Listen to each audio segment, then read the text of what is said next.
Ramana Maharshi, Ensinamentos Espirituais. Introdução de C.J. Jung. Tradução Terezinha Santos. Editora Cultrix, São Paulo. Prefácio. Uma inspiração suave desprovida de pensamentos é capaz de promover o êxtase da consciência total além das palavras. Nos 3 livros de resposta aos que buscam, Bhagavan Ramana Maharshi, sem ferir o bom senso, a razão ou a lógica, expressou da melhor forma o indizível, mostrando o caminho, os inúmeros caminhos para o eu superior e o ser. A fim de compreender a experiência máxima, deve-se buscar a experiência interior. Além do que você pensa, encontra-se o que você é. Tal percepção não envolve práticas nem atitudes específicas, exceto a compreensão. Não é necessário recolhimento, nem uma mudança de tempo, espaço ou condições atuais, mas apenas uma mudança de ponto de vista, que você realiza em favor do seu eu superior. Em uma carta recente, S.S. Cohen faz a seguinte afirmação: ser resume todo o ensinamento prático de Bhagavan. Nada existe na vida material que possa substituí-lo, nem a riqueza, o sexo, as artes, a ciência ou qualquer outro ideal. O ser é o bem maior, beatitude e verdade absolutas. Bhagavan chegou à iluminação por si mesmo, sem um guru físico. Possa você encontrar resposta neste livro. Essa pode ser a viagem que dispensa todas as outras. Descubra quem você é e não poderá deixar de ser. Saiba que você é imortal e só lhe é dado ser. Possam todos os seres alcançar o bem-estar. Possam todos os seres ser felizes. Paz, paz, paz. Joy e Guinevere Miller. Introdução. Sri Ramana e sua mensagem para o homem moderno. C.J. Jung. Sri Ramana é um verdadeiro filho do solo indiano. Ele é autêntico e, além disso, um verdadeiro fenômeno. Na Índia é considerado o ponto mais imaculado na brancura dos céus. Encontramos na vida e nos ensinamentos de Sri Ramana o que de mais puro existe na Índia. Com seu alento de libertação da humanidade, é um cântico milenar cuja melodia possui um único e grandioso motivo, o qual, em seus milhares de reflexos multicoloridos, renova-se dentro do espírito hindu, do qual o próprio Sri Ramana Maharshi é a última encarnação. A identificação do Self com Deus irá chocar o homem ocidental. Eis uma percepção estritamente oriental, segundo os escritos de Sri Ramana. A psicologia não tem nenhuma outra contribuição a acrescentar, exceto constatar que se encontra bem além do seu alcance e propor coisa semelhante. Contudo, para o hindu, está claro que o Self, como fonte espiritual, não difere de Deus. Habitando o próprio Self, o homem não apenas está contido em Deus, mas é o próprio Deus. Sri Ramana é bastante claro a este respeito. O propósito das práticas orientais é o mesmo do misticismo ocidental: mudar o foco do eu em Self, o homem em Deus. O que implica o desaparecimento do eu no Self e do homem em Deus. Esforço semelhante é descrito em Exercitia Spiritualia, no qual a propriedade pessoal, o eu, submete-se no mais alto grau ao Cristo. Sri Ramakrishna adotou a mesma posição no que se refere ao Self, só que com ele torna-se um pouco mais evidente o dilema entre eu e Self.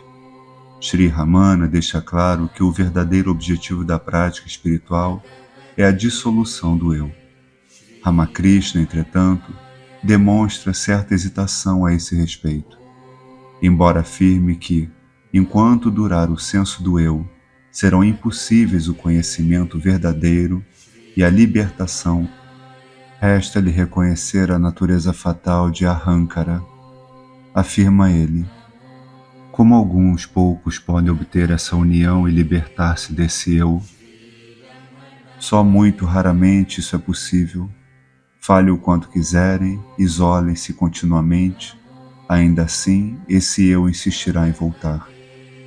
Derrube o choupo hoje e amanhã verá novos brotos formando-se. Quando por fim descobrir que esse eu não pode ser destruído, deixe que permaneça como eu, servo.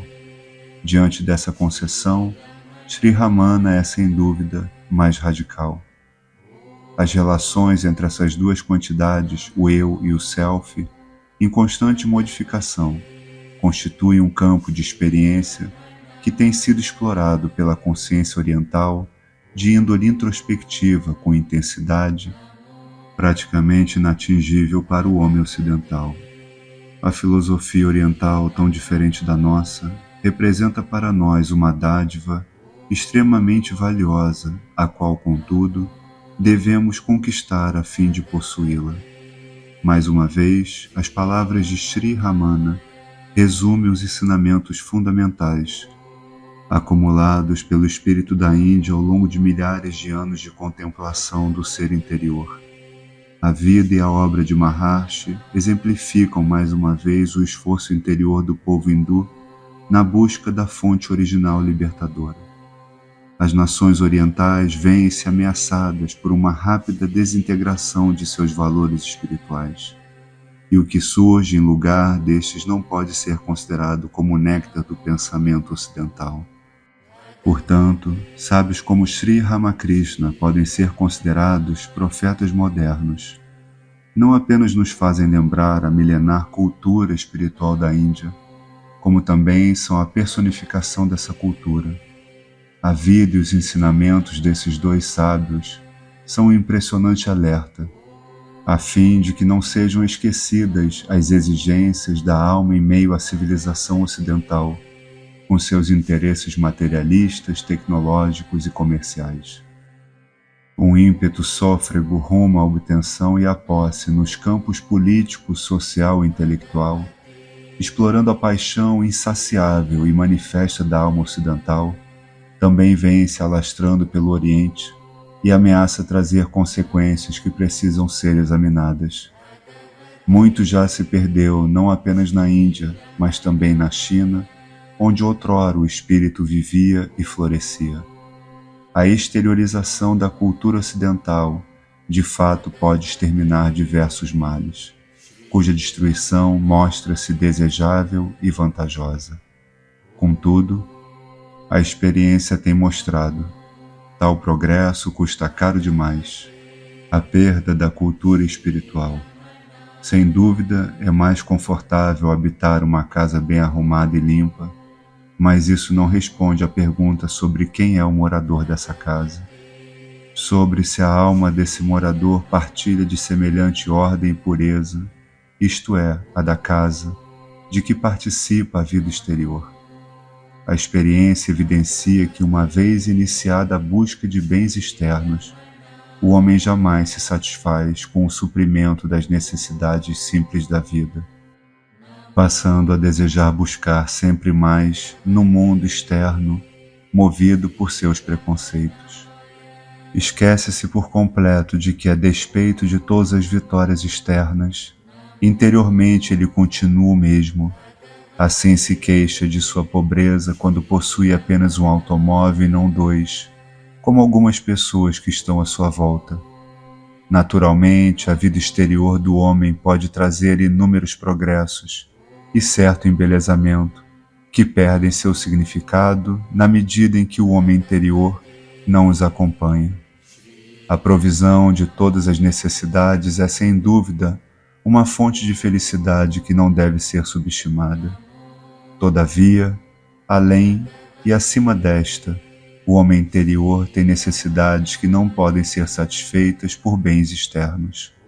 E quanto menos a voz interior é ouvida, na busca das maravilhas deste mundo, mais o homem interior torna-se fonte de inexplicável má sorte e incompreensível infelicidade, em meio a condições de vida das quais poder-se-ia esperar coisa bem diferente. A externalização leva ao sofrimento incurável, porque ninguém compreende como é possível sofrer em virtude da própria natureza. Ninguém se espanta da própria insaciabilidade, mas a considera um direito inato. O homem não percebe que a dieta parcial de sua alma acaba por produzir desequilíbrios os mais sérios. Aí reside a enfermidade do homem ocidental, que não descansará enquanto não contaminar o mundo inteiro com sua impaciência voraz. A sabedoria e o misticismo orientais, portanto, têm muito a dizer-nos em sua linguagem inimitável. Eles devem lembrar-nos o que possuímos de semelhante em nossa própria cultura, o que já esquecemos, bem como dirigir nossa atenção para o que deixamos de lado, como algo insignificante, o destino de nosso homem interior. A vida e os ensinamentos de Sri Ramana são importantes não apenas para os hindus, mas também para o ocidental, fornecendo relatos de grande interesse humano, além de um alerta à humanidade que ameaça perder-se em meio ao caos de sua inconsciência e falta de autocontrole. Esboço biográfico. Ramana Maharshi, 1879-1950. Foi um dos maiores mestres espirituais da Índia moderna. Aos 17 anos, atingiu a experiência profunda do verdadeiro eu superior, sem a orientação de um guru, permanecendo daí em diante consciente da sua identidade com o absoluto em todos os momentos. Depois de alguns anos de reclusão silenciosa, finalmente começou respondendo a perguntas formuladas por quantos prosseguiam em sua busca espiritual, mundo afora. Maharshi não seguiu nenhum sistema tradicional de ensinamento, em vez disso falava a partir da própria experiência direta da não-dualidade. Ramana Maharshi quase não escreveu. Seus ensinamentos tomaram a forma de diálogos com visitantes que buscavam sua orientação, segundo transcrição de seguidores. As instruções breves por ele deixadas a seus seguidores e algumas canções. Seu método de instrução consistia em dirigir repetidamente o que fazia a pergunta ao seu verdadeiro eu superior, além de recomendar, como caminho para a compreensão, um tipo de autoindagação incansável, no qual se destacava a pergunta: quem sou eu? A transcrição dos diálogos de Ramana Maharshi é conhecida pelos aspirantes espirituais do mundo inteiro e apreciada por seu intenso poder de inspiração, o qual transcende todas as divergências religiosas. Sri Ramana Maharshi nasceu no dia 29 de dezembro de 1879 em Tiruchuli, Tamil Nadu, sul da Índia. Filho de Sundaram Iyer, amanuense e advogado de interior, recebeu o nome de Venkataraman, abreviado para Ramana. Certo dia, aos 17 anos, passou repentinamente pela experiência da morte, na qual percebeu que o corpo morre, mas a consciência não é atingida. Eu sou consciência imortal. Tais especulações, relatou ele tempos depois, não eram infundadas. Atravessaram-me como verdades vivas e poderosas, das quais tive a experiência direta, quase sem reflexão. O eu, isto é, o verdadeiro eu, ou eu superior, é realidade, a única realidade nesse estado transitório. Toda atividade consciente relacionada com meu corpo fluía para esse eu. Daquele momento em diante, toda atenção, como se através de poderosa mágica, passou a ser atraída para o eu ou eu superior. O medo da morte desapareceu por completo. A partir daí permaneci inteiramente absorvido no eu superior. Depois desta experiência, Venkataraman perdeu todo o interesse pelas coisas do mundo e acabou por deixar o lar sem a permissão dos pais, chegando à montanha sagrada de Arunachala. Lá passou vários anos em silenciosa concentração, primeiro no recanto escuro de um templo em Tiruvannamalai, no sopé da montanha, e mais tarde em diversas cavernas da montanha. Durante esse período, negligenciou por completo todos os cuidados corporais e, em determinado momento, foi literalmente devorado por insetos. Mesmo quando sua mãe procurou-o e tentou levá-lo de volta para casa, ele não quebrou o silêncio e agiu como se não estivesse vendo. Quando seus seguidores imploraram que desse alguma resposta aos apelos desesperados da sua mãe, ele escreveu as seguintes palavras impessoais em um pedaço de papel: "O destino da alma é determinado segundo seu prarabdha karma. O que não deve acontecer não acontecerá, não importa o quanto você deseje. O que deve acontecer, acontecerá, não importa tudo o que você faça para evitar. Quanto a isso, não resta dúvida. Portanto, o melhor caminho é permanecer em silêncio." Quando mais tarde Ramana Maharshi interrompeu o silêncio e começou a responder às perguntas sobre o caminho para o eu superior, desenvolveu-se um ashram à sua volta em Tiruvannamalai. Nessa localidade, Ramana Maharshi, que sofria de câncer, entrou em Mahasamadhi. Até hoje, aspirantes espirituais de todas as nacionalidades visitam o local como ponto de peregrinação, onde a presença do grande santo ainda pode ser sentida. Quem sou eu? Assim como todos os seres humanos desejam ser sempre felizes, sem sofrimento, como existe em todos os casos o amor supremo ao próprio eu superior, e como apenas a felicidade produz o amor, para que se atinja essa felicidade, que é a natureza do ser, e que é experimentado no estado do sono profundo, onde noamente deve-se conhecer o próprio eu superior. Para tal, o caminho do conhecimento, que consiste na indagação "Quem sou eu?", é o principal meio. 1. Quem sou eu? Não sou o corpo físico composto dos 7 humores. Não sou os 5 órgãos dos sentidos cognitivos, isto é, os sentidos da audição, do tato, da visão, do paladar e do olfato, os quais apreendem seus respectivos objetos, ou seja, o som, o toque, a cor, o sabor e o odor. Não sou os 5 órgãos conativos dos sentidos, isto é, os órgãos da fala, da locomoção, da apreensão, da excreção e da procriação, os quais têm como funções respectivas a fala, o movimento, a apreensão, a excreção e o prazer.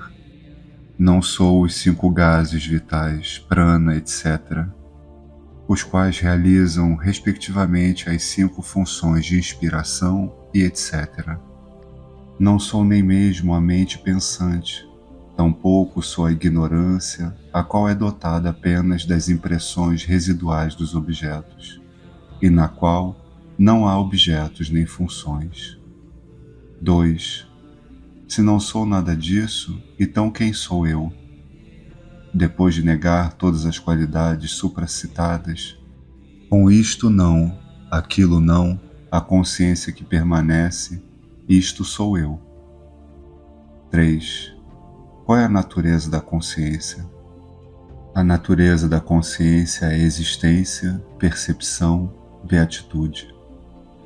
4. Quando será alcançada a realização do eu superior? Quando o mundo que é observado for afastado, haverá realização do eu superior, que é o observador. 5. Não haverá realização do eu superior enquanto existir um mundo considerado real? Não. 6. Por quê? O observador e o objeto observado são como a corda e a serpente. Assim como o conhecimento da corda, que é o substrato, só será obtido quando desaparecer o falso conhecimento da serpente ilusória. Também, a realização do eu superior, que é o substrato, só será alcançada quando a crença de que o mundo é real for afastada. 7. Quando será afastado o mundo enquanto objeto observado? Quando a mente, causa de todas as cognições e de todas as ações, aquietar-se, o mundo desaparecerá. 8. Qual é a natureza da mente? Aquilo que é denominado mente constitui um poder extraordinário que reside no eu superior, origem de todos os pensamentos. Sem os pensamentos, a mente não existe. Portanto, o pensamento é a natureza da mente. Sem os pensamentos, não existe uma entidade independente denominada mundo. No sono profundo não existem pensamentos e não existe o mundo. Nos estados de vigília e o sonho, existem pensamentos e também o mundo. Assim como a aranha produz o fio da teia a partir de si mesma e novamente leva-o para dentro de si, a mente projeta o mundo a partir de si mesma e novamente converte-o em si mesma. Quando a mente é produzida pelo eu superior, surge o mundo. Por conseguinte, quando surge o mundo aparentemente real, o eu superior não aparece. E quando aflora, brilha o eu superior, o mundo não aparece. Quando se indaga insistentemente sobre qual a natureza da mente, esta acaba por deixar o eu superior como resíduo. Atman é o que se relaciona com o eu superior. A mente só existe em dependência de alguma coisa grosseira. Não existe sozinha. A mente é denominada o corpo sutil ou alma. 9. Qual o caminho para a compreensão da natureza da mente? O que surge como eu neste corpo é a mente. Se alguém indagar em qual local surge em primeiro lugar o pensamento eu, essa pessoa descobrirá que este local é o coração. Daí origina-se a mente. Alguém que pensa constantemente eu, será levado àquele local. O pensamento eu é o primeiro a surgir na mente. Os demais pensamentos só brotam depois deste. É após o aparecimento do primeiro pronome pessoal que surgem o segundo e terceiro pronomes. Sem o primeiro pronome, inexistem o segundo e terceiro. 10. Como aquietar a mente? Através da indagação quem sou eu, o pensamento quem sou eu destruirá todos os outros. E como a vareta usada para avivar a fogueira, ao final ele mesmo acabará destruído. Então, surgirá a compreensão do eu superior. 11. Por que agarrar-se ao pensamento quem sou eu? Quando surgem outros pensamentos, não se deve insistir neles, mas indagar. Para quem surgem esses pensamentos? Não importa quantos são eles, a cada um deve-se indagar prontamente. Para quem surgiu esse pensamento? A resposta seria, para mim. Se logo depois se fizer a pergunta, quem sou eu? A mente retorna à sua fonte e o pensamento se aquieta. Com a repetição dessa prática, a mente desenvolverá a habilidade de permanecer em sua fonte. Quando a mente, que é sutil, aflora através do cérebro e dos órgãos dos sentidos, surgem nomes e formas grosseiras. Quando permanece no coração, tais nomes e formas desaparecem. Impedir que a mente divague e retê-la no coração é o que se denomina interioridade. Permitir que a mente saia do coração é conhecido como exteriorização. Assim, quando a mente permanece no coração, o eu, que é a fonte de todos os pensamentos, desaparece e o eu superior, que sempre existiu, pode brilhar. O que quer que se faça, deve-se fazê-lo sem o eu egóico. Desta forma, tudo aparecerá como natureza de Shiva, Deus. 12. Não existem outras maneiras de aquietar a mente? Não existem meios adequados afora a indagação. Com outros meios, a mente mostra-se aparentemente controlada, mas acabará por manifestar-se. Também, através do controle da respiração, a mente se aquieta, mas só permanece assim enquanto a respiração está controlada. E quando esta volta ao habitual, a mente também voltará a agitar-se e a vaguear, compelida por impressões residuais. A fonte é a mesma para a mente e a respiração. O pensamento é a natureza da mente. O pensamento eu é o primeiro a surgir na mente, isto é, egoidade. Daí originam-se a egoidade e a respiração. Assim, quando a mente se acalma, a respiração é controlada. E quando a respiração está controlada, a mente se acalma. Entretanto, no sono profundo, embora a mente esteja calma, a respiração não para. Isso se deve à vontade de Deus, a fim de que o corpo possa ser preservado e as pessoas não tenham a impressão de que é a morte. No estado vigília e no samadhi, quando a mente se aquieta, a respiração é controlada. A respiração é a forma grosseira da mente. Até o momento da morte, a mente mantém a respiração física. Quando o corpo morre, a mente leva consigo a respiração.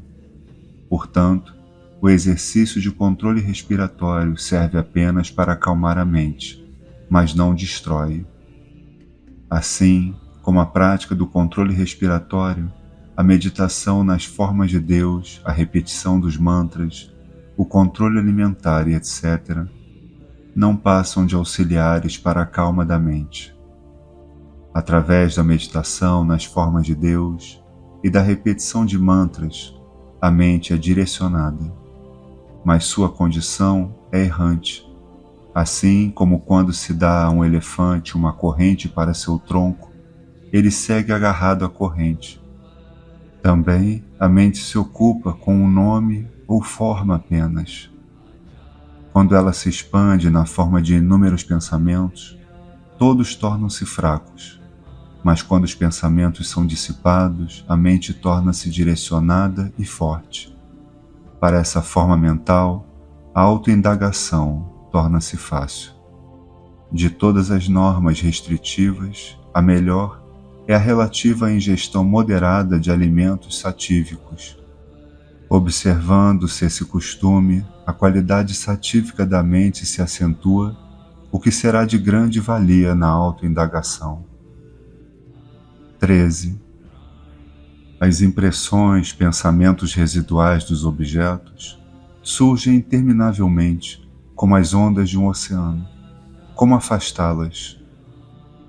À medida que a meditação sobre o eu superior se eleva mais e mais, os pensamentos vão sendo destruídos. 14. É possível afastar as impressões residuais dos objetos, provenientes de tempos imemoriais, permanecendo o puro eu superior? Em vez de entregar-se à dúvida, é possível ou não, é preciso que se atenha insistentemente à meditação sobre o eu superior. Mesmo quando você é um grande pecador, não deve se preocupar em lamuriar: "Oh, sou um grande pecador, como poderei ser salvo?" Ao contrário, deve renunciar por completo ao pensamento: "Sou um pecador", e concentrar-se intensamente na meditação sobre o eu superior. Então, sem dúvida haverá vitória. Não existem duas mentes, uma boa e outra má. A mente é uma só. As impressões residuais é que são de dois tipos, favoráveis e desfavoráveis. Quando a mente encontra-se sob a influência das impressões favoráveis, é considerada boa, e quando sob a influência de impressões desfavoráveis, é considerada má. Não se deve permitir à mente vaguear rumo a objetos mundanos e ao que diz respeito a outras pessoas. Não importa o quanto outras pessoas possam ser mais, não se deve nutrir ódio por essas pessoas. Deve-se evitar tanto o desejo quanto o ódio. Tudo que se dá ao outro, dá-se a si mesmo. Se essa verdade for compreendida, o que não será dado aos outros. Com o surgimento do eu superior, tudo brota. Uma vez apaziguado o eu superior, tudo se acalma. Conforme nos comportamos com humildade, daí resulta o bem. Se a mente se acalma, pode-se viver em qualquer lugar. 15. Durante quanto tempo deve ser praticada a inquirição? Enquanto houver impressões dos objetos na mente, deve-se praticar a inquirição: quem sou eu? Os pensamentos devem ser destruídos no exato local de origem através da inquirição. É suficiente que uma pessoa utilize repetidamente a contemplação do eu superior até que este seja realizado. Enquanto restam inimigos no interior da fortaleza, eles continuam a miná-la. Se são destruídos assim que surgem, a fortaleza permanece em nossas mãos. 16. Qual a natureza do eu superior? Na verdade, existe apenas o eu superior. O mundo, a alma individual e Deus constituem aspectos dele. Como a prata na madrepérola, os três surgem e desaparecem ao mesmo tempo. O eu superior existe onde não existe o pensamento do eu. A isso chama-se silêncio. O eu superior é o mundo. O eu superior é eu. O eu superior é Deus. Tudo é Shiva, o eu superior. 17. Tudo não é obra de Deus. O sol nasce sem desejar, sem deliberação, sem esforço. E com sua simples presença o sol emite fogo, o lótus floresce, a água evapora, as pessoas realizam suas várias funções e então repousam. Assim como na presença do magneto a agulha se desloca, com a simples presença de Deus, as almas governadas pelas três funções cósmicas ou pela quíntupla atividade divina realizam seus atos e então repousam segundo seus respectivos karmas. Deus nada tem a transformar. Ele não tem karma. Assim como os acontecimentos terrestres não afetam o Sol, ou os méritos e deméritos dos outros 4 elementos não afetam o éter difuso. 18.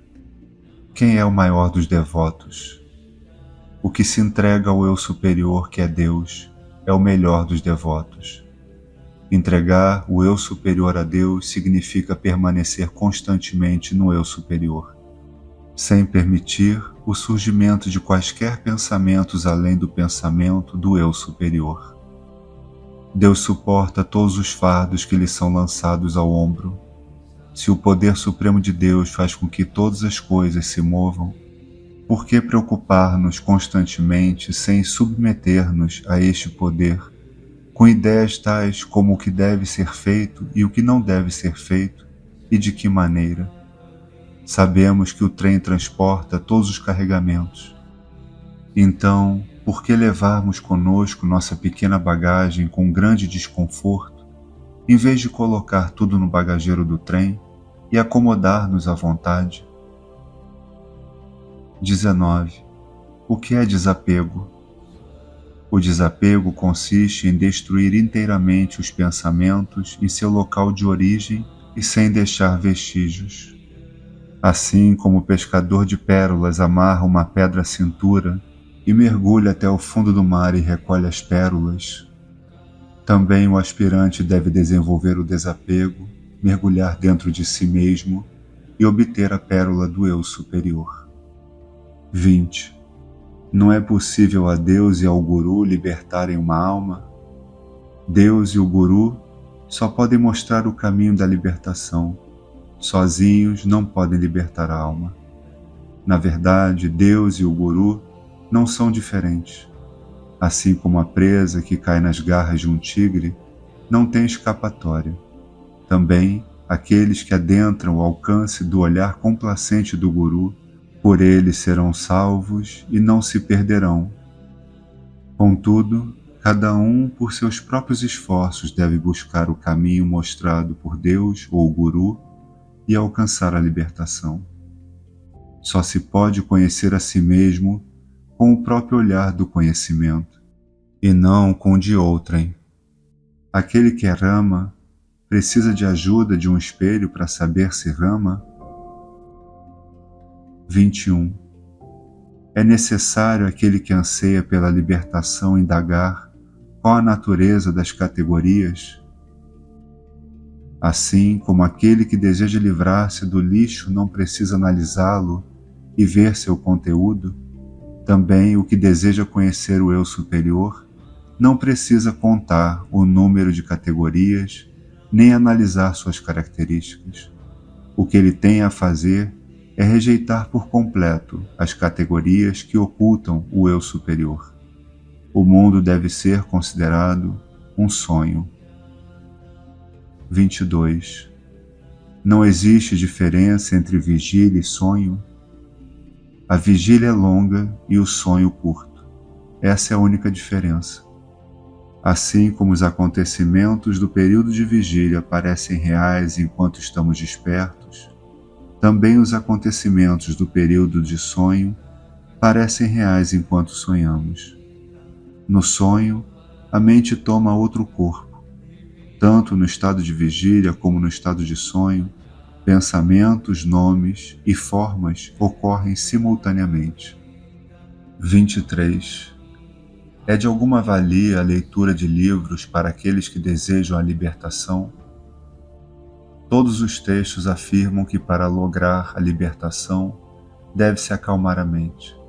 Portanto, o ensinamento conclusivo é de que a mente deve ser acalmada. Quando isto é compreendido, não é necessária a leitura interminável. A fim de acalmar a mente, basta indagar dentro de si sobre o que é o próprio eu superior, sobre como essa busca pode ser efetuada nos livros. Deve-se conhecer o eu superior com o próprio olhar da sabedoria. O eu superior encontra-se protegido por 5 camadas, mas os livros não fazem parte delas.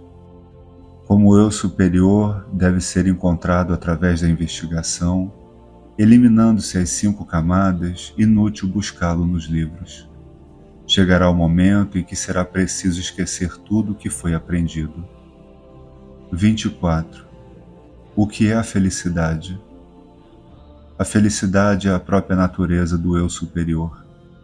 Felicidade e eu superior não são diferentes. Não existe felicidade em qualquer objeto mundano. Como nossa ignorância, imaginamos obter felicidade dos objetos. Quando a mente se expande, ela experimenta o sofrimento. Na verdade, quando seus desejos são satisfeitos, ela volta ao seu lugar de origem e participa da felicidade que é o eu superior. Da mesma forma, nos estados de sono, no samadhi e no desfalecimento, e quando o objeto desejado é obtido ou o objeto indesejado é removido, a mente volta-se para o interior e desfruta de pura felicidade do eu superior.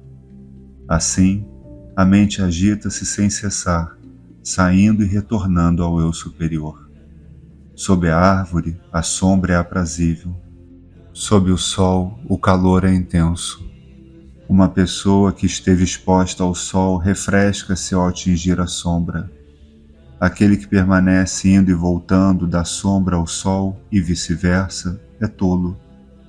O homem sábio permanece indefinidamente na sombra. Assim também, a mente de quem conhece a verdade não deixa brama. A mente daquele que a desconhece, ao contrário, erra pelo mundo, sentindo-se infeliz e retornando por um curto espaço de tempo a brama, a fim de experienciar a felicidade. Na verdade, o que se chama de mundo não passa de pensamento. Quando o mundo desaparece, isto é, quando não existe pensamento, a mente sente a felicidade, e quando surge o mundo, a mente sofre. 25. O que é sabedoria, introvisão? Permanecer em quietude é o que se denomina sabedoria e introvisão.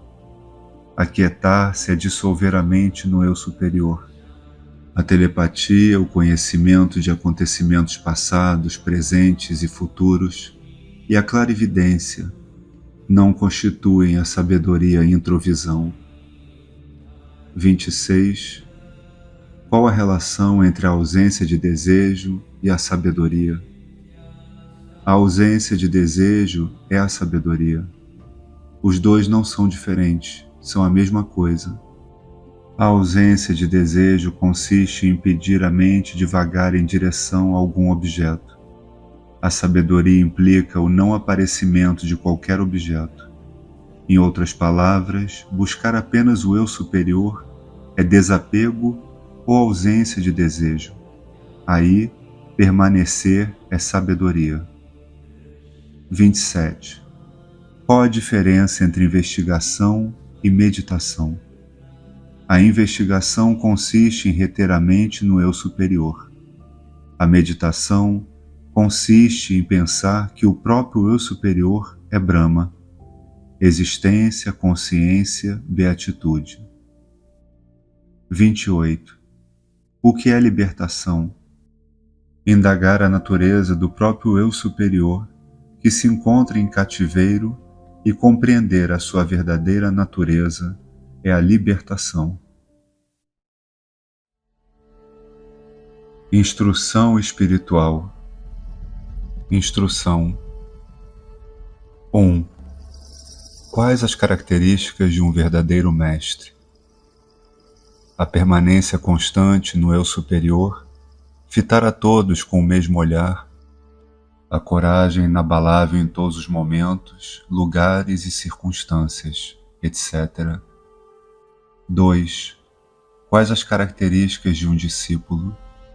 A poderosa ânsia de dissolução do sofrimento e a obtenção da alegria, e a intensa aversão a todos os tipos de prazer mundano. 3. Quais as características da instrução? A palavra Upadesha significa próximo ao local ou assento. Upa, próximo. Desha, local ou assento. O Guru, personificação do que é indicado pelas palavras Sat, Chit, Ananda, existência, consciência e beatitude, mostra o caminho ao discípulo que, devido à aceitação das formas, dos objetos dos sentidos, desviou-se de seu verdadeiro estado e que, consequentemente, vê-se atormentado e alquebrado por alegrias e tristezas. Continuar dessa maneira, recolocando em sua verdadeira natureza, onde não existe a diferenciação. Upadesha significa também aproximar, mostrar ao próximo um objeto considerado distante, possibilitando ao discípulo ver que Brahma, que ele acreditava distante e diferente de si mesmo, está perto e não é diferente dele. 4. Se é verdade que o Guru é o próprio eu superior, qual o princípio subjacente à doutrina que afirma ser impossível ao discípulo, não importa o quanto ele seja sábio ou os poderes que eventualmente possua, atingir a realização do eu superior sem a graça do Guru? Embora o estado do Guru seja em verdade o de si mesmo, é muito difícil para o eu superior que se tornou alma individual, devido à ignorância, perceber seu real estado ou natureza sem a graça do Guru. Todos os conceitos mentais são controlados pela simples presença do verdadeiro Guru. Se dissermos aquele que arrogantemente afirma ter visto o litoral distante do oceano do conhecimento, ou aquele que declara arrogantemente poder realizar feitos praticamente impossíveis. Sim, você aprendeu tudo o que é possível, mas aprendeu a conhecer a si mesmo? E você que é capaz de realizar feitos quase impossíveis, já viu a si mesmo? Eles abaixarão as cabeças envergonhados e guardarão silêncio. Assim, é evidente que apenas através da graça do Guru e por nenhum outro meio torna-se possível conhecer a si mesmo. 5. Quais as características da graça do Guru? Ela está além de palavras ou pensamentos. 6. Se é assim, por que costuma-se afirmar que o discípulo percebe seu real estado através da graça do Guru?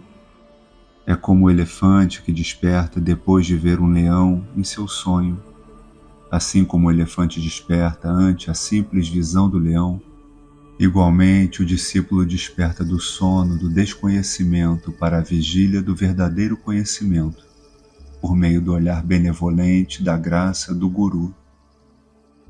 7. O que significa a afirmação de que a natureza do verdadeiro Guru é a do Senhor Supremo? No caso da alma individual que deseja atingir o estado do verdadeiro conhecimento, ou estado de divindade, e visando este fim pratica sempre a devoção, o Senhor testemunha daquela alma individual e idêntico a ela. Surge na forma humana quando a devoção do indivíduo alcançou um estágio de maturidade, utilizando-se de Satchit Ananda, suas 3 características naturais, sua forma e nome, os quais assume graciosamente e, a pretexto de abençoar o discípulo, absorve-o em si. Segundo essa doutrina, o Guru pode ser denominado Senhor. 8. Então, como alguns grandes seres atingem o conhecimento sem o Guru? Para algumas pessoas amadurecidas, o Senhor brilha como a luz do conhecimento e confere a consciência da verdade. 9. Qual a finalidade da devoção, Bhakti, e o caminho de Siddhanta, isto é, Shaiva Siddhanta? Aprender a verdade de que todos os atos realizados com devoção altruísta, com o auxílio dos 3 instrumentos purificados, corpo, mente e linguagem, na condição de servo do Senhor, tornam-se atos do Senhor, trazendo a liberdade dos conceitos de eu e meu, o que também é verdade para aquilo que os Saiva Siddhantins denominam Parabhakti, suprema devoção, ou viver a serviço de Deus. 10. Qual o objetivo do caminho do conhecimento ou Vedanta? Aprender a verdade de que eu não é diferente de Senhor e libertar-se do sentimento de ser o agente. 11. Pode-se dizer que a finalidade de ambos os caminhos é a mesma? Quaisquer que sejam os meios, o objetivo a ser alcançado é a destruição do senso de eu e meu. E como são interdependentes, a destruição de um deles provoca a destruição do outro. Assim, tanto o caminho do conhecimento que afasta o senso do eu, quanto o caminho da devoção que remove o senso de meu, serve ao propósito de alcançar aquele estado de silêncio que se encontra além do pensamento e da palavra. Nota: se existe o eu, é necessário aceitar também o Senhor. Se alguém deseja resgatar com facilidade o supremo estado de identidade no momento perdido, deve aceitar essa conclusão. 12. Quais as características do ego? A alma individual na forma do eu é o ego. O eu superior, que tem como natureza a inteligência, não possui o sentido de eu. Tampouco o corpo inconsciente possui o senso de eu. No misterioso surgimento de um ego ilusório, que se coloca entre o inteligente e o inconsciente, encontra-se a origem de todos esses problemas, e com sua destruição, quaisquer que sejam os meios, o que realmente existe será visto como tal. A isso se chama libertação. Prática. 1. Qual o método para a prática? Como o eu superior de uma pessoa que tenta buscar a autorrealização na verdade ela mesma, como inexiste algo superior ou além dela que deva ser alcançado, e como a autorrealização é a compreensão da própria natureza, aquele que busca a libertação percebe, sem qualquer dúvida ou má interpretação, sua verdadeira natureza, distinguindo o eterno do transitório, jamais desviando-se de seu estado natural. A isto se chama a prática do conhecimento. É a investigação que leva à autocompreensão. 2. O caminho da investigação pode ser seguido por todos os aspirantes? Esse caminho serve apenas para as almas que estão prontas. As outras devem seguir métodos diferentes, segundo o estágio de suas mentes. 3. Quais são os outros métodos? São A. Stuti, B. Japa, C. Dhyana, D. Yoga e E. Dhinana, e assim por diante. A. Stuti consiste em cantar louvores a Deus com grande sentimento de devoção. B. Japa consiste em murmurar o nome dos deuses ou mantras sagrados com o Om, mental ou verbalmente. Enquanto segue os métodos Stuti e Japa, a mente às vezes estará concentrada, fechada, e às vezes difusa, aberta. Os caprichos da mente não serão evidentes para os que seguem esses métodos. C. Dhyana é a repetição dos nomes, etc., mentalmente, com os sentimentos de devoção. Nesse método, o estado mental será facilmente compreendido, pois a mente não pode estar ao mesmo tempo concentrada e dispersa. Quando alguém se encontra em dhyana, não há contato com os objetos dos sentidos, e quando está em contato com tais objetos, não há dhyana. Portanto, os que se encontram nesse estado podem observar os caprichos da mente e, impedindo-a de pensar em outras coisas, fixá-la em dhyana. A perfeição em dhyana é o estado do eu superior. Como a meditação atua de maneira extremamente sutil na origem da mente, não é difícil perceber sua ascensão e calma. D. Yoga. A respiração possui a mesma origem da mente, portanto, acalmar uma dessas leva sem esforço a tranquilidade da outra. A prática de serenar a mente através do controle da respiração é denominada yoga. Os yogis, fixando a mente nos centros psíquicos tais como o Sahasrara, o lótus de 1000 pétalas, permanecem durante qualquer período de tempo sem tomar consciência de seus corpos. Durante esse estado, parecem imersos em uma espécie de alegria, mas quando a mente aflora, tranquilizada, tornando-se novamente ativa, ela retoma seus pensamentos mundanos. Portanto, é necessário treiná-la lançando mão de práticas como dhyana, sempre que a mente se tornar exteriorizada. Assim, ela atingirá um estado onde não existe manifestação nem tranquilidade. Dhanana é a aniquilação da mente, na qual esta assume a forma do eu superior.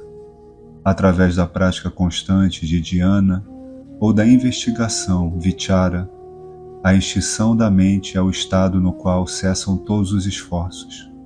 Os que aí se encontram jamais desviam-se de seu verdadeiro estado.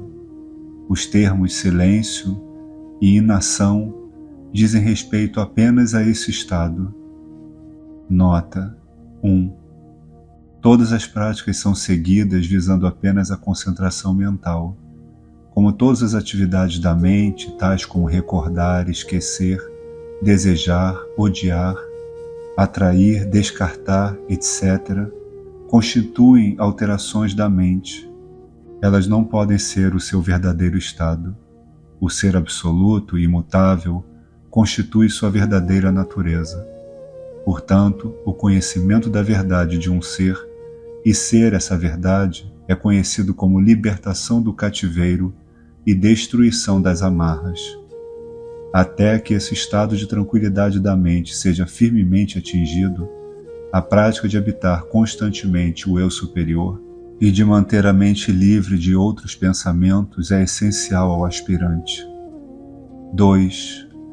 Embora numerosas sejam as práticas para a obtenção da força mental, todas atingem o mesmo fim, pois é claro que a pessoa que concentra a mente em algum objeto acabará por simplesmente permanecer como esse objeto, cessando todos os conceitos mentais. A isto se chama meditação bem-sucedida. Os que seguem o caminho da inquirição percebem que a mente manifesta, ao fim das perguntas, é Brahma. Os que praticam a meditação percebem que a mente manifesta, ao fim da meditação, é o objeto da meditação.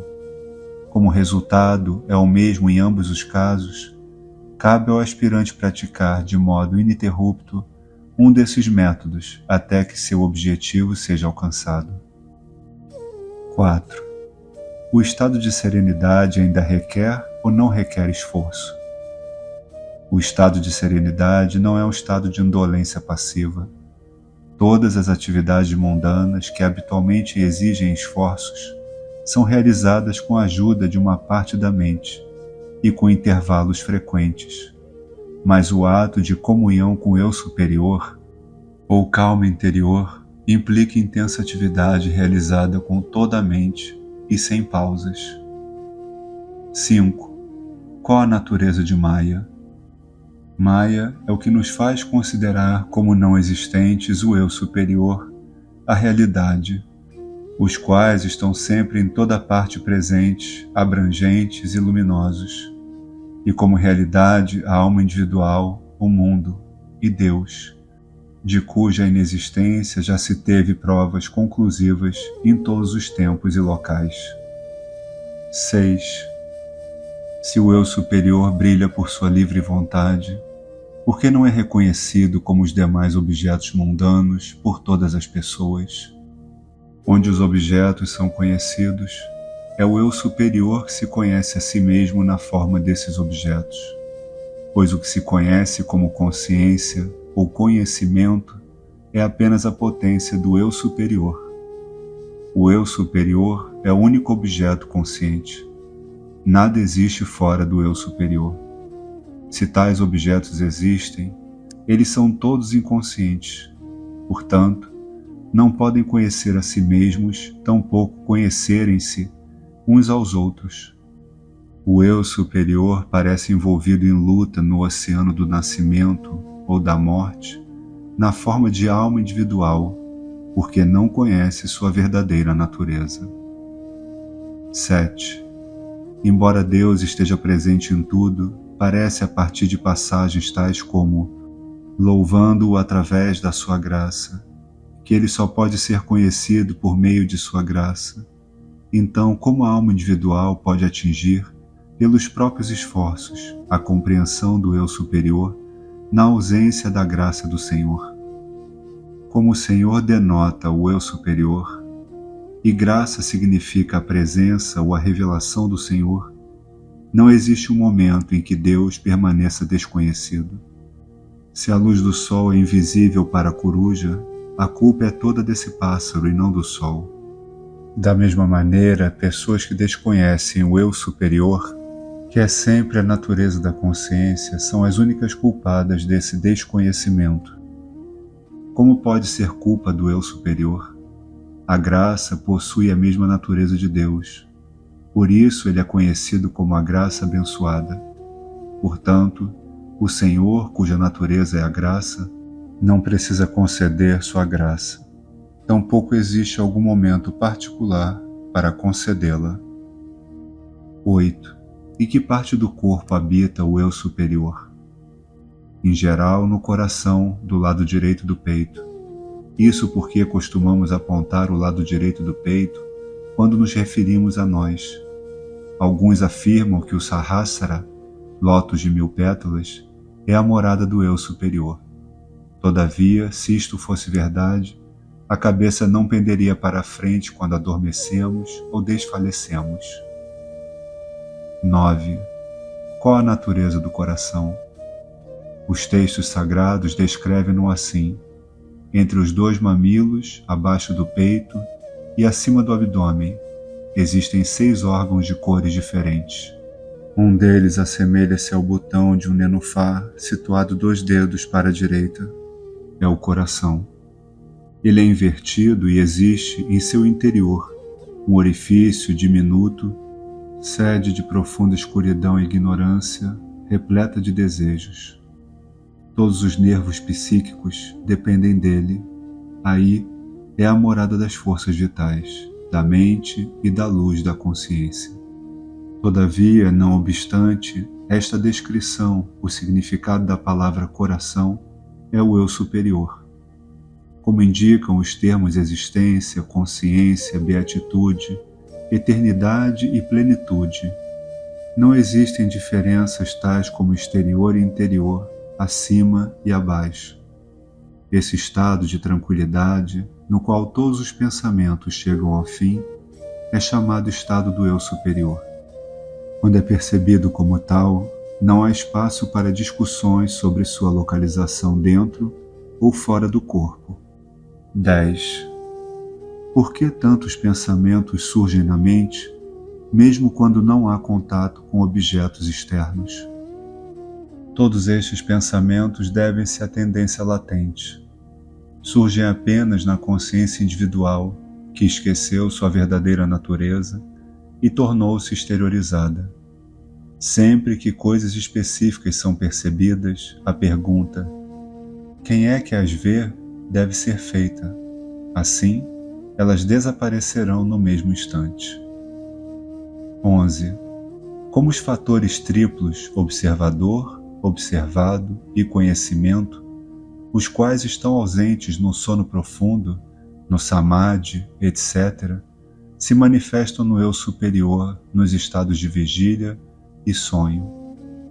A partir do eu superior surgem sucessivamente a consciência refletida, que é uma forma de luminosidade.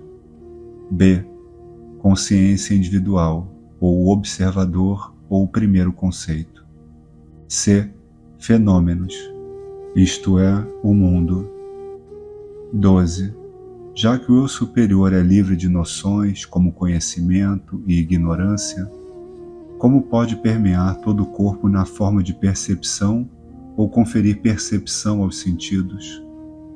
Os sábios afirmam que existe uma conexão entre a fonte dos inúmeros nervos psíquicos e o eu superior, sendo essa a amarra do coração, que o elo entre a percepção e a inconsciência existirá até que seja cortado com a ajuda do verdadeiro conhecimento. Que assim como a força sutil e invisível da eletricidade percorre os fios e faz maravilhas, a força do eu superior também percorre os nervos psíquicos e, permeando todo o corpo, confere consciência aos sentidos. E se esse vínculo for cortado, o eu superior permanecerá o mesmo, sem quaisquer atributos. 13. Como pode existir uma ligação entre o eu superior, que é puro conhecimento, e os fatores triplos, que são o conhecimento relativo? De certa forma, acontece a mesma coisa no cinema. Assim como as imagens aparecem na tela enquanto o filme reflete imagens através das lentes, também o mundo dos fenômenos continuará a aparecer ao indivíduo nos estados de vigília e de sonho, enquanto existirem impressões mentais latentes. Assim como as lentes ampliam os pontos minúsculos do filme, tornando-os enormes, e inúmeras imagens são mostradas em um segundo, da mesma maneira, a mente amplia as tendências latentes, transformando-as em uma árvore de pensamentos e mostrando em um segundo vários mundos. Novamente, assim como existe apenas a luz da lâmpada quando não há filme, também o eu superior brilha sozinho, sem os fatores triplos, quando os conceitos mentais na forma de tendências estão ausentes nos estados de sono profundo, desfalecimento e samadhi. Assim como a lâmpada ilumina as lentes e etc., em seu estado natural, o eu superior ilumina o ego, etc. 14. O que é dhyana, meditação? É a faculdade de habitar o próprio eu superior sem desviar-se de forma alguma de sua verdadeira natureza, e sem se sentir em meditação.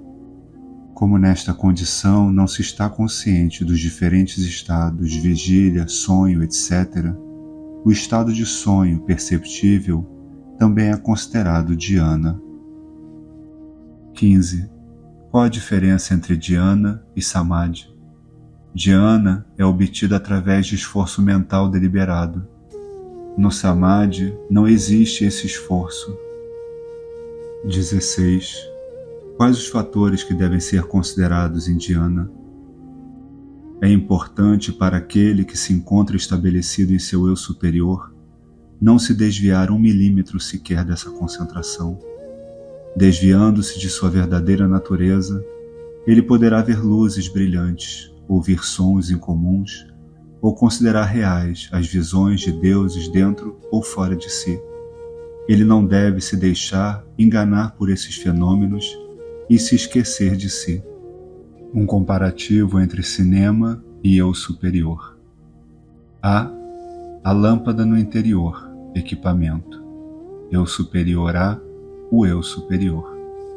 B. Cinema, lente diante da lâmpada. B. Eu superior, a mente pura junto ao eu superior. C. Cinema, o filme que consiste em uma longa série de fotografias separadas. C. Eu superior, o fluxo de tendências latentes que consistem de pensamentos sutis. D. Cinema, a lente, a luz que atravessa e a lâmpada, formando juntas a luz em foco. D. Eu superior, a mente, sua iluminação e o eu superior, que juntos formam o observador. E. Cinema, a luz que atravessa a lente e ilumina a tela. É eu superior. A luz do eu superior emerge da mente através dos sentidos e ilumina o mundo. F. Cinema, os vários tipos de imagens que surgem na tela. F. Eu superior, as várias formas e nomes que surgem como objetos percebidos à luz do mundo. G. Cinema, o mecanismo que põe o filme em movimento. G. Eu superior, a lei divina manifestando as tendências latentes da mente. Nota 1. Se o tempo gasto pensando nos objetos que não são o eu superior forem utilizados na inquirição sobre o eu superior, a autocompreensão será alcançada em pouco tempo. 2. Até que a mente se estabeleça em si mesma algum tipo de contemplação de um Deus ou deusa personificado, com profunda emoção e sentimento religioso, é essencial. Caso contrário, a mente será frequentemente assaltada por pensamentos obstinados ou pelo sono. 3. Sem passar todo o tempo praticando tais como eu sou Shiva ou eu sou Brahma, considerados contemplação do Brahma sem atributos, o método de inquirição sobre si mesmo deve ser praticado logo que se alcançar a resistência mental resultante dessa contemplação. 4. A excelência da prática consiste em não dar espaço nem mesmo a um único conceito mental. 17. Quais as regras de conduta que um aspirante deve seguir? Moderação nos alimentos, no sono e na fala. 18. Quanto tempo se deve praticar? Até que a mente atinja sem esforço seu estado natural de liberdade dos conceitos, isto é, até que o sentido do eu e meu não mais existam. 19. Qual o significado de viver em solidão? Como o eu superior está em tudo, ele não possui um local específico para a solidão. Ao estado de liberdade dos conceitos mentais, denomina-se viver em solidão. 20. Qual a característica da sabedoria? Sua beleza reside em permanecer livre da ilusão depois de perceber uma só vez a verdade. Só existe medo em quem percebe pelo menos uma ligeira diferença entre si e o Brahma Supremo. Enquanto perdurar a ideia de que o corpo é o eu superior, não se poderá perceber a verdade, seja quem for o aspirante. 21. Se tudo acontece segundo o karma, resultado das ações de uma pessoa no passado, como superar os obstáculos à meditação? Prarabdha ocupa-se apenas da mente exteriorizada, não da interiorizada. Quem busca o seu verdadeiro eu superior não teme qualquer obstáculo. 22. O ascetismo é um dos requisitos fundamentais para quem deseja se estabelecer no eu superior. O esforço para se libertar do apego ao próprio corpo, na verdade, busca habilitar o eu superior. Apenas a maturidade do pensamento e a inquirição eliminam o apego ao corpo e não as situações de vida, tais como a do estudante, brahmachari, etc. Pois o apego está na mente enquanto as situações de vida pertencem ao corpo. Como os fatores físicos podem dissolver o apego que se encontra na mente? Pelo fato de a maturidade do pensamento e de a inquirição pertencerem à mente, apenas estes podem, através de indagações quanto à função dessa mesma mente, dissolver os apegos que por um descuido tomaram conta dela. Todavia, como a disciplina do ascetismo é o meio para obter imparcialidade, e como a imparcialidade é o meio para a inquirição, de certa forma, fazer parte de uma ordem de ascetas pode ser considerado um meio de inquirição através da imparcialidade. Em vez de desperdiçar a vida entrando para uma ordem de ascetas, antes de estar pronto para tal, mais vale viver o dia a dia. Para fixar a mente no eu superior, que é sua verdadeira natureza, é necessário separá-la da família de ilusões e dúvidas, isto é, renunciar mentalmente à família. Este é o verdadeiro ascetismo. 23. É regra estabelecida que, perdurando a mínima ideia de que eu sou o agente, o conhecimento do eu superior não poderá ser atingido. Contudo, é possível ao aspirante que leva uma vida familiar desobrigar-se adequadamente de suas tarefas sem tal sensação? Como não existe regra de que a ação depende do senso de ser o agente, não é preciso duvidar se algum ato ocorrer sem um agente ou sem atuação. Embora o funcionário do Ministério da Fazenda pareça aos olhos dos demais estar realizando suas tarefas de maneira atenta e responsável ao longo do dia, ele pode desincumbir-se delas sem apego pensando: não tenho nada que ver com todo esse dinheiro, e sem envolvimento mental. Da mesma maneira, o chefe de família sensato também pode realizar sem apego as diversas tarefas familiares que lhe cabem segundo seu karma passado, como um instrumento nas mãos de outro. A ação e conhecimento não são obstáculos um para o outro. 24. De que serve à família um sábio chefe de família que dispensa o conforto físico, e de que lhe serve a família? Não obstante dispensar por completo o conforto físico, se a família, devido ao karma passado, precisa ser sustentada por essa pessoa, ela estará realizando um serviço para outros. A pergunta se o sábio beneficia-se com a realização de tarefas domésticas pode-se responder que, como ele já atingiu o estado de completa satisfação, soma total de todos os benefícios e o maior bem de todos, ele não espera obter mais nada com o cumprimento dos deveres familiares. 25. Como atingir a cessação das atividades e a paz mental em meio às tarefas familiares, cuja natureza é de atividade constante? As atividades do homem sábio existem apenas aos olhos dos outros e não aos seus. Embora ele realize tarefas grandiosas, em verdade nada faz. Portanto, suas atividades não perturbam a inação e a paz de espírito, pois ele sabe que todas as atividades ocorrem em sua simples presença e que ele nada faz. Assim, ele atua como testemunha silenciosa de todas as atividades. 26. Assim como o karma passado do sábio é a causa de suas atuais atividades, as impressões acarretadas por suas atuais atividades não irão permanecer com ele no futuro? Apenas quem é livre de todas as tendências latentes é um sábio.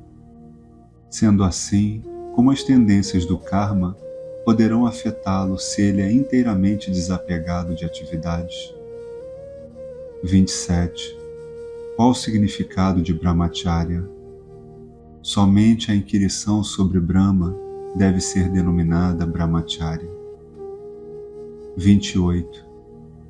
A prática do Brahmacharya, seguida em conformidade com as 4 ordens da vida, é uma forma de conhecimento? As várias formas de conhecimento, tais como o controle dos sentidos, etc., estão incluídas em Brahmacharya. Assim, as práticas virtuosas adequadamente seguidas por quantos pertencem à ordem dos estudantes brahmacharis ajudam bastante em seu desenvolvimento. 29. É possível entrar para a ordem dos ascetas sannyasa diretamente da ordem dos estudantes brahmacharya? Os competentes não necessitam entrar formalmente para as ordens de brahmacharya, etc., na sequência estabelecida. Quem realizou o seu eu superior não faz distinções entre as várias ordens da vida. Portanto, nenhuma ordem o ajuda ou atrapalha. 30.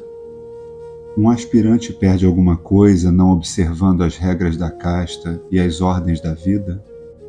Como a aquisição de conhecimento é o fim supremo de todas as práticas, não existem regras a serem seguidas por aquele que pertence a qualquer ordem de vida e esteja constantemente adquirindo conhecimento. Se ele procura seguir os códigos de casta e as ordens da vida, o faz pelo bem do mundo. Não obtém nenhum benefício com a observância dessas regras. Tampouco perde alguma coisa deixando de segui-las. Experiência 1. O que é a luz da consciência? É a existência e a consciência luminosa que revela aquele que busca o mundo dos nomes e das formas, tanto exterior como interior. Essa existência e consciência pode ser percebida nos objetos por ela iluminados.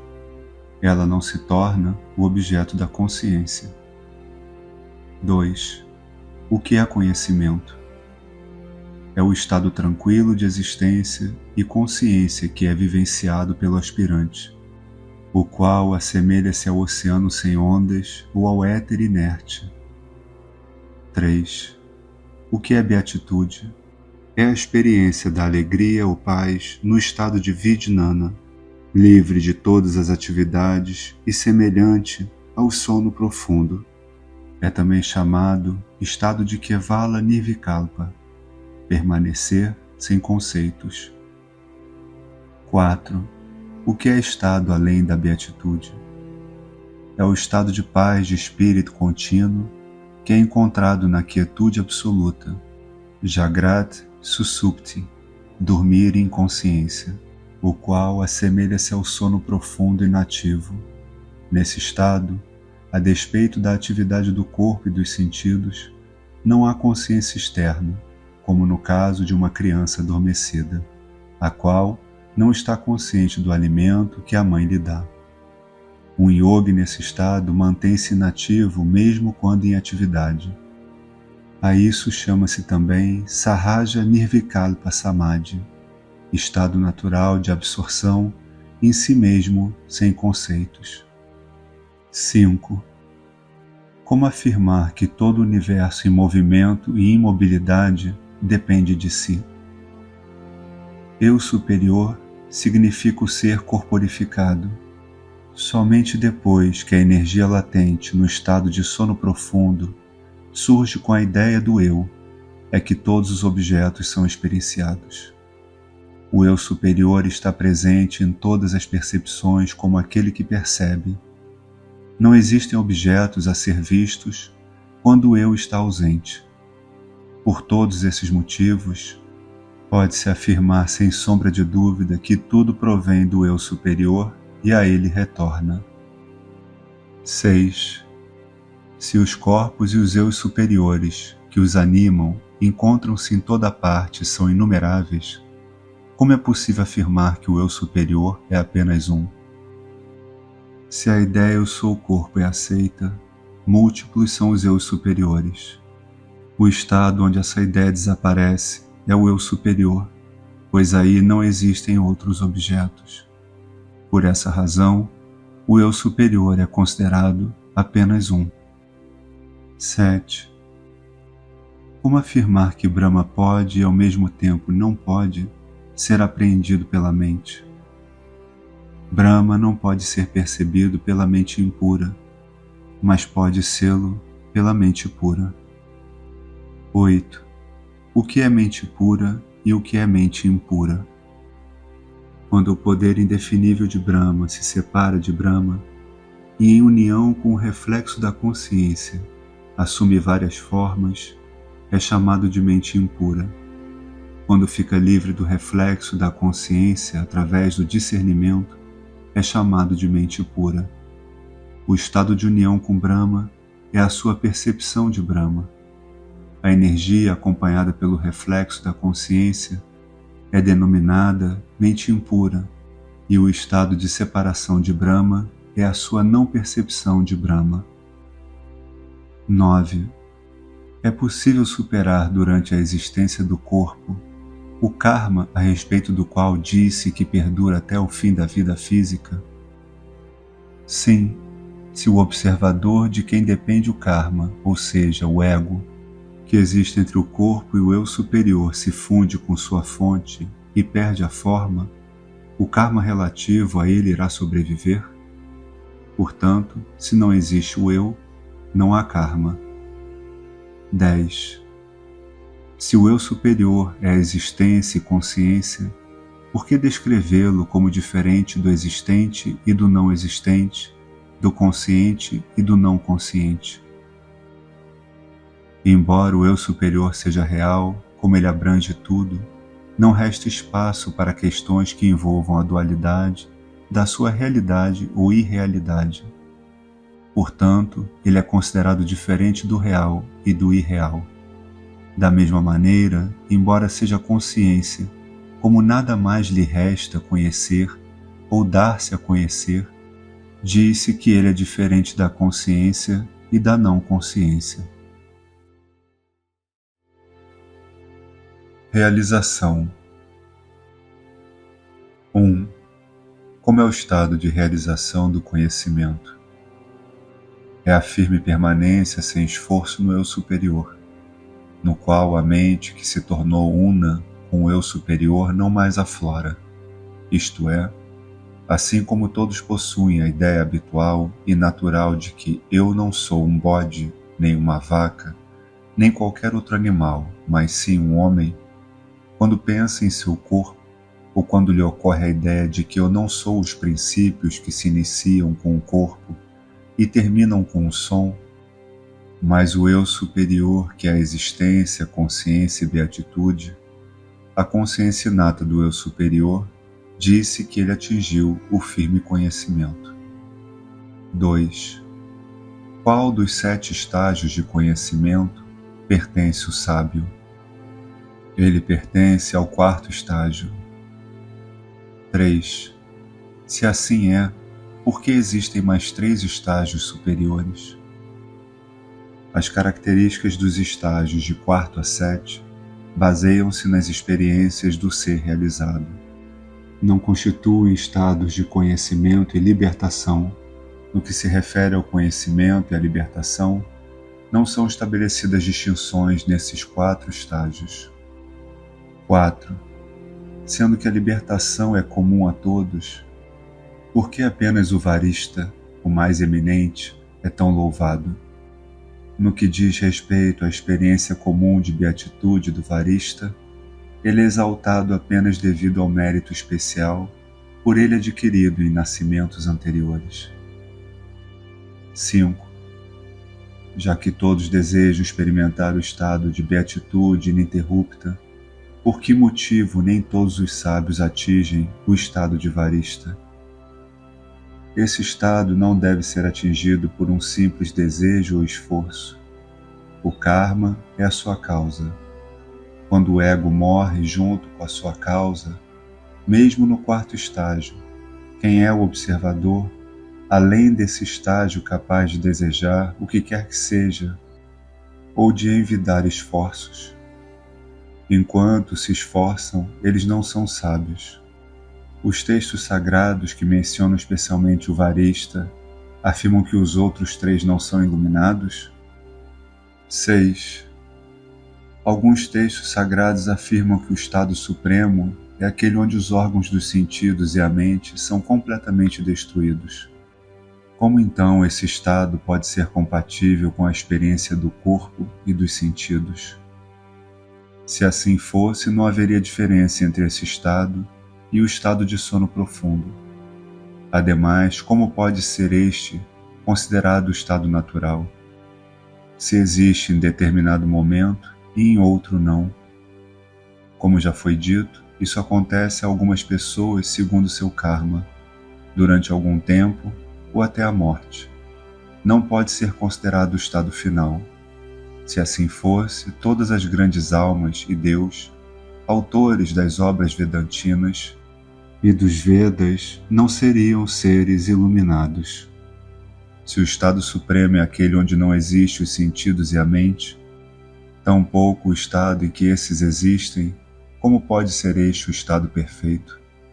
Apenas o karma é responsável pela atividade ou pela inatividade dos sábios. Assim, as grandes almas declaram que apenas o estado de Sahaja Nirvikalpa, estado natural sem conceitos, é o estado máximo. 7. Qual a diferença entre o sono normal e o sono desperto?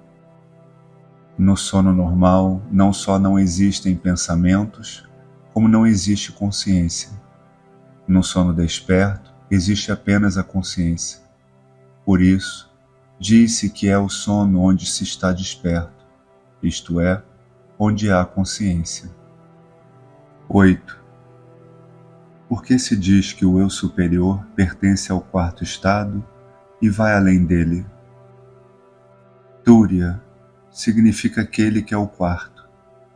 Os que experimentam os três estados de vigília, sonho e sono profundo, conhecidos como Vishva, Taijasa e Prajna, e que passam sucessivamente de um estado a outro, não são o eu superior. O quarto estado vem para tornar claro que o eu superior é diferente dos outros três, e é testemunha desses estados. Obtido este conhecimento, desaparecem os três estágios, assim como a ideia de que o eu superior é uma testemunha, que é o quarto estado. Por isso, diz-se que o eu superior vai além do quarto estado. 9. Quais os benefícios obtidos pelo sábio com os livros sagrados? O sábio, personificação das verdades mencionadas nas Escrituras, não tem necessidade delas. 10. Existe alguma relação entre a realização de poderes sobrenaturais e a libertação? Somente a inquirição iluminada leva à libertação. Os poderes sobrenaturais são apenas aspectos ilusórios criados pelo poder de Maya. A realização do eu superior, que é permanente, é a única verdadeira realização. Realizações que aparecem e desaparecem, efeitos de Maya, não podem ser reais. Existem tendo em vista usufruir de fama, prazeres e etc. Para algumas pessoas surgem sem ter sido buscados através do karma. Saiba que a união com Brahma é o verdadeiro propósito de todas as realizações, e é também o estado de libertação conhecido como união. 11. Se essa é a natureza da libertação, por que certas escrituras a relacionam com o corpo e afirmam que a alma individual pode alcançar a libertação somente quando não deixa o corpo? Apenas no caso de servidão real deve-se considerar a libertação e a natureza de suas experiências. Quanto ao eu superior, ele não se submete à servidão em nenhum dos 4 estados. Se a servidão é apenas um pressuposto verbal, segundo declara enfaticamente o Vedanta, como surgirá a questão da libertação, que depende da servidão, quando esta não existe? Sem o conhecimento dessa verdade, indagar qual a natureza da servidão e da libertação é o mesmo que falar a respeito de altura, cor e etc., do filho que não existe de uma mulher estéril ou dos chifres de uma lebre. 12. Sendo assim, as descrições de servidão e libertação encontradas nas Escrituras não se tornam irrelevantes e falsas? Não. Ao contrário, a ilusão de servidão produzida pela ignorância desde tempos imemoriais só pode ser afastada através do conhecimento, e visando esse objetivo, o termo libertação tem sido geralmente aceito. Isso é tudo. O fato de as características da libertação serem descritas de formas diferentes prova que são imaginárias. 13. Se assim é, não seriam inúteis todos os esforços tais como o estudo e a reflexão? Não. A convicção firme de que a servidão e a libertação não existem constitui o propósito supremo de todos os esforços. Como esse propósito de enxergar corajosamente, através da experiência direta, que a servidão e a libertação não existem, só pode ser atingido com a ajuda das práticas supracitadas. Esses esforços são úteis. 14. Como afirmar a não existência da servidão e da libertação? Chega-se a essa percepção pela força da experiência, e não simplesmente por meio das Escrituras. 15. Como experimentar isso? Servidão e libertação não passam de expressões linguísticas, não possuem realidade por si sós. Por conseguinte, não podem existir por si sós. É necessário aceitar a existência de alguma coisa básica, da qual constituam modificações. Se alguém indaga para quem existem a servidão e a libertação, constata que elas existem para mim. Se indaga quem sou eu, percebe a não existência de algo como eu. Então fica claro como um fruto amalacá na mão de alguém que permanece o ser real de alguém. Com essa verdade será natural e claramente experimentada por aqueles que deixarem de lado as discussões verbais triviais e indagarem a respeito de si mesmos. Sem dúvida, todas as pessoas realizadas não irão ver servidão ou libertação no eu superior. 16. Se não existem servidão nem libertação, por que a experiência real de alegria e tristeza? Elas só parecem reais quando o indivíduo se afasta de sua verdadeira natureza. Na verdade, elas não existem. 17. É possível que todos conheçam de maneira direta e indubitável qual é exatamente a sua natureza? Sem dúvida que é possível. 18. Como?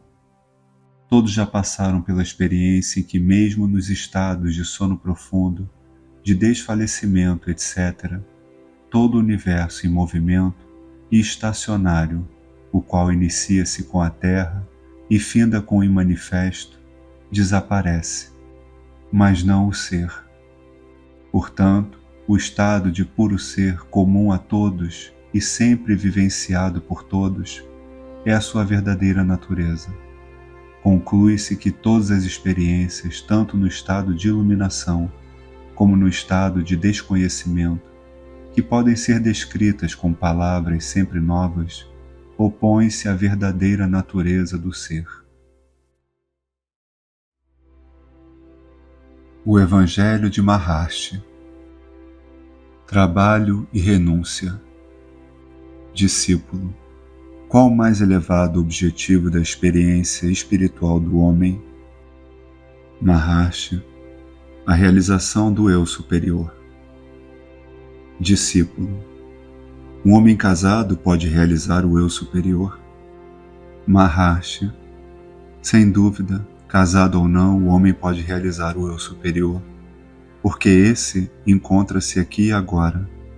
Caso contrário, se fosse necessário algum esforço em determinado momento, a fim de alcançá-lo, se o eu superior fosse algo novo a ser adquirido, de nada valeria buscá-lo, pois o que não é natural também não é permanente. Mas digo que o eu superior se encontra aqui e agora. Discípulo, um marujo mergulha no mar e não está protegido por um colete impermeável. Este mundo onde precisamos labutar arduamente dia após dia assemelha-se ao oceano. Maharishi, sim, a mente é o colete impermeável. Discípulo, então é possível engajar-se no trabalho e livre de desejos manter a solidão? Contudo, as tarefas da vida diária deixam pouco tempo para a meditação ou mesmo para a oração. Maharishi, sim, o trabalho realizado com apego é um grilhão, ao passo que se realizado com desapego, não afeta o indivíduo. Mesmo enquanto trabalha, ele se encontra em solidão. Empenhar-se em sua tarefa é o verdadeiro namaskar, e viver em Deus é o único verdadeiro asana. Discípulo, não terei de renunciar à minha casa? Maharishi, se esse fosse o seu destino, não surgiria essa pergunta. Discípulo, então por que o Senhor deixou sua casa na juventude? Maharishi, tudo acontece segundo a providência divina. O curso do comportamento nesta vida é o resultado das ações passadas encontrado na vida presente. Discípulo, é aconselhável devotar todo o meu tempo à busca do eu superior? Caso seja impossível, devo simplesmente manter-me tranquilo? Maharishi, se puder manter a tranquilidade sem se envolver em nenhuma outra busca, será excelente. Se não conseguir, de que adianta manter a quietude no que diz respeito à compreensão? Enquanto uma pessoa vê-se forçada a ser ativa, não deve desistir de tentar compreender o eu superior. Discípulo, as ações de uma pessoa não irão afetá-la em vidas subsequentes? Maharishi, você nasceu agora? Por que pensar em outras vidas? A verdade é que não existe nascimento nem morte. Deixe aquele que nasceu o encargo de pensar na morte e no paliativo resultante. Discípulo, o Senhor pode mostrar-nos os mortos? Maharishi, você conhecia seus parentes antes destes nascerem para que tentasse conhecê-los depois da morte? Discípulo, como um chefe de família atua no esquema de libertação? Ele não precisa tornar-se necessariamente um mendigo a fim de atingir a libertação? Maharishi, por que você se considera um chefe de família? Pensamentos semelhantes de que você é um sannyasi irão obcecá-lo, mesmo se partir como um sannyasi. Sua mente o atormenta. Não importa se você vive o dia a dia ou renuncia a ele para viver na floresta. O ego é a origem do pensamento. Ele cria o corpo e o mundo e o faz pensar em ser um chefe de família. Caso você renuncie, o ego simplesmente substitui a ideia de sannyasi pela de chefe de família e o ambiente da floresta pelo da casa. Contudo, os obstáculos mentais lá estarão à sua espera. Até mesmo aumentam em novos ambientes. De nada adianta mudar de ambiente. O único obstáculo é a mente. Ela precisa ser vencida em casa ou na floresta.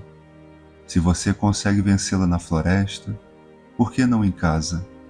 Portanto, Por que mudar de ambiente? Você pode começar a trabalhar agora, seja qual for o ambiente. Discípulo, é possível usufruir o Samadhi mesmo ocupado com o trabalho mundano? Maharshi, o sentimento eu trabalho é o obstáculo. Pergunte a si mesmo, quem trabalha? Lembre-se de que você é. Então o trabalho não irá amarrá-lo. Ele prosseguirá automaticamente. Não faça esforços para trabalhar, nem para renunciar ao trabalho. Seus esforços é que são o estorvo. O que tem de acontecer, acontecerá. Se você está fadado a não trabalhar, haverá falta de trabalho, mesmo se você o procurar. Se está destinado a trabalhar, não conseguirá evitá-lo. Será forçado a comprometer-se com o trabalho. Portanto, deixe essa tarefa ao poder superior. Você não pode renunciar ao seu destino nem mantê-lo como bem entende.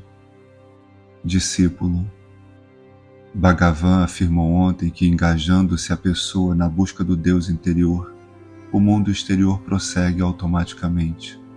Afirmar-se que na vida de Sri Chaitanya, durante suas palestras aos aspirantes, na verdade ele estava buscando Krishna, o Self, dentro de si, esquecendo tudo a respeito do seu corpo e falando apenas de Krishna. Isso suscitou uma dúvida, qual seja a de se o trabalho pode ser deixado a si mesmo com segurança. Deve-se manter a atenção parcialmente voltada para o trabalho físico?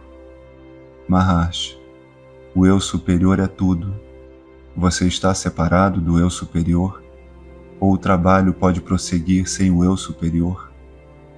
O eu superior é universal. Assim, todas as ações prosseguirão. Não importa se você se esforça ou não por envolver-se com elas. O trabalho prosseguirá por si mesmo. Assim, Krishna disse a Arjuna que ele não precisaria se dar ao trabalho de exterminar os Kauravas. Estes já haviam sido liquidados por Deus. Não cabe a ele resolver trabalhar e preocupar-se com a sua função, mas sim permitir que sua própria natureza realize a vontade do poder superior. Discípulo, mas o trabalho poderá sofrer as consequências caso eu não lhe dê atenção. Maharshi, dar atenção ao eu superior significa dar atenção ao trabalho. Você se identifica com seu corpo, por isso acredita que o trabalho é realizado por você. Todavia, o corpo e suas atividades, incluindo o trabalho, não são separados do eu superior. O que importa se você comparece ou não ao emprego? Suponha que você caminhe de um local para o outro, sem prestar atenção no caminho. Contudo, depois de algum tempo, você chega ao seu destino. Percebe como caminha sem se dar conta? Assim acontece também com os outros tipos de tarefa. Discípulo, então é como o sonambulismo? Maharshi, como o sonambulismo? Exatamente. Uma criança está profundamente adormecida e sua mãe a alimenta. A criança ingere o alimento como se estivesse acordada. Mas na manhã seguinte diz à mãe: "Mamãe, não comi ontem à noite." A mãe e os outros sabem que ela comeu, mas a criança afirma que não. Ela não estava consciente. Contudo, a ação aconteceu. Um viajante adormece na carroça. Os bois prosseguem, param ou se livram do jugo durante o trajeto. Ele não toma conhecimento desses fatos, mas se vê num lugar diferente ao acordar. Manteve-se ditosamente ignorando os acontecimentos no caminho, mas a jornada terminou. Da mesma forma acontece com o eu superior de um indivíduo. O eu superior, sempre desperto, compara-se ao viajante adormecido na carroça. O estado de vigília é o movimento dos bois. O samadhi, a imobilidade dos animais. Porque samadhi significa quietude absoluta, sono desperto. Isto é, a pessoa está consciente, mas não preocupada com a ação. Os bois estão jungidos, mas não se movem. O sono é a libertação dos bois em relação ao jugo. pois ocorrem a completa interrupção das atividades que correspondem à libertação dos bois jungidos. Ou de novo o exemplo do cinema. As imagens são projetadas na tela de um cinema, mas os quadros em movimento não afetam nem alteram a tela. O espectador presta atenção às cenas, não à tela. Aquelas não existem sem esta. Entretanto, a tela é ignorada. Da mesma forma, o eu superior é a tela onde as cenas, as atividades, etc., prosseguem. O homem tem consciência desses últimos, mas não percebe o primeiro essencial. Da mesma forma, o mundo das imagens não está separado do eu superior. Não importa se ele tem consciência da tela ou não, a ação prossegue. Discípulo, mas no cinema existe um operador. Maharshi, o cinema é feito de materiais inconscientes. A luz, as imagens, a tela, etc. São todos inconscientes, por isso precisam de um operador. O observador consciente. Por outro lado, o eu superior é a consciência absoluta, ou seja, é autossuficiente. Não pode existir um operador separado do eu superior. Discípulo, não estou confundindo o corpo com o operador, mas sim referindo-me às palavras de Krishna no capítulo 18, versículo 61 do Gita. O Senhor, ó Arjuna, habita o coração de todos os seres, e com seu poder ilusório, movimenta todos os seres como se em uma máquina. Maharshi, as funções do corpo que necessitam de um operador nascem na mente. Como o corpo é jada ou inconsciente, é necessário um operador consciente. As pessoas pensam que são jivas e Krishna afirmou que Deus reside no coração como operador dos jivas. Em verdade, não existem jivas nem operador fora deles. O eu superior tudo abrange. Ele é a tela, as imagens, o observador, os atores, o operador, a luz, o cinema e todo o resto. Confundir o eu superior com o corpo e imaginar o ator é como o observador representando-se como ator no cinema. Imagine o ator indagando se pode representar uma cena sem a tela. É o caso do homem que considera seus atos separados do eu superior. Discípulo, por outro lado, é como pedir ao espectador que represente no cinema. Então devemos aprender o sonambulismo. Maharshi, as ações e estados existem segundo o ponto de vista do observador. Um corvo, um elefante, uma cobra, cada qual utiliza um dos membros com dois objetivos alternativos. Com o olho, o corvo contempla ambos os lados. Para o elefante, a tromba serve de mão e nariz, e a serpente enxerga e ouve com os olhos. Não importa se você afirma que o corvo tem um ou dois olhos, ou refere-se à tromba do elefante chamando-a de mão ou nariz, ou chama de orelha os olhos da serpente. O significado é o mesmo. Da mesma forma, no caso de Janani, sono-vigília ou vigília-sono, ou sonho-sono, ou sonho-vigília, são todos a mesma coisa. Discípulo, mas precisamos lidar com o corpo físico em um mundo de vigília, também físico. Se dormirmos durante o trabalho ou tentarmos trabalhar dormindo, o trabalho sairá errado. Maharshi, o sono não é ignorância, mas o estado puro. A vigília não é conhecimento, é ignorância. No sono existe a total consciência e na vigília a total ignorância. Sua verdadeira natureza engloba ambos e estende-se mais além. O eu superior encontra-se além do conhecimento e da ignorância. Os estados de sono, sonho e vigília são apenas modos que passam adiante do eu superior. Prosseguem, esteja você consciente ou não deles. Esse é o estado de Janani, o qual passa pelos estados de Samadhi, vigília e sono profundo. Assim como os touros movimentam-se, ficam de pé, ou são desungidos enquanto o passageiro dorme? Tais respostas assumem um ponto de vista daquele que não realizou o eu superior. Caso contrário, não seriam feitas tais perguntas. Discípulo: naturalmente elas não podem originar-se do eu superior. Quem estaria ali para perguntar? Mas infelizmente ainda não realizei o eu superior. Maharshi: é exatamente esse o obstáculo em seu caminho. Você precisa libertar-se da ideia de que não realizou o eu superior e ainda precisa realizar o eu superior. Você é o eu superior. Houve um tempo em que não estava consciente do eu superior? Discípulo: então devemos experimentá-lo no sono desperto ou em devaneios? Maharshi: risos. Discípulo: insisto que o corpo físico do homem mergulhado em samadhi, como resultado da contemplação contínua do eu superior, pode mobilizar-se por esse motivo, pode ser ativo ou inativo.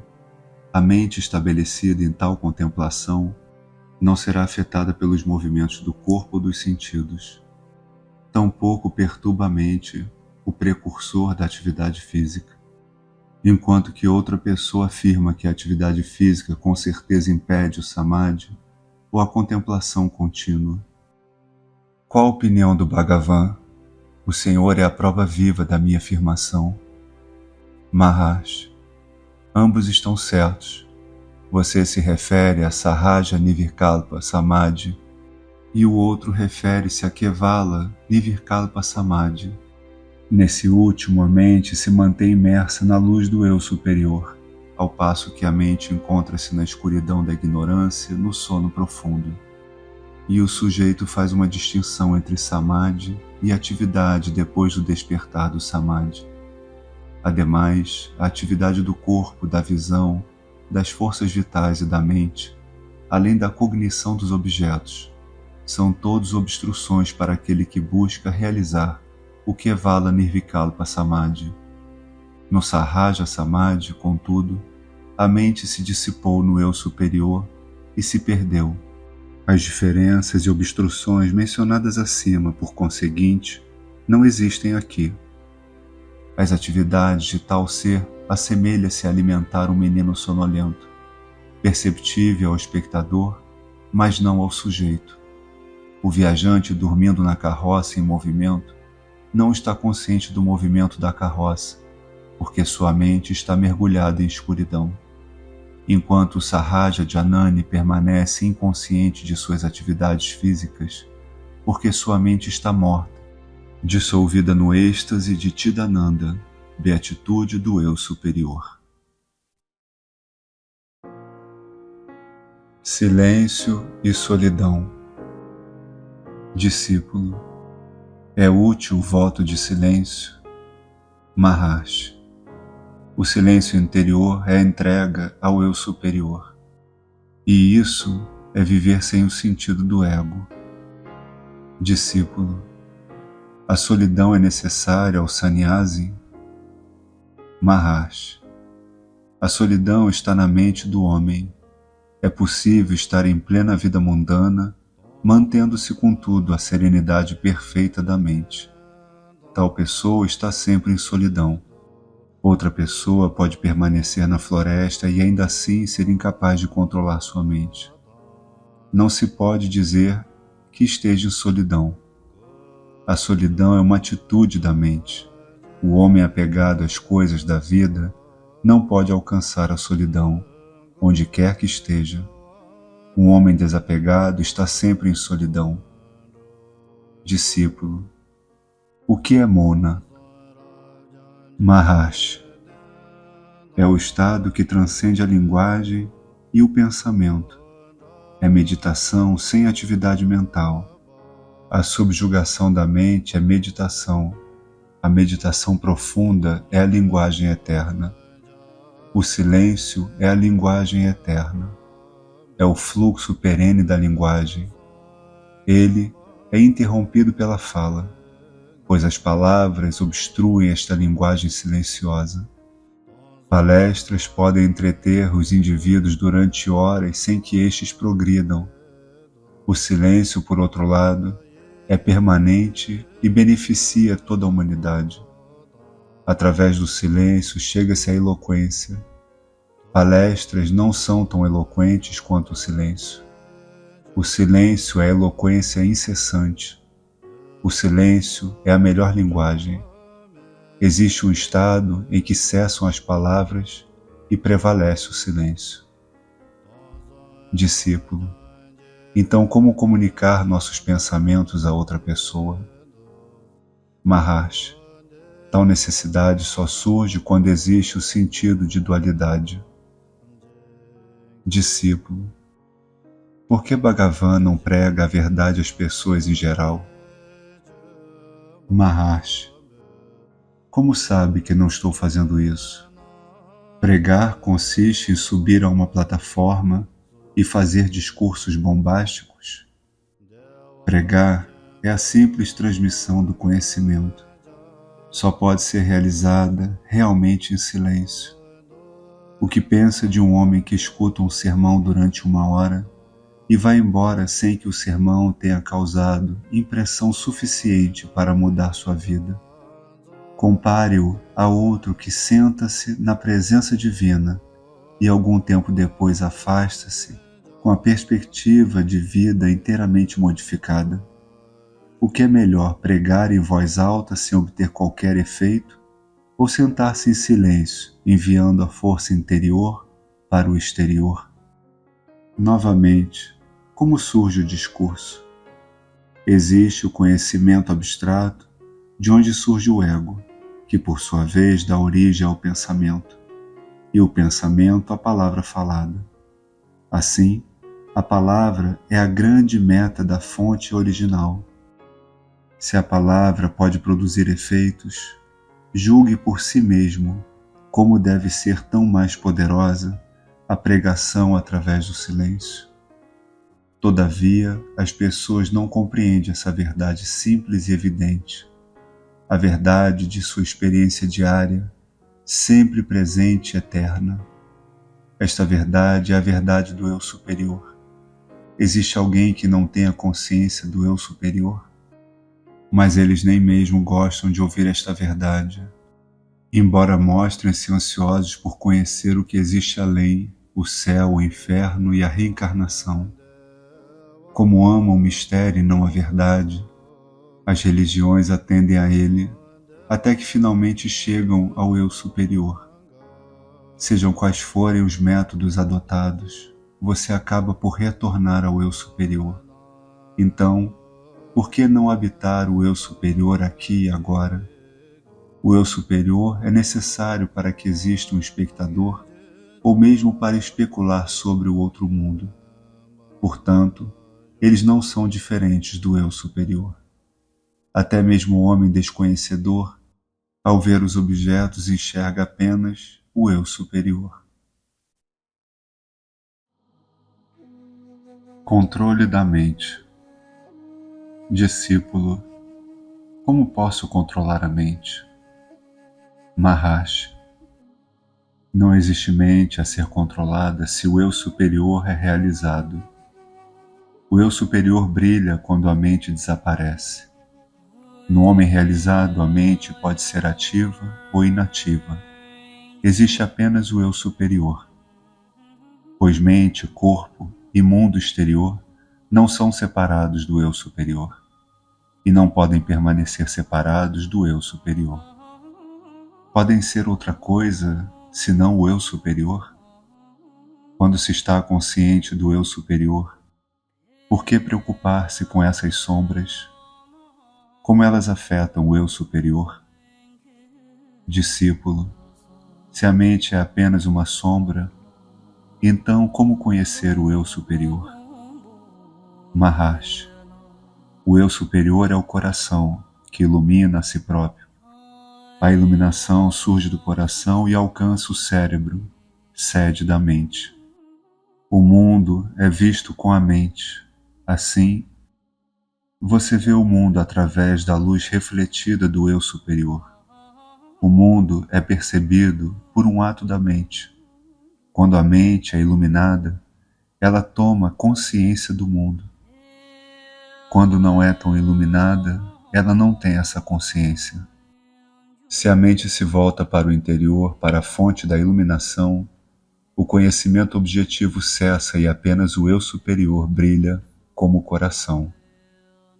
A lua brilha refletindo a luz do sol. Quando o sol se põe, a lua mostra os objetos.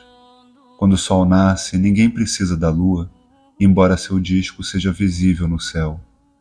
Assim acontece com a mente e o coração. A mente torna-se útil por sua luz refletida. Ela é usada para que se tornem visíveis os objetos. Quando torna o interior, ela se funde na fonte de iluminação, que brilha por si mesma, e então, a mente é como a luz durante o dia.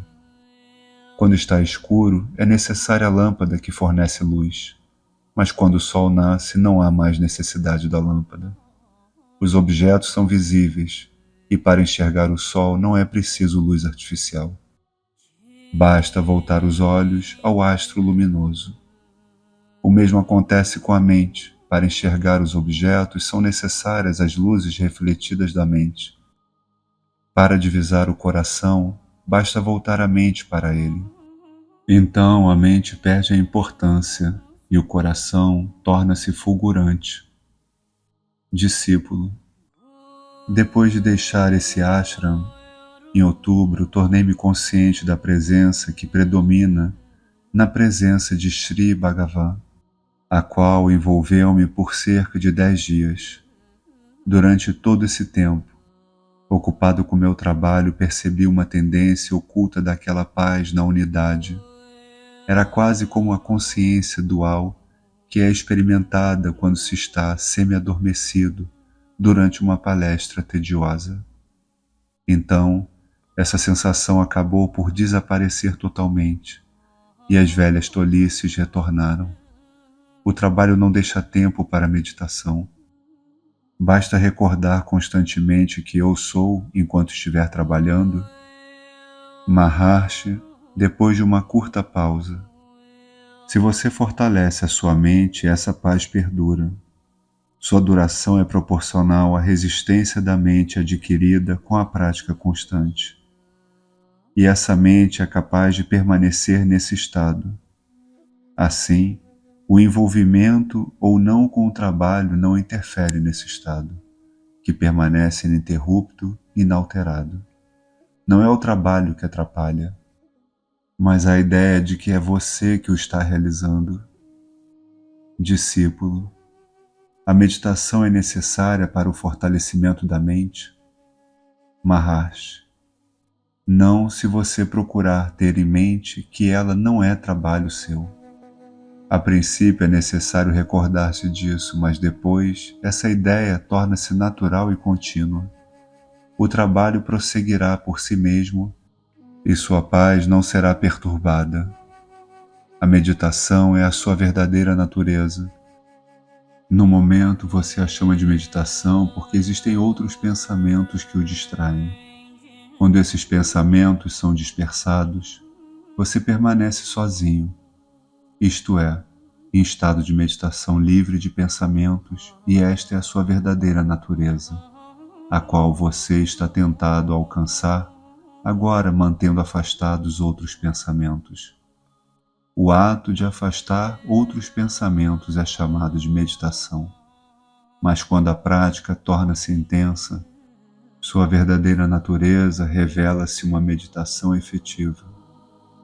Discípulo, outros pensamentos surgem com mais força quando se tenta meditar. Maharshi, sim, todos os tipos de pensamentos surgem na meditação. É exatamente isso, pois o que está oculto em você sobe à tona. Se não aflora, como pode ser destruído? Os pensamentos surgem espontaneamente, por assim dizer, embora sejam extintos no devido tempo, fortalecendo assim a mente. Discípulo, às vezes pessoas e coisas assumem uma forma quase transparente, como num sonho. A pessoa deixa de observá-los como algo externo, mas toma consciência passivamente de sua existência, sem ter ao mesmo tempo consciência ativa de algum tipo de eu superior. A mente encontra-se profundamente apaziguada. É nessas ocasiões que se está pronto para mergulhar no eu superior? Ou essa condição não é saudável, mas sim resultado de auto-hipnose? Deve ser encorajada como paz temporária e submissa? Maharshi. A consciência existe com o abrandamento da mente. É este exatamente o estado que deve ser buscado. O surgimento dessa questão, nesse ponto, mostra que o estado não é constante, mas casual. A palavra mergulhar é adequada quando existem tendências externas. Portanto, quando a mente precisa ser direcionada para o interior, onde existe a imersão abaixo da superfície de exterioridades. Todavia, se prevalece a calma sem obstrução da consciência, qual a necessidade de mergulho? Se esse estado não foi alcançado como eu superior, o esforço para atingi-lo denomina-se mergulho. Pode-se então considerar este estado conveniente à compreensão ou mergulho. Assim, as duas últimas questões apresentadas por você simplesmente não afloram. Discípulo. A mente continua a sentir predileção por crianças, possivelmente porque com frequência a criança é usada para personificar o ideal. Como superar essa preferência? Maharshi. Mantenha-se no eu superior. Por que pensar em crianças e em sua reação diante delas? Discípulo. Essa terceira visita a Tiruvannamalai, ao que parece, intensificou o senso de egoísmo em mim, dificultando a meditação. É uma fase passageira, sem importância, ou um sinal de que a partir de agora devo evitar esses lugares? Maharshi. Isso é imaginação. Esse lugar, ou qualquer outro, está dentro de você. Esses devaneios devem ter um fim, pois esses lugares não guardam relação com as atividades da mente. Da mesma maneira, seu ambiente não é apenas uma questão de escolha individual. Existem normalmente e você precisa elevar-se acima dele, e não envolver-se. Parênteses. Um menino de 8 anos e meio sentou-se no saguão por volta de 5 horas da tarde quando Sri Bhagavan subia a colina.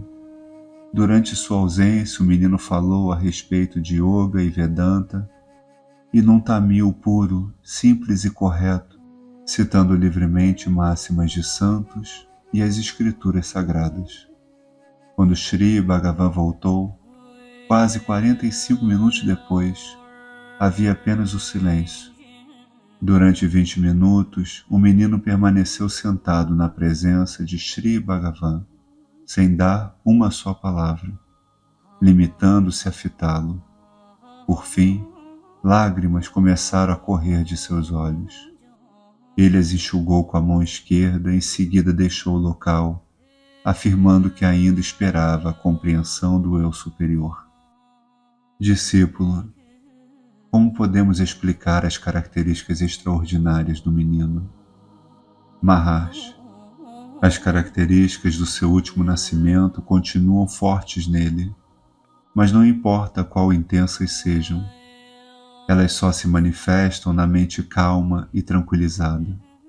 Durante a experiência da totalidade, às vezes as tentativas de reviver a memória fracassam.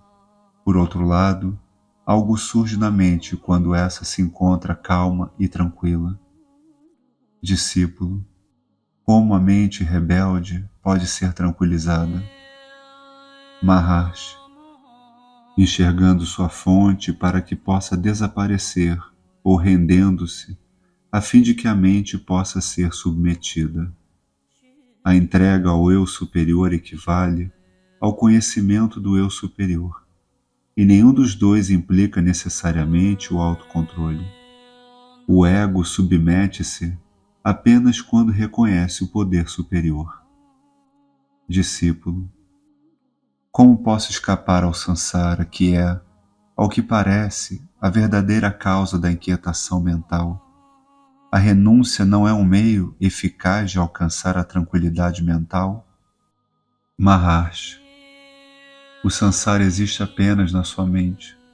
O mundo não brada, estou aqui eu, o mundo. Se o fizesse, estaria sempre ali, tornando sua presença sentida por você, mesmo durante o sono. Entretanto, como ele não ocorre durante o sono, vê-se que não é permanente. Não sendo permanente, falta-lhe substância. Não possuindo realidade fora do eu superior, é facilmente sujeitado por esse. Apenas o eu superior é permanente. A renúncia é a não identificação do eu superior com o não eu superior. Quando a ignorância que identifica o eu superior ao não eu superior é eliminada, o não eu superior deixa de existir, e essa é a verdadeira renúncia. Discípulo, não podemos atuar sem apego, mesmo na ausência de tal renúncia? Maharshi, apenas um Atma de Ananya pode ser um bom Karma Yogi.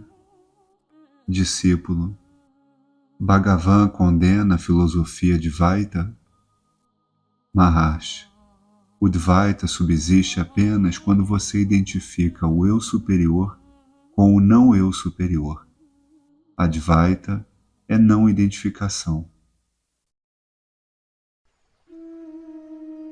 Bhakti e Janana. Discípulo, Shri Bhagavata descreve em linhas gerais uma forma de encontrar Krishna no coração, prosternando-se ante a totalidade e contemplando-a como o próprio Senhor. Esse é o verdadeiro caminho que leva à realização do eu superior? Não seria então mais fácil adorar Bhagavan no que diz respeito à mente, em vez de buscar o supramental através da investigação mental? Quem sou eu?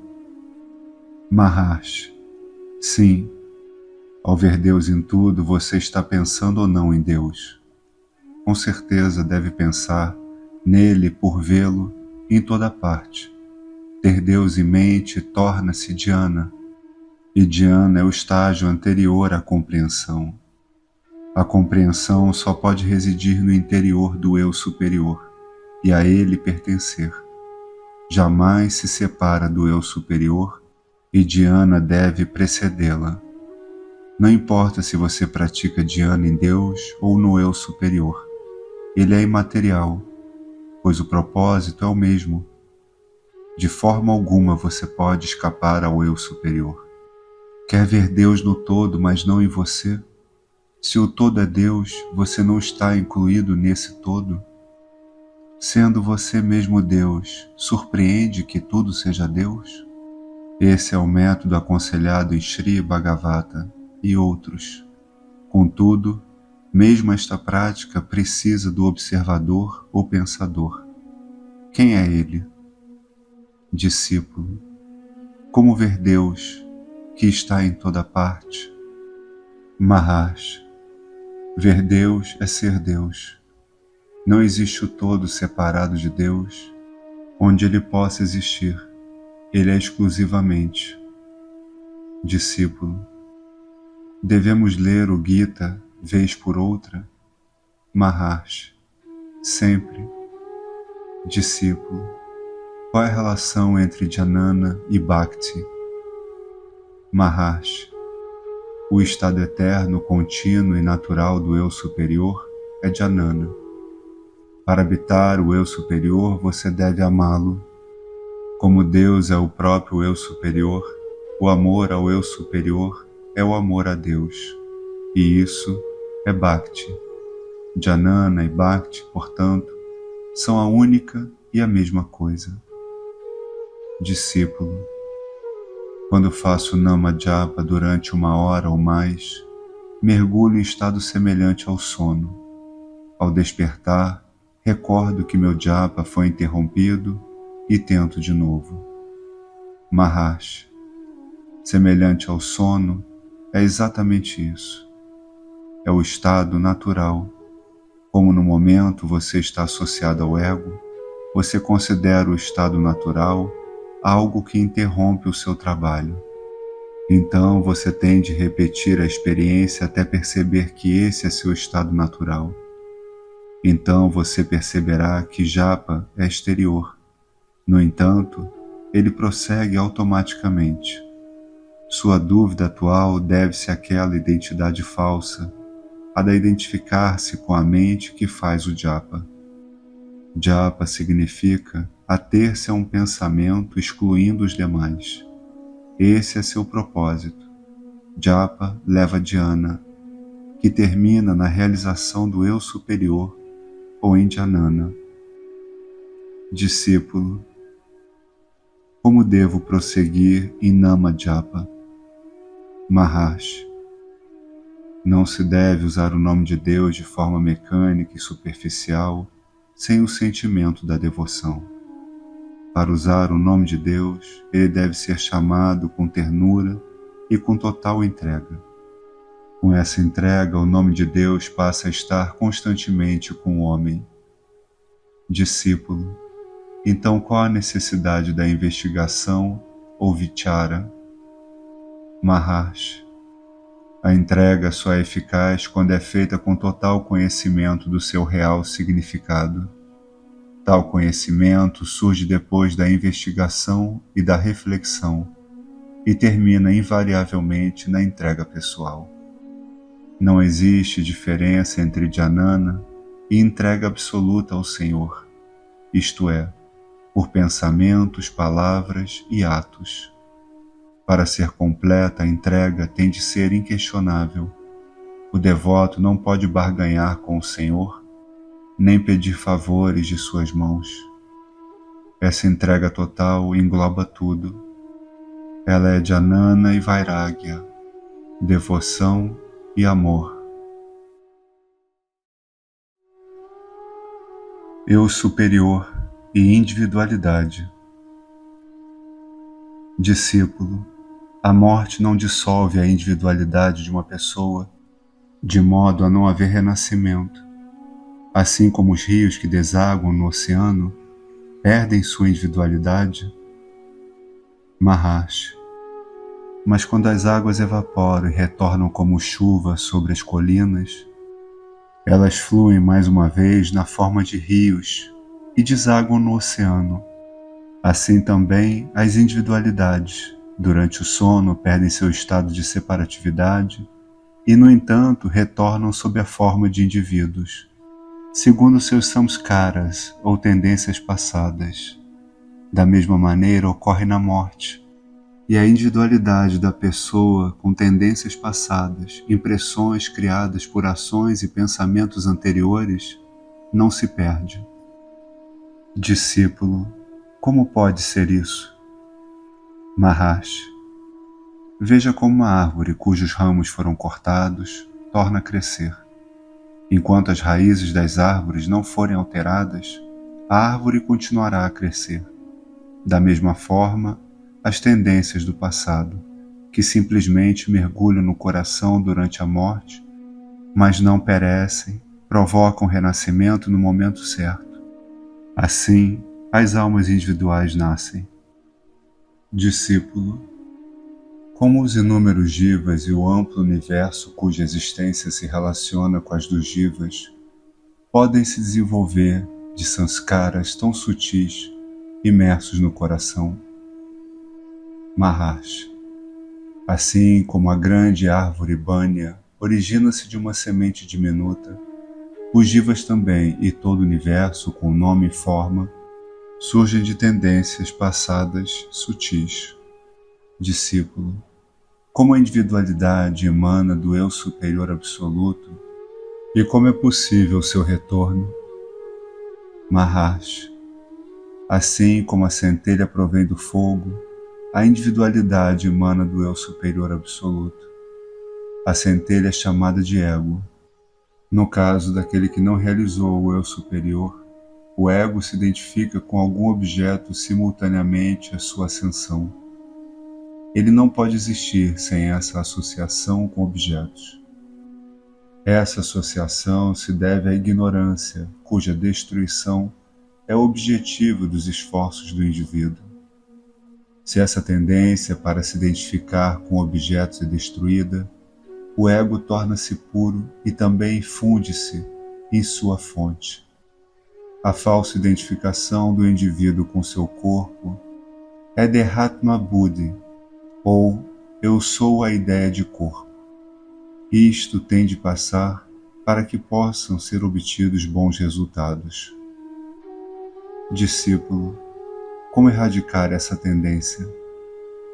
Maharshi, você existe em sono profundo, sem estar associado a corpo ou mente, mas nos dois outros estados você se associa a eles. Se está unido ao corpo, como pode existir sem o corpo em sono profundo?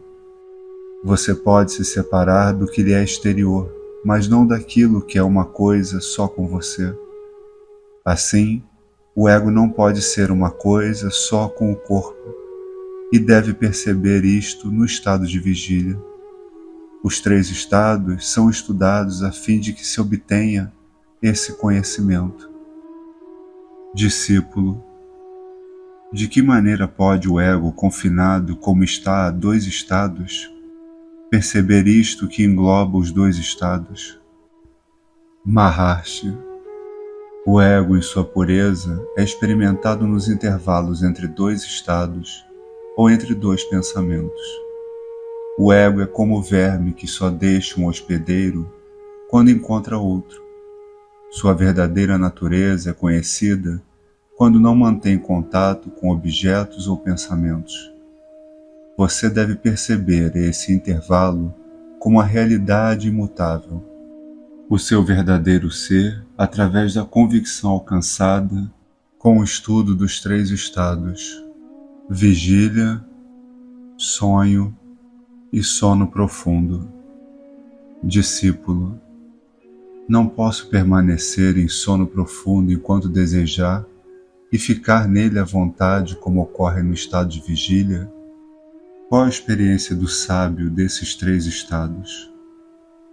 Maharshi, sono profundo também existe no estado de vigília.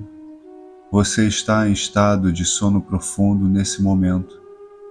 Ele deve ser alcançado conscientemente, exatamente no estado de vigília. Na verdade, não se entra nem se sai dele. Estar consciente do estado de sono profundo em vigília é Jagrat Susupti, e isto é Samadhi. O que não realizou o eu superior não consegue permanecer por muito tempo em sono profundo, pois vê-se forçado pela sua natureza a sair dele. Seu ego não está morto e ressurgirá repetidas vezes. Mas o Jnani esmaga o ego em sua fonte. Por vezes também, neste caso, o ego parecerá emergir, como se compelido pelo resultado de suas ações passadas. Isso é também no caso de Jnani devido a todos os propósitos externos, resultado das ações passadas, aparentemente sustém ou mantém o ego, como no caso de quem não realizou o eu superior. Mas existe uma diferença fundamental, qual seja ao aflorar o ego de quem não realizou o eu superior. Na verdade, ele jamais se acalma, exceto no sono profundo. Ignora por completo a sua fonte. Em outras palavras, quem não realizou o eu superior não tem consciência de sono profundo durante os estados de vigília e sonho.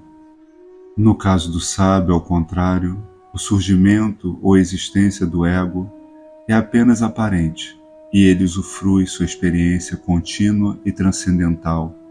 Não obstante, o aparente surgimento ou existência do ego, mantendo a atenção sempre na fonte. Esse ego é inofensivo, assemelha-se simplesmente ao esqueleto de uma corda queimada. Embora tenha forma, não serve para amarrar mais nada. Mantendo constantemente a atenção na fonte, O ego dissolve-se nessa fonte como um boneco de sal no mar. Discípulo, qual o significado da crucificação? Maharshi, o corpo é a cruz. Jesus, filho do homem, é o ego, ou a ideia eu sou o corpo. Quando o filho do homem é crucificado na cruz, o ego perece e o que sobrevive é o ser absoluto. É a ressurreição do eu superior glorioso do Cristo, Filho de Deus. Discípulo, mas como se justifica esta crucificação? Matar não é um crime abominável? Maharshi, todos cometem suicídio. O estado natural, eterno e venturoso é sufocado por essa vida de desconhecimento. Assim, o atual estilo de vida exige a morte da existência eterna e absoluta. Não é um caso de suicídio? Então, por que preocupar-se com assassinato? Discípulo, Sri Ramakrishna afirma que Nirvikalpa Samadhi não dura mais de 21 dias. Se insistir, a pessoa morre. É verdade? Maharshi, quando o resultado das ações passadas está exausto, o ego é completamente dissolvido, sem deixar traços. Essa é a libertação final, Nirvana. Enquanto o resultado das ações passadas não encontra exaustão, o ego ascende, o que parece ocorrer no caso dos Jivamuktas, alma realizada. Realização do eu superior. Discípulo, como atingir a realização do eu superior? Maharshi, a realização não é algo que se obtém, já está aqui. Basta libertar-se do pensamento não realizei. A quietude ou paz é a realização. Não existe um momento em que o eu superior não exista. Enquanto persistirem dúvidas ou o sentimento de não realização, deve-se buscar a libertação desses pensamentos, os quais originam-se da identificação do eu superior com o não eu superior. Quando o não eu superior desaparece, apenas o eu superior permanece. Para que se aumente o espaço em um recinto, basta retirar o que está obstruindo o espaço. O espaço não é trazido de nenhum outro lugar. Discípulo, se a realização é impossível sem a destruição das tendências mentais, como alcançar o estado em que as tendências latentes são efetivamente destruídas? Maharshi, você se encontra nesse estado agora. Discípulo, isso significa que, atendo-me ao eu superior, as tendências latentes são destruídas assim que surgem? Maharshi, elas serão destruídas se você continuar como está. Discípulo, como atingir o eu superior?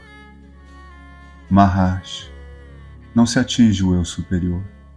Se o eu superior fosse algo a ser alcançado, não se encontraria aqui e agora, mas seria algo a ser obtido. O que se obtém também se perde. Assim, ele seria impermanente. Não vale a pena lutar por algo que não é permanente. Por isso afirmo que o eu superior não é alcançável. Você é o eu superior. Você já é isso. O problema é que você ignora seu estado de beatitude. Esse desconhecimento lança um véu sobre o puro eu superior, que é a beatitude. Tentativas são feitas apenas no sentido de remover esse véu de desconhecimento que não passa de conhecimento errado. O conhecimento errado é a falsa identificação do ser com o corpo, a mente e etc. Essa falsa identificação precisa desaparecer, restando assim apenas o eu superior. Portanto, a realização destina-se a todos. A realização não estabelece diferença entre aspirantes. A própria dúvida quanto à possibilidade de realizar o eu superior e a noção de que ainda não o realizei são os obstáculos. Liberte-se também desses obstáculos. Discípulo, de que serve o Samadhi? O pensamento subsiste nesse estado? Maharshi, apenas o Samadhi pode revelar a verdade. Os pensamentos lançam um véu sobre a realidade. Assim, ela não é compreendida como tal em outros estados, exceto no Samadhi. No Samadhi existe apenas o sentimento eu sou, e nenhum pensamento. A experiência eu sou é a quietude.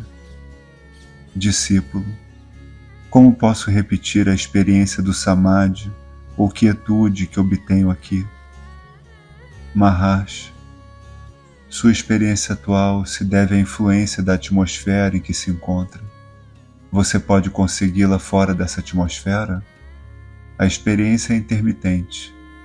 Para que se torne permanente é preciso prática. Discípulo, às vezes alguém tem flashes vívidos de uma consciência cujo centro se encontra fora do eu normal e que parece ser abrangente. Sem atentarmos a conceitos filosóficos, como Bhagavan me aconselharia a trabalhar a fim de alcançar, reter e ampliar esses raros flashes? Nessa experiência, a prática envolve o isolamento? Maharshi, do lado de fora, para quem existe o exterior ou o interior? Eles só podem perdurar enquanto existirem sujeito e objeto. Para que existem esses dois? Ao pesquisar, você saberá que eles se convertem no sujeito. Veja quem é o sujeito, e essa investigação irá levá-lo à consciência pura, que transcende o sujeito. O eu normal é a mente. Essa mente tem limitações, mas a consciência pura está além das limitações e é alcançada através da investigação, como foi mostrado acima. Obtenção. O eu superior está sempre aqui.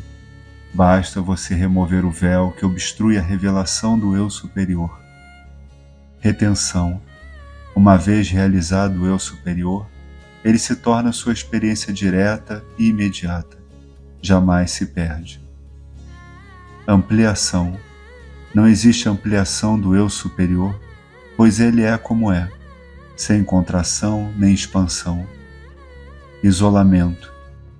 Habitar o eu superior é solidão, porque não existe algo estranho ao eu superior. O isolamento deve existir entre um local ou estado a outro. Não existe um nem outro separado do eu superior. Sendo o eu superior à totalidade, o isolamento é impossível e inconcebível. A prática apenas previne qualquer distúrbio à paz inata. Você se encontra sempre em seu estado natural. Faça ou não a prática. Continuar como é, sem questionamentos nem dúvidas, é o seu estado natural.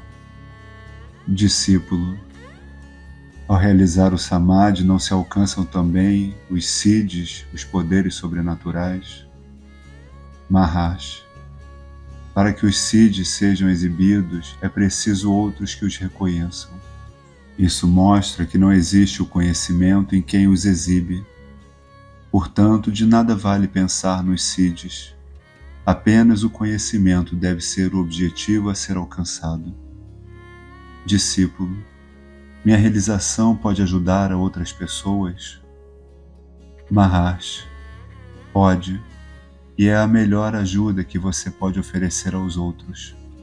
Os que descobriram as grandes verdades obtiveram-nas nas profundezas silenciosas do eu superior.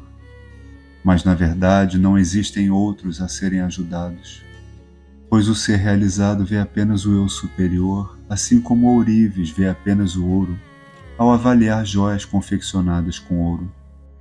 Quando você se identifica com o corpo, o nome e a forma estão presentes. Todavia, quando transcende a consciência do corpo, os outros também desaparecem. O realizado não vê o mundo como algo diferente de si mesmo. Discípulo, não seria melhor se os santos se misturassem aos outros? Maharshi, não existem outros com quem se misturar. O eu superior é a única realidade. Discípulo, não devo tentar ajudar o mundo em sofrimento? Maharshi, o poder que criou você também criou o mundo. Se ele pode cuidar de você, pode da mesma maneira cuidar do mundo. Se Deus criou o mundo, cabe a ele e não a você cuidar da sua criação. Discípulo, não é o nosso dever ser patriotas? Maharshi, o seu dever é ser, e não ser isto ou aquilo. Eu sou o que sou, resume toda a verdade. O método resume-se em ser inquietude. E o que significa quietude? Significa destrua-se, porque todo nome e toda forma são a causa dos problemas. Eu é o eu superior. Eu sou isto é o ego. Quando o eu é mantido apenas como eu, ele é o eu superior. Quando toma uma tangente e afirma eu sou isso ou aquilo, sou assim ou assado, é o ego. Discípulo, então quem é Deus? Maharshi, o eu superior é Deus. Se Deus estivesse separado do eu superior, ele seria um Deus sem eu superior, o que é um absurdo. Para realizar o eu superior, basta quietude. O que pode ser mais fácil do que isso? Assim, o conhecimento do eu superior é o mais fácil dos estados a ser alcançado. O Guru e sua graça. Discípulo, o que é a graça do Guru? Como ele leva à realização do eu superior? Maharshi, o Guru é o eu superior. Às vezes um homem fica insatisfeito com a sua vida e descontente com o que possui. Busca a satisfação de seus desejos através da oração a Deus, etc. Gradualmente sua mente é purificada, até que ele passa a desejar conhecer a Deus, mais para obter a sua graça do que para satisfazer seus desejos mundanos. Então a graça de Deus começa a se manifestar. Deus assume a forma de um guru e aparece ao devoto. Ensina-lhe a verdade e, além disso, purifica-lhe a mente com a união. A mente do devoto se fortalece, sendo então capaz de voltar-se para o interior. Através da meditação, ela é purificada e permanece em quietude, sem a menor alteração. Esta calma expansão é o eu superior. O Guru é externo e interno. Do exterior ele dá um empurrãozinho a fim de que a mente se volte para o interior. Do interior ele puxa a mente em direção ao eu superior e ajuda no aquietamento mental. Isto é a graça do Guru. Não existe diferença entre Deus, o Guru e o eu superior. Discípulo, na sociedade teosófica, eles meditam a fim de buscar mestres que os guiem. Maharshi, o mestre encontra-se no interior. A meditação destina-se a dissolver a ideia, fruto do desconhecimento de que é encontrado apenas no exterior. Se ele é um estranho pelo qual você espera, ele também poderá desaparecer. De que adianta um ser transitório como esse? Todavia, enquanto você se acreditar separado ou considerar-se apenas o corpo, o mestre exterior também será necessário e tomará a forma de um corpo. Quando cessa a identificação equivocada do indivíduo com seu corpo, não haverá outro mestre a ser encontrado que não o eu superior. Discípulo, o Guru irá ajudar-nos a conhecer o eu superior através da iniciação e assim por diante? Maharshi, o Guru toma-o pela mão e sussurra em seu ouvido? Você pode imaginá-lo sendo o que você é. Como você relaciona sua existência com o corpo, imagina que ele também possui um corpo para que possa fazer algo tangível por você. O trabalho do Guru é interior, na esfera espiritual. Discípulo, Como o Guru é encontrado? Maharshi, Deus que é imanente, apieda-se na sua graça do devoto amoroso e manifesta-se segundo a evolução do devoto. O devoto pensa que ele é um homem e espera um relacionamento de dois corpos físicos.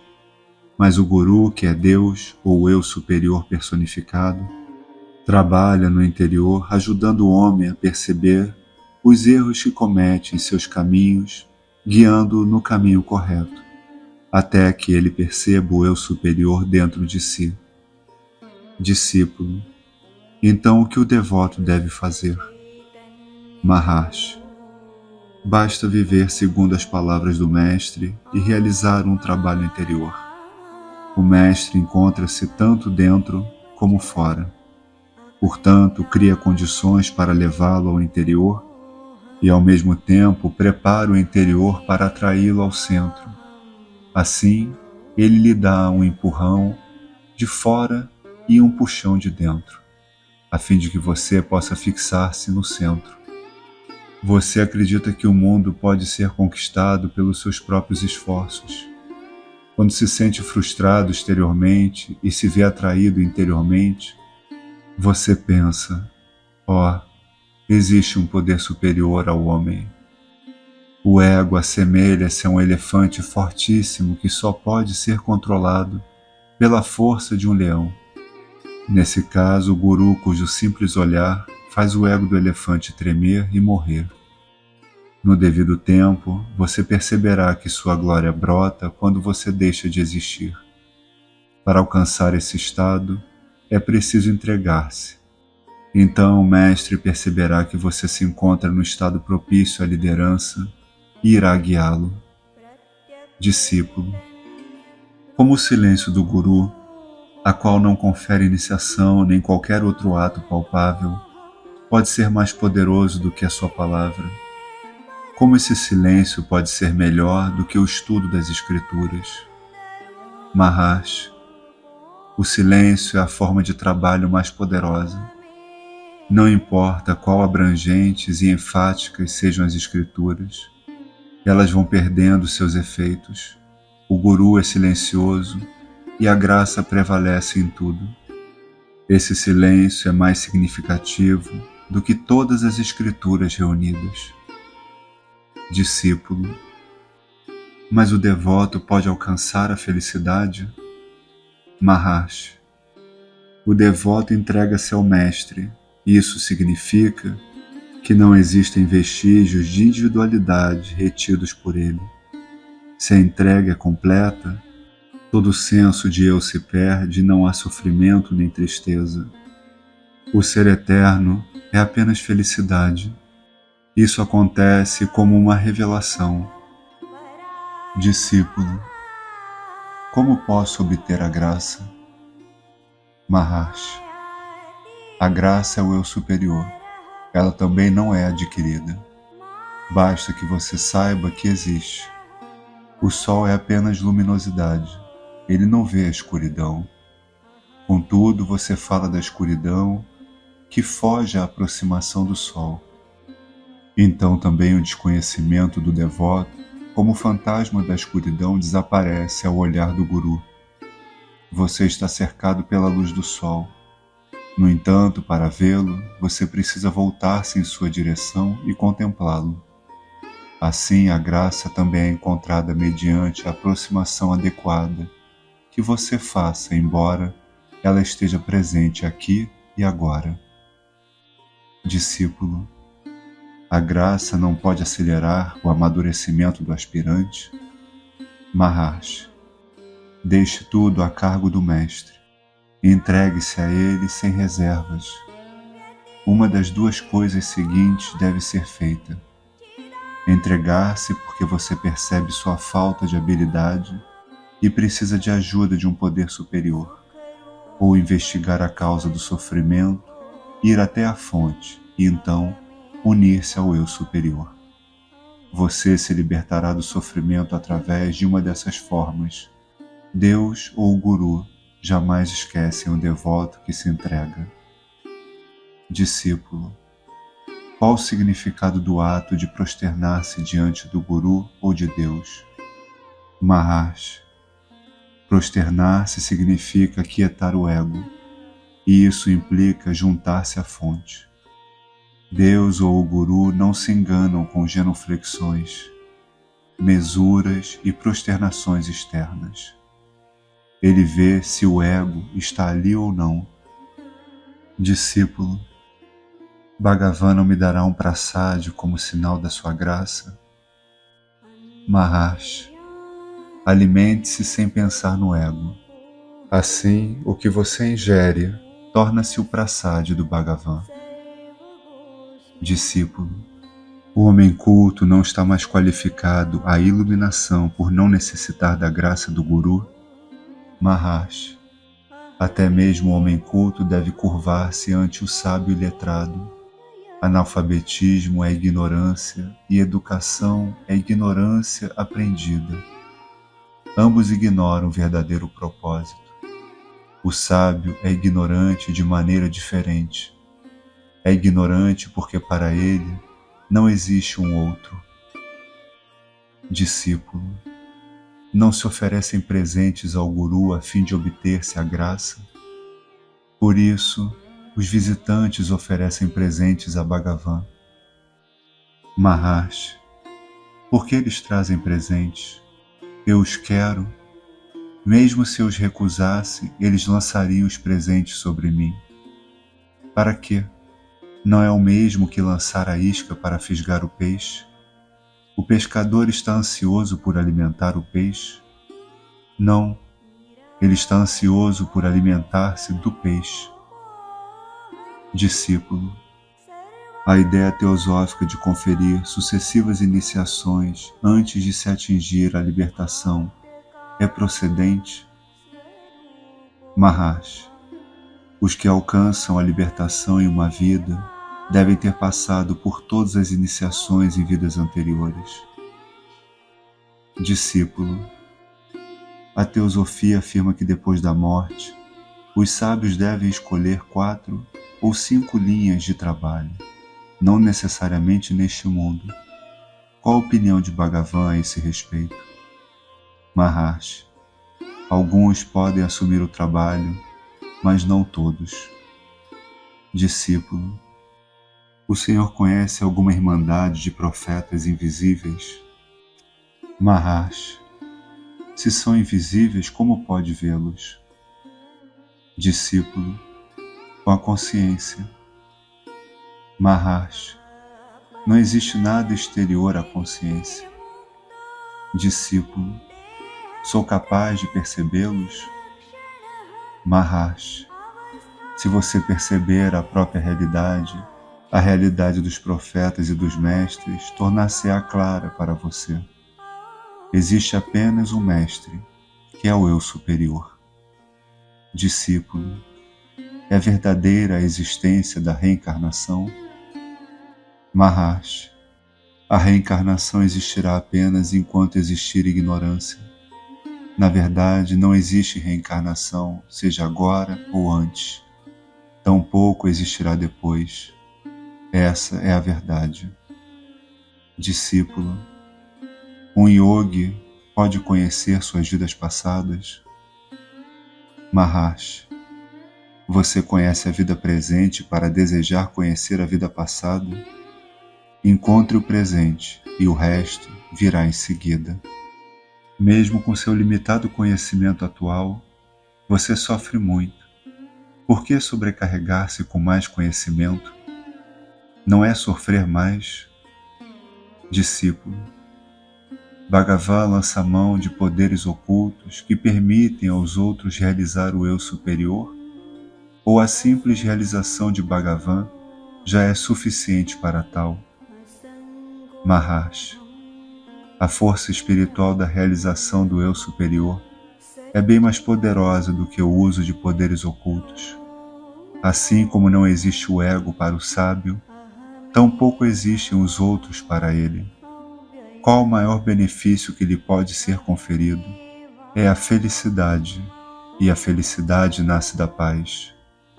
A paz só pode reinar onde não existe perturbação. a qual origina-se de pensamentos que afloram a mente. Quando a própria mente está ausente, existe a paz perfeita.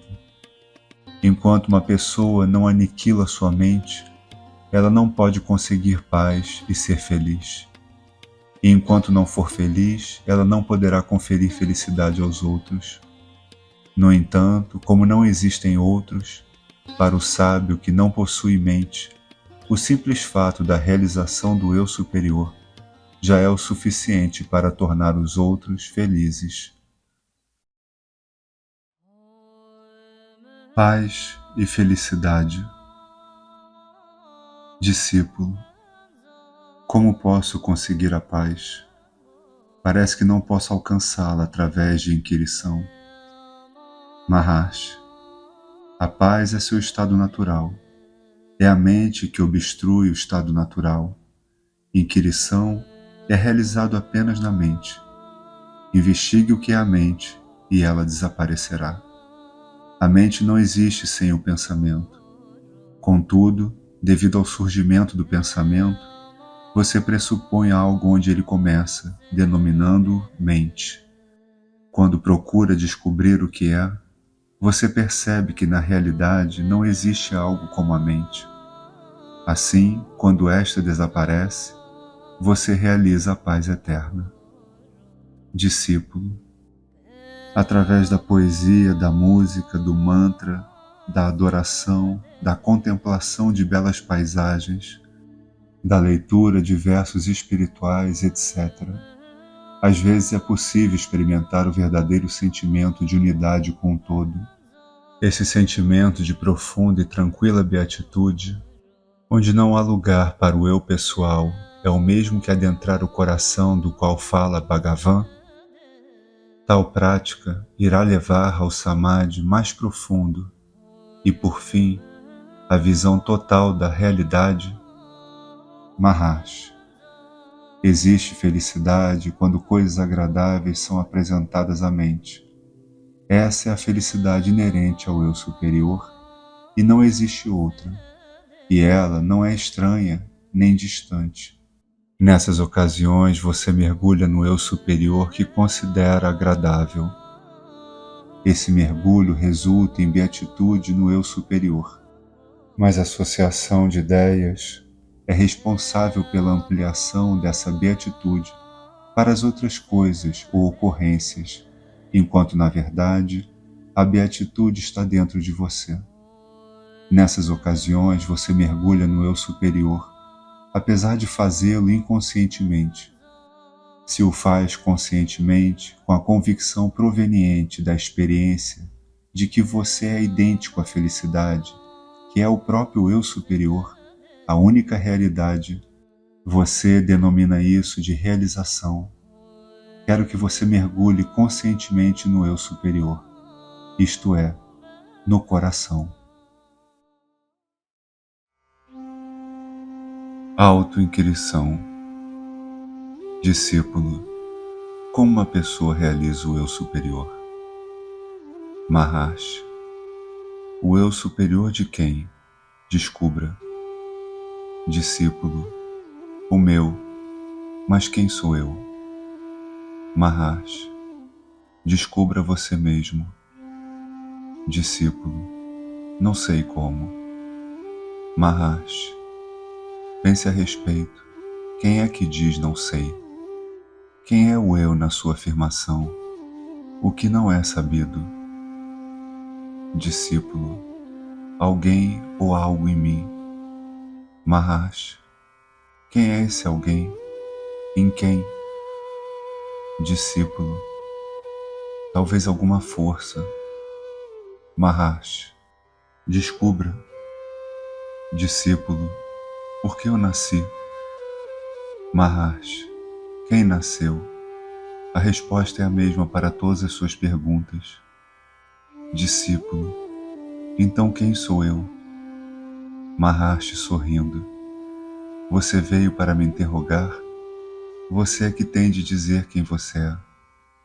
Discípulo, não importa o quanto tente, não pareço perceber quem é o eu. Ele nem sequer é perceptível. Maharshi, quem é que afirma que o eu não é perceptível? Existem dois eus em você, sendo que um não percebe o outro? Discípulo, em vez de indagar quem sou eu, posso formular a pergunta: quem é o Senhor?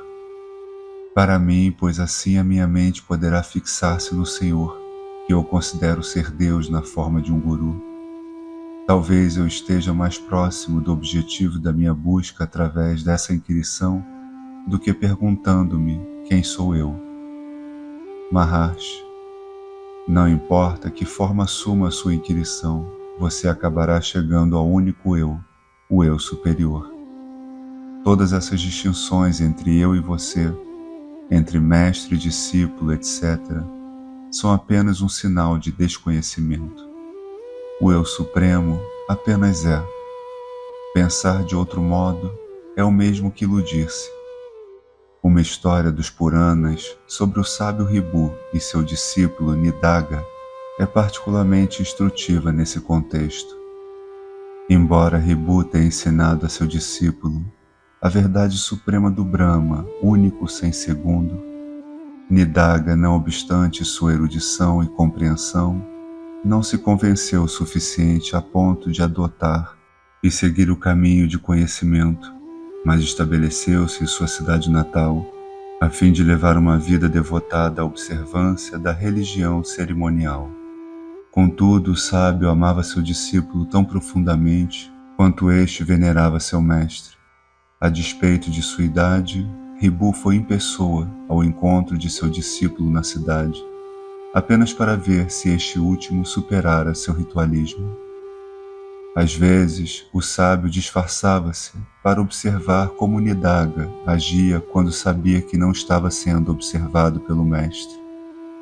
Em certa ocasião, Ribu, disfarçado de camponês, encontrou Nidaga observando atentamente uma procissão real.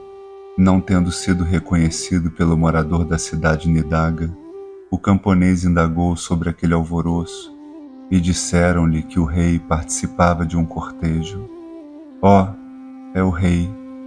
Ele está participando de um cortejo. Mas onde está ele? Indagou o camponês. Lá montado no elefante, disse Nidaga. Você diz que o rei está montado no elefante? Sim, vejo os dois, redarguiu o camponês. Mas quem é o rei e quem é o elefante?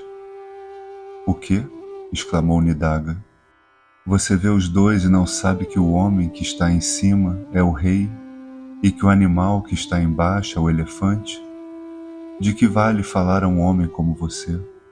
Rogo-lhe que não seja impaciente com um homem ignorante como eu, implorou o camponês.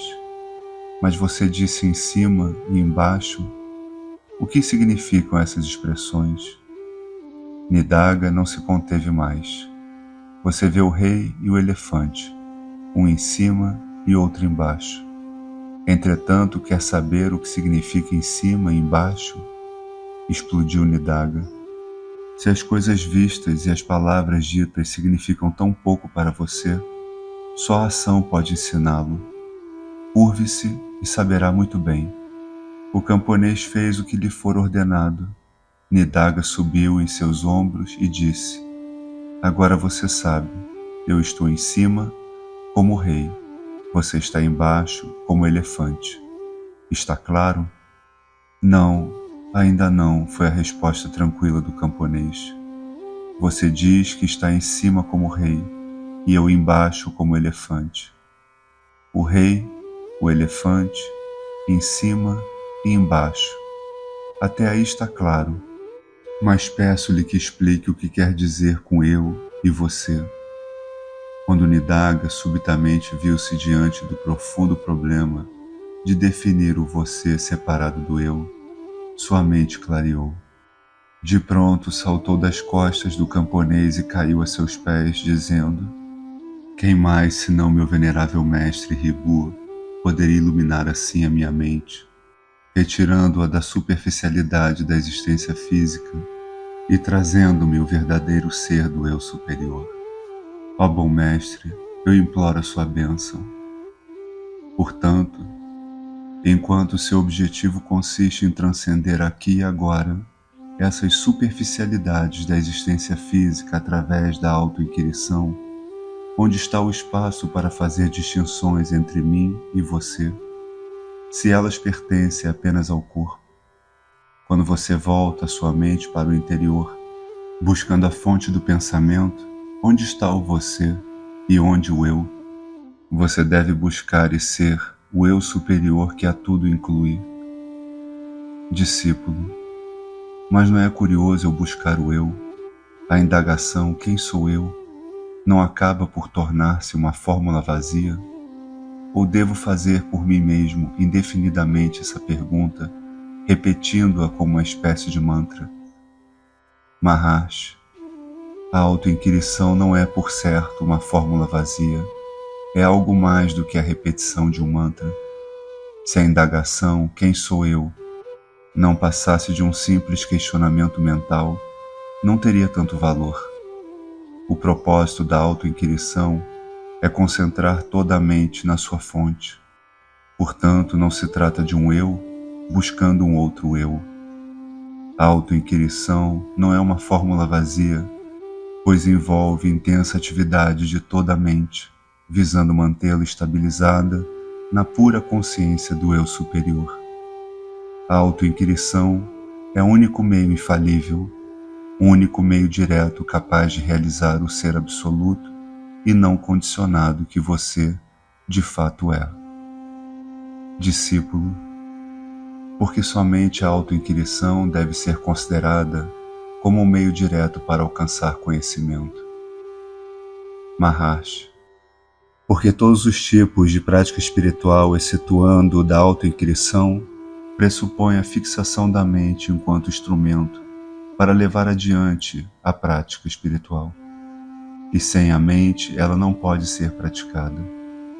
O ego pode assumir formas diferentes e mais sutis nos diferentes estágios da prática, mas jamais é destruído.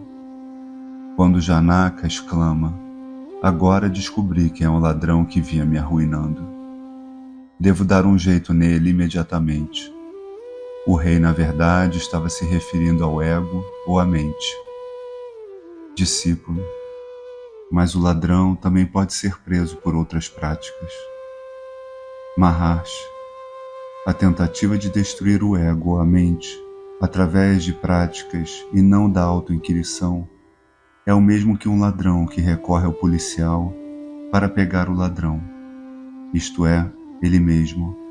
Só a autoinquirição pode revelar a verdade de que nem o ego nem a mente realmente existem, possibilitando a realização do ser do eu superior puro e indiferenciado ou do absoluto. Realizando o eu superior, nada mais resta ser conhecido, porque ele é a beatitude perfeita, ele é a totalidade. Discípulo, nesta vida repleta de limitações, poderei realizar a beatitude do eu superior? Maharshi, essa beatitude do eu superior encontra-se sempre com você, que a encontrará para si, se a buscar sinceramente. A causa do seu sofrimento não está na vida exterior, ela se encontra em você, como o ego. Você impõe limitações a si mesmo e em seguida luta em vão para transcendê-las. Toda a infelicidade origina-se do ego, com ele surgem todos os seus problemas. De que serve atribuir aos acontecimentos da sua vida a causa do sofrimento que na verdade se encontra dentro de você? Que felicidade pode obter de coisas externas a si mesmo? Se a obtém, quanto tempo ela dura? Se você negar o ego e abandonar, ignorando-o, você será livre. Se o aceitar, ele lhe imporá limitações e o lançará na luta vã para transcendê-las. Assim o ladrão tentou arruinar o rei Janaka.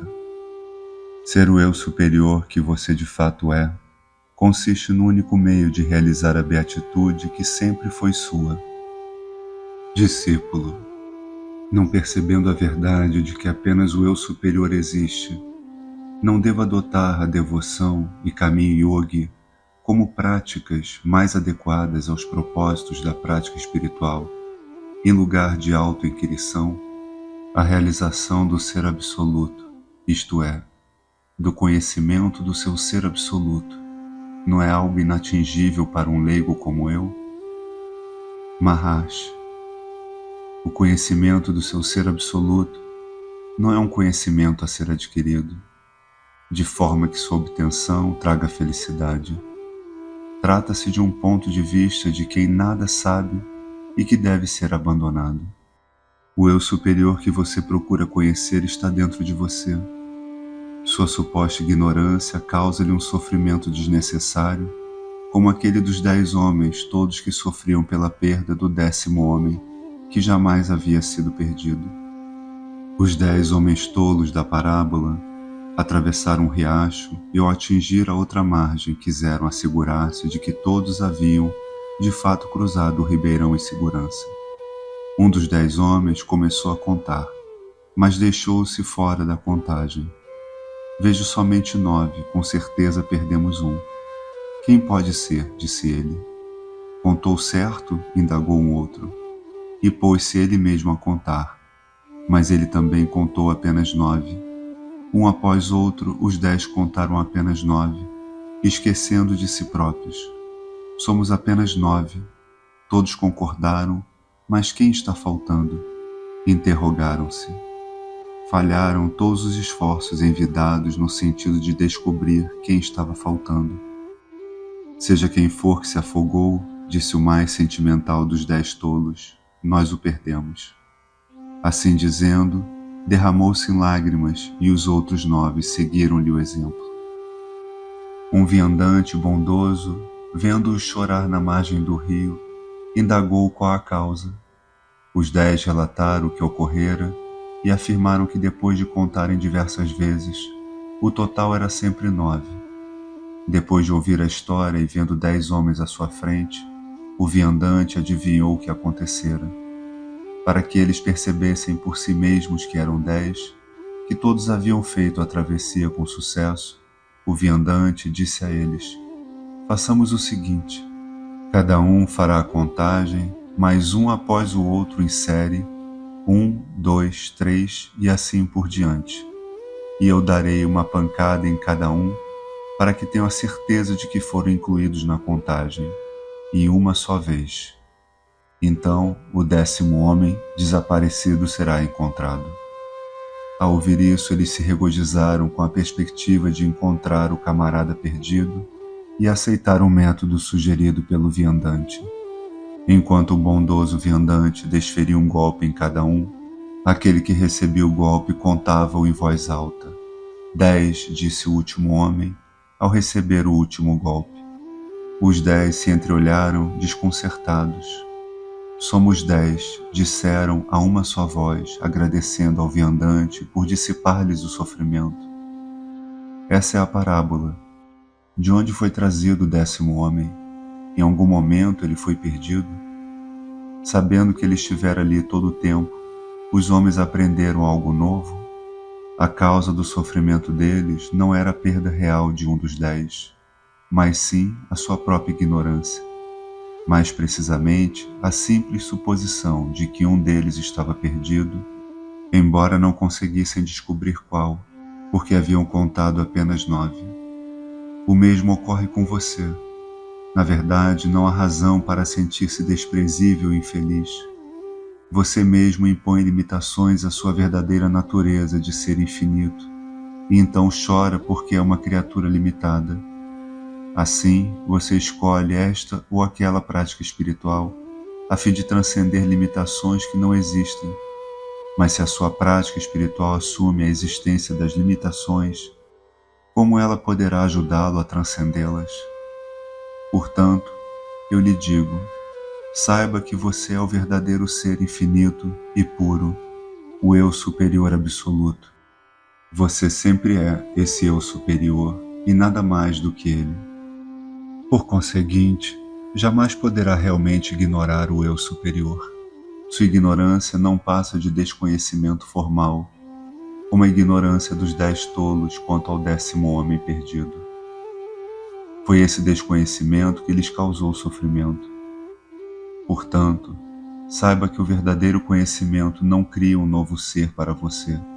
Ele apenas dissolve a sua ignorância ignorante. A beatitude não é acrescentada à sua natureza, mas simplesmente revelada como seu estado natural e verdadeiro, eterno e imperecível. A única forma de libertar-se do sofrimento é conhecer e ser o eu superior. Como é possível que isso seja inatingível? Sadhana e graça. Discípulo. A investigação sobre Deus remonta a épocas imemoriais. Já foi dada a palavra final? Maharshi, em silêncio durante algum tempo. Discípulo intrigado.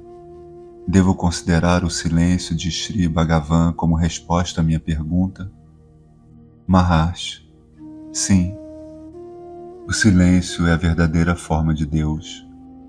Daí o texto, a verdade do Brahma Supremo proclamada através do silêncio eloquente. Discípulo.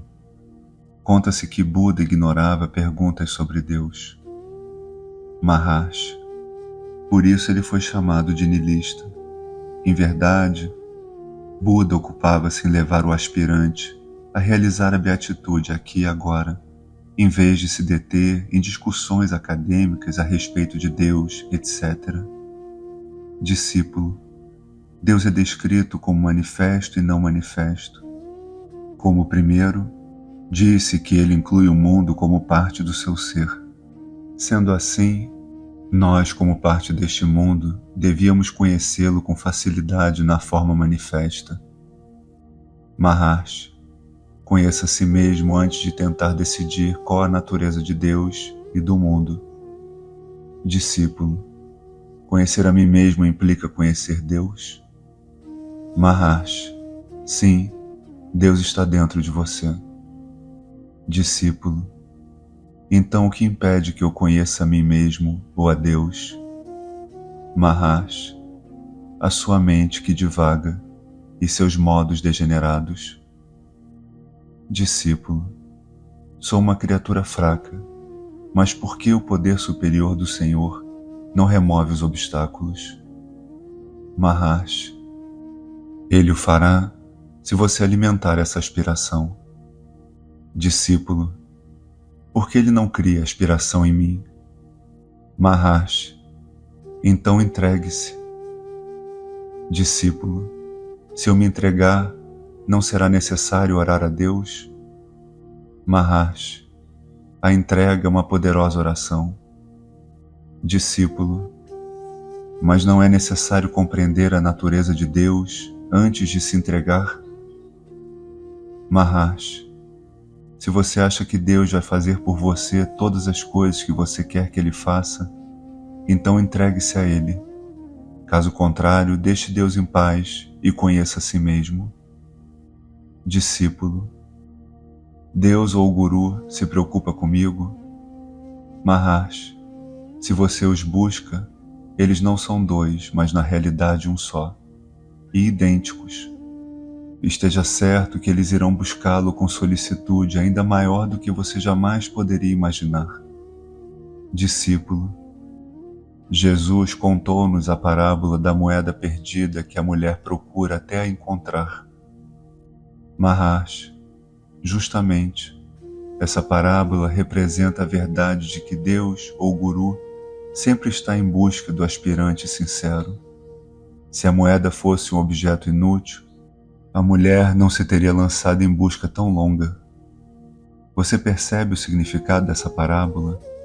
Aquele que busca deve qualificar-se pela devoção, etc. Discípulo, mas talvez não tenhamos tanta certeza da graça de Deus. Maharshi, se a mente imatura não sente a sua graça, isso não significa a ausência da graça divina, o que implicaria que às vezes Deus não fosse bondoso, isto é, deixasse de ser Deus. Discípulo, É o mesmo que a afirmação de Cristo ser-te-á dado segundo a tua fé?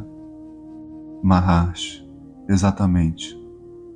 Discípulo, pelo que sei, os Upanishads afirmam que só conhece o eu superior aquele a quem o eu superior escolhe.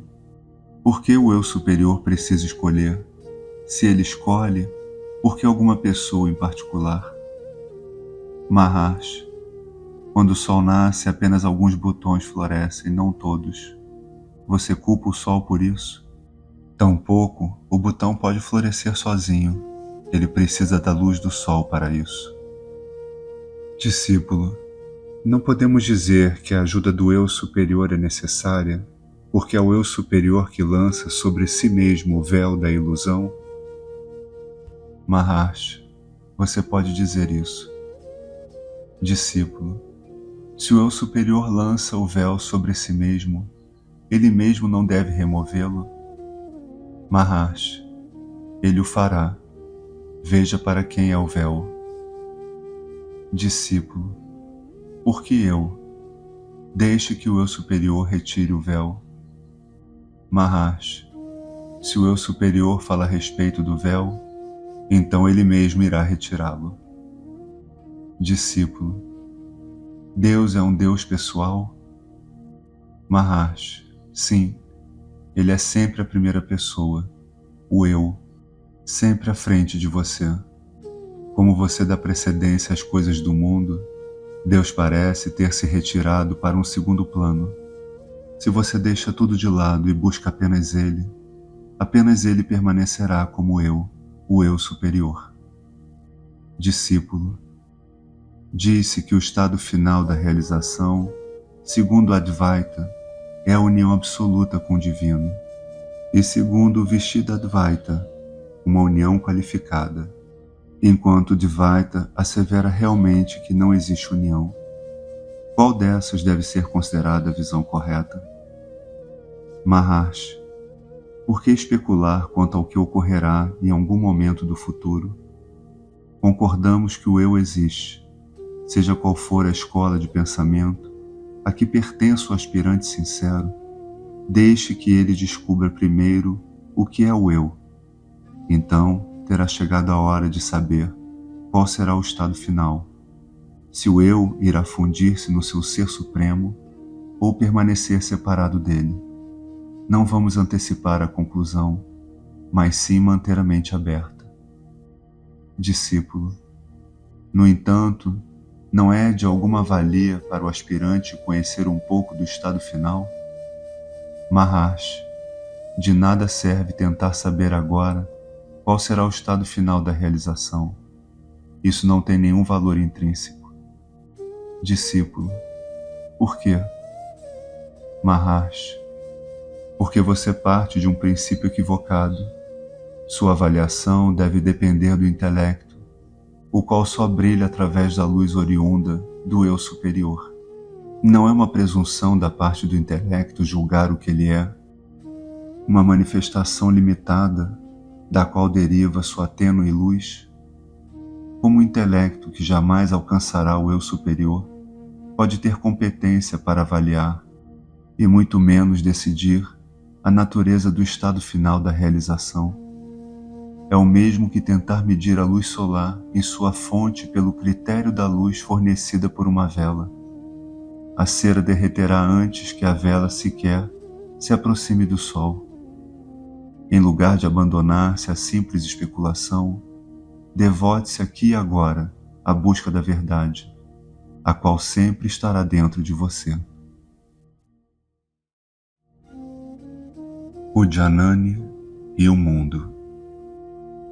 Discípulo, o mundo é percebido pelo sábio? Maharsh, quem fez a pergunta? Um sábio ou aquele que não realizou o eu superior? Discípulo, aquele que não realizou o eu superior, admito. Maharsh, é o mundo que decide quanto à sua realidade? A dúvida surge em você. Em primeiro lugar, perceba quem é aquele que duvida, e então você poderá considerar se o mundo é ou não real. Discípulo, aquele que não realizou o eu superior vê e conhece o mundo e seus objetivos, os quais afetam seus sentidos do tato, etc. O sábio experimenta o mundo de maneira semelhante? Maharshi, você fala de ver e de conhecer o mundo, mas sem conhecer a si mesmo, o sujeito que conhece, sem o qual não existe conhecimento do objeto, como você poderá conhecer a verdadeira natureza do mundo, o objeto conhecido? Sem dúvida, os objetos afetam o corpo e os órgãos dos sentidos. Mas a questão surge para o seu corpo? É o corpo que afirma, eu sinto o objeto, ele é real? Ou é o mundo que diz a você, eu sou o mundo, sou real? Discípulo, só estou tentando entender o ponto de vista do sábio em relação ao mundo. O mundo é percebido depois da realização do eu superior? Maharshi, por que preocupar-se com o mundo e com o que acontece a ele depois da realização do eu superior? Primeiro, realize o eu superior. O que importa se o mundo é ou não percebido? Você ganha algo capaz de ajudá-lo na sua busca com a não percepção do mundo durante o sono? Ao contrário, o que você iria perder agora com a percepção do mundo? É inteiramente irrelevante ao sábio ou àquele que não realizou o eu superior a percepção ou não do mundo. Ele é visto por ambos, mas seus pontos de vista são diferentes. Discípulo, se o sábio e aquele que não realizou o eu superior percebem o mundo da mesma maneira, qual a diferença entre os dois? Maharshi, contemplando o mundo, o sábio vê o eu superior, que é o substrato de tudo o que é visto. Aquele que não realizou o eu superior, veja ele o mundo ou não, desconhece a sua verdadeira natureza, o eu superior. Tome como exemplo o filme projetado na tela de cinema. O que há à sua frente antes do filme começar? Apenas a tela. Sobre essa tela você vê todo o filme, e ao que tudo indica, as imagens são reais. Mas tente pegá-las. O que você toca? Apenas a tela sobre a qual o filme parece tão real. Depois da sessão, quando desaparecem as cenas, o que resta? Novamente, a tela. Assim ocorre com o eu superior. Apenas ele existe. As cenas vêm e vão. Se você se atém ao eu superior, não se decepcionará com a aparência das cenas. Tampouco terá importância real se as cenas aparecem ou desaparecem. Ignorando o eu superior, aquele que não realizou o eu superior vê apenas o filme como se esse existisse separado daquele. Se o indivíduo sabe que sem aquele que vê, nada há para ser visto, assim como não existe cinema sem tela, ele não se ilude.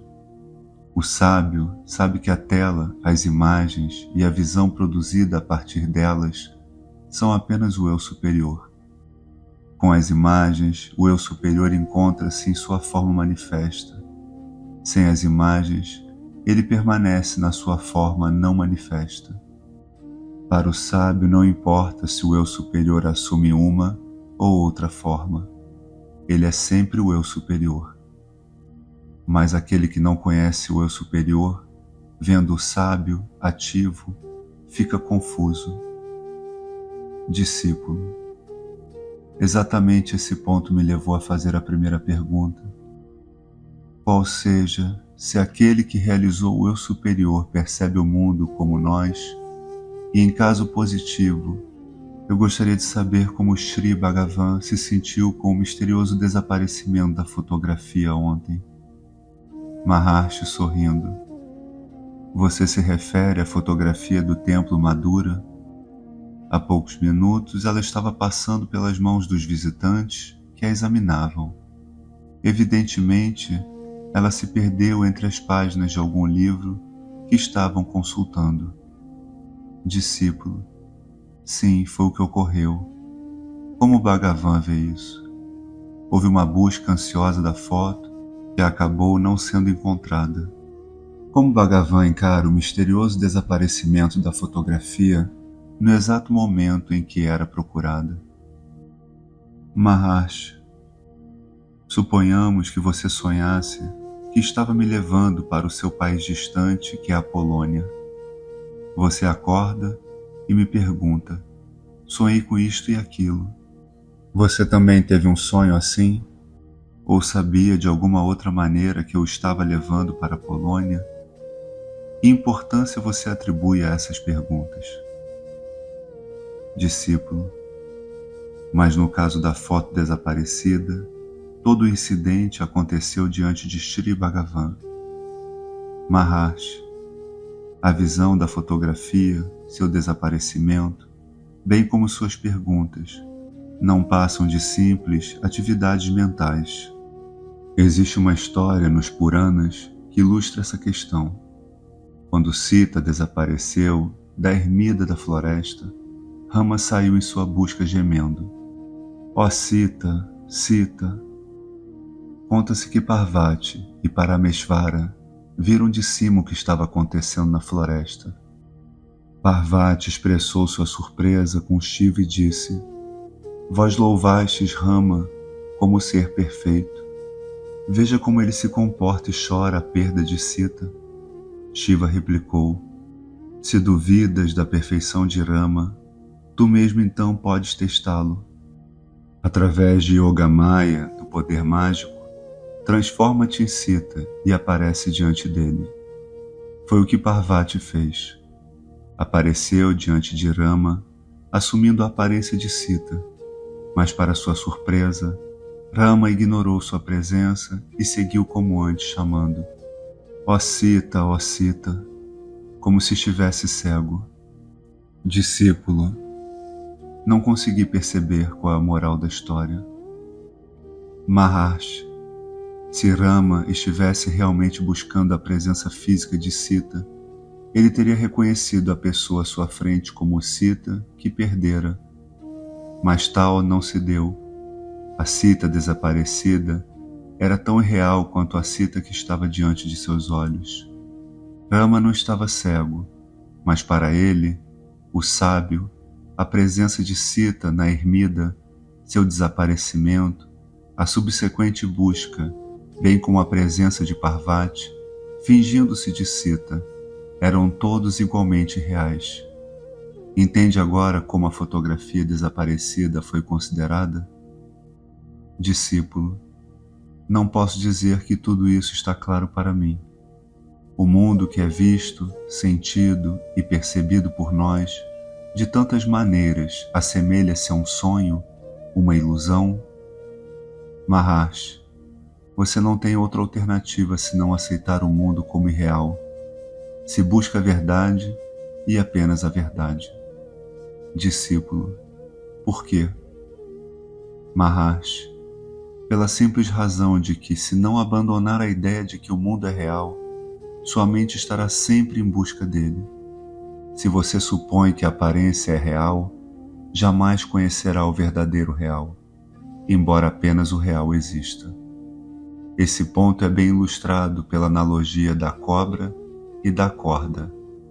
Enquanto você enxerga a cobra, não consegue ver a corda. A cobra que não existe torna-se real para você, enquanto a corda que é real parece não existir como tal. Discípulo, não é difícil aceitar a hipótese de que o mundo, em última análise, não é real. A dificuldade reside em ter a convicção de que, de fato, ele é irreal. Maharshi, entretanto, o mundo em seus sonhos é real enquanto você sonha. Enquanto durar o sonho, tudo que você vir e sentir, nele é real. Discípulo, então o mundo não passa de um sonho? Maharshi, o que há de errado com o senso de realidade que você tem durante o sonho? Você pode estar sonhando com alguma coisa inteiramente impossível, por exemplo, que está conversando alegremente com o morto. Por um instante, você talvez duvide do sonho, dizendo para consigo: ele não tinha morrido? Mas de algum modo sua mente aceita a visão do sonho e a pessoa parece viva para os objetivos do sonho. Em outras palavras, o sonho, enquanto tal, não permite que você duvide da sua realidade. Ainda assim, você é incapaz de duvidar da realidade do mundo na sua experiência de vigília. Como poderia a mente, que foi quem criou o mundo, aceitá-la como irreal? Este é o significado da comparação entre o mundo de vigília e o mundo dos sonhos. Ambos não passam de criações da mente, enquanto se encontra absorvida em um dos dois. A mente não consegue negar a realidade do mundo dos sonhos enquanto dorme e do mundo de vigília quando acordada. Se ao contrário, você afasta por completo sua mente do mundo e a volta para o seu interior e aí permanece, isto é, se você sempre se mantém desperto para o eu superior, substrato de toda experiência, irá perceber o mundo acerca do qual no momento só você está consciente. É tão irreal quanto o universo em que vive durante o sonho. Discípulo, como já disse antes, nós vemos, sentimos e percebemos o mundo de muitas formas. Essas sensações são reações aos objetos vistos, sentidos, etc. E não criações mentais como nos sonhos, que diferem não apenas de pessoa para outra, como também em relação à mesma pessoa.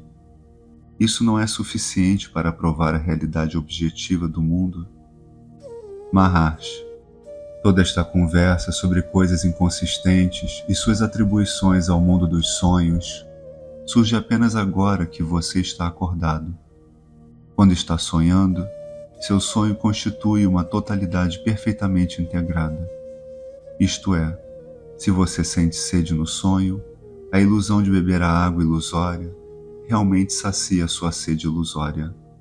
Mas tudo isso é real e não ilusório para você, enquanto não sabe que o próprio sonho é ilusório. Da mesma maneira acontece no mundo de vigília, e as sensações que você experimenta agora combinam-se de modo a dar-lhe a impressão de que o mundo é real. Se ao contrário, o mundo constitui uma realidade que tem existência independente, evidentemente é isso que você quer dizer com objetividade, o que impede ao mundo de revelar-se a você durante o sono. Você não afirma que deixou de existir durante o sono? Discípulo, tampouco nego a existência do mundo enquanto estou dormindo. Ele continua a existir durante todo o tempo. Se durante o sono eu não o vi, outros que não estão dormindo o viram. Maharshi, a fim de afirmar sua existência durante o sono, é necessário estabelecer a evidência de outros para provar essa existência a você? Por que você busca essa evidência agora? Os outros podem dizer-lhe que vem ao mundo enquanto você dorme, apenas quando você está acordado. Quanto à sua própria existência, é diferente. Ao acordar, você afirma ter dormido um sono profundo, ou seja, dessa forma você tem consciência de si no sono mais profundo, ao passo que não possui a menor noção da existência do mundo nesse período. Mesmo agora, enquanto está acordado, é o mundo que afirma: eu sou real ou é você? Discípulo, claro que sou eu, mas eu digo isso a respeito do mundo. Maharshi, muito bem. Então, este mundo que você afirma ser real na verdade, zomba de você por tentar provar sua realidade, enquanto ignora sua própria realidade. De uma forma ou de outra, você quer sustentar que o mundo é real. Qual o critério da realidade? Que só é real aquilo que existe por si mesmo, o que se revela por si mesmo e que é eterno e imutável. O mundo existe por si mesmo? Ele já foi visto sem a ajuda da mente? Durante o sono não existe a mente nem o mundo. Durante o estado de vigília, existe a mente e o mundo. Qual o significado dessa invariável simultaneidade? Você está familiarizado com os princípios da lógica indutiva, considerados a base da investigação científica. Por que você não decide essa questão da realidade do mundo à luz dos princípios aceitos pela lógica? De si mesmo você pode dizer: eu existo. Isto é, a sua não é uma simples existência, é a existência da qual você está consciente. Na verdade, é uma existência idêntica à sua consciência. Discípulo, o mundo pode não ter consciência de si, no entanto ele existe. Maharshi, a consciência é sempre a consciência do eu superior. Se você tem consciência de algo, em essência você tem consciência de si mesmo. A existência sem consciência de si é uma contradição em termos. Não é realmente uma existência. É apenas uma existência atribuída ao passo que a verdadeira existência, Sat, não é um atributo, mas a própria essência. É vasto, substância, essência. Por isso a realidade é conhecida como Sat Chit, ser consciência. E uma jamais exclui a outra. O mundo não existe por si mesmo, nem está consciente da sua própria existência. Como você pode afirmar que esse mundo é real? E qual a natureza do mundo? Ele é a perpétua mudança, um fluxo contínuo e interminável. Um mundo dependente e inconsciente de si e em constante mudança não pode ser real. Discípulo, não apenas a ciência empírica ocidental considera o mundo real, mas também os Vedas oferecem elaboradas descrições cosmológicas do mundo e de sua origem.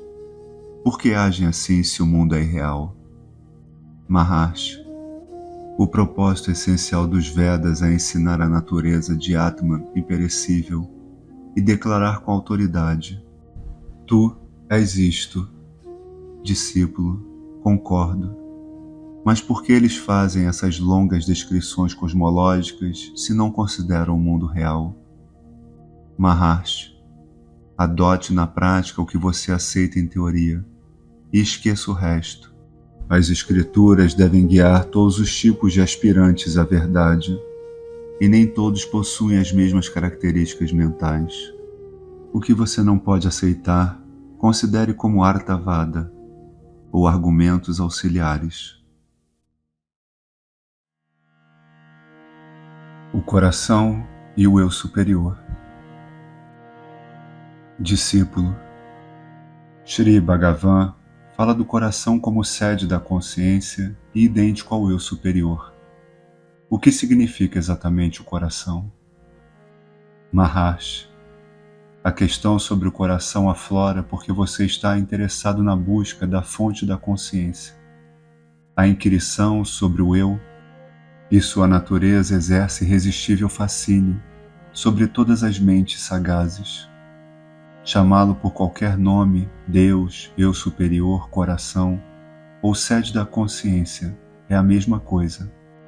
É preciso compreender que o coração é o âmago de um ser, o centro, sem o qual nada existe. Discípulo, mas Shri Bhagavan especifica um local determinado para o coração no corpo físico, o tórax, 2 dedos para a direita. Maharshi, sim, esse é o centro da experiência espiritual segundo o testemunho dos sábios. Esse centro espiritual, coração, é inteiramente diferente do órgão muscular que bombeia sangue conhecido pelo mesmo nome. O centro espiritual, coração, não é um órgão do corpo. Só se pode afirmar a respeito do coração que é o âmago do seu ser, aquilo que você realmente é, como a palavra em sânscrito significa literalmente. Esteja acordado, dormindo ou sonhando, envolvido em seu trabalho ou imerso em samadhi. Discípulo, nesse caso, como pode ele localizar-se em alguma parte do corpo? Fixar um lugar para o coração implicaria estabelecer limites filosóficos para aquilo que se encontra além do espaço e do tempo. Maharshi, Exato, mas a pessoa que faz a pergunta sobre a posição do coração considera-se existente com ou dentro do corpo. Enquanto faz essa pergunta agora, você diria que apenas o seu corpo está aqui, mas que você está falando de outro lugar? Não, você aceita a sua existência corpórea. Qualquer referência a um corpo físico é feita segundo esse ponto de vista. Na verdade, a consciência pura é indivisível, não se divide em partes, não possui forma nem conceitos de dentro e fora. Para ela não existe direita ou esquerda. A consciência pura, que é o coração, a tudo inclui, nada está fora ou separado dela. É a verdade última. De seu ponto de vista absoluto, o coração, eu superior ou consciência, não precisa ter um lugar específico no corpo físico. Por que motivo? O corpo não passa de uma simples projeção da mente, e esta não passa de um reflexo insatisfatório do coração radiante. De que modo isso, onde tudo está contido, pode estar confinado numa região diminuta do corpo físico, que constitui apenas uma manifestação fenomênica, infinitesimal, da realidade única? Contudo, as pessoas não compreendem, não conseguem deixar de pensar em termos de corpo físico e de mundo. Por exemplo, você diz: saí do meu país e atravessei o Himalaia para chegar até esse ashram. Mas não é verdade. O que é um ir e vir, ou qualquer movimento para o espírito único e abrangente que você realmente é? Você está onde sempre esteve. Seu corpo é que se desloca ou é transportado de um lugar para o outro até atingir esse ashram. Essa é a verdade simples. Mas para uma pessoa que se considera um sujeito que habita um mundo objetivo, essa verdade parece alguma coisa altamente visionária. Designa-se um local no corpo físico para o coração, para que se chegue ao nível de compreensão comum. Discípulo, então como devo compreender a declaração de Sri Bhagavan de que a experiência do centro do coração existe no local específico do tórax? Maharshi, quando você aceitar que do ponto de vista verdadeiro e absoluto, o coração, enquanto pura consciência, está além do espaço e do tempo, será mais fácil compreender o restante em sua perspectiva correta. Discípulo, foi exatamente nesse sentido que dei ensejo à questão sobre a posição do coração. Estou indagando sobre a experiência de Sri Bhagavan. Maharshi, a consciência pura, inteiramente desvinculada do corpo físico e transcendente à mente, implica a experiência direta. Os sábios conhecem a sua existência eterna e imaterial, assim como o leigo conhece a sua experiência corpórea. Contudo, a experiência da consciência pode existir com ou sem a sua percepção física. Na experiência não corpórea da consciência pura, o sábio se encontra além do espaço e do tempo, e aí não aflora nenhuma pergunta à posição do coração. Todavia, como o corpo físico não pode existir com vida, sem a consciência, a percepção física precisa ser sustentada pela consciência pura. O primeiro, por sua própria natureza, é limitado e jamais será coextensivo a este último, que é infinito e eterno. A consciência física não passa de um reflexo em miniatura, semelhante à mônada da consciência pura, com a qual o sábio realiza a sua identidade. Para ele, portanto, a consciência física é apenas um raio refletido, por assim dizer, da consciência infinita e radiante que é ele mesmo. Apenas nesse sentido, o sábio tem a percepção da sua existência corpórea, visto que o sábio, durante a experiência imaterial do coração, enquanto consciência pura, não está realmente consciente do corpo. Essa experiência absoluta é localizada por ele dentro dos limites do corpo físico por uma espécie de sentimento de recordação, forjado enquanto ele se encontra em estado de percepção física. Discípulo, Para homens como eu, que não tiveram a experiência direta do coração, nem a consequente recordação, a questão parece um tanto difícil. Talvez, quanto à posição do coração, seja preciso depender de alguma conjectura. Maharaj, se a determinação da posição do coração depende de suposições, mesmo no caso do leigo, ela sem dúvida merece muita consideração. Não, você não precisa depender de conjecturas, mas sim da intuição infalível. Discípulo, quem possui essa intuição? Maharaj, todos. Discípulo, Sri Bhagavan atribui-me um conhecimento intuitivo do coração? Maharaj, não, do coração não, mas da posição do coração em relação à sua identidade. Discípulo, Sri Bhagavan está dizendo que intuitivamente conheço a posição do coração no corpo físico? Maharaj, por que não? Discípulo, apontando para si mesmo, Sri Bhagavan está se referindo especificamente a mim? Maharaj, sim, isto é intuição. Como você se referiu a si mesmo com um gesto nesse exato momento? Você não colocou o dedo do lado direito do peito? É exatamente esse o local do centro do coração. Discípulo, então na ausência do conhecimento direto do centro do coração, tenho de depender dessa intuição? Maharaj, qual o problema? Quando o estudante afirma, eu fiz a soma corretamente, ou quando ele pergunta a você, quer que eu vá correndo pegar o livro para você? Ele iria apontar para a cabeça que acertou a conta, ou para as pernas que o transportarão rapidamente até onde está o livro?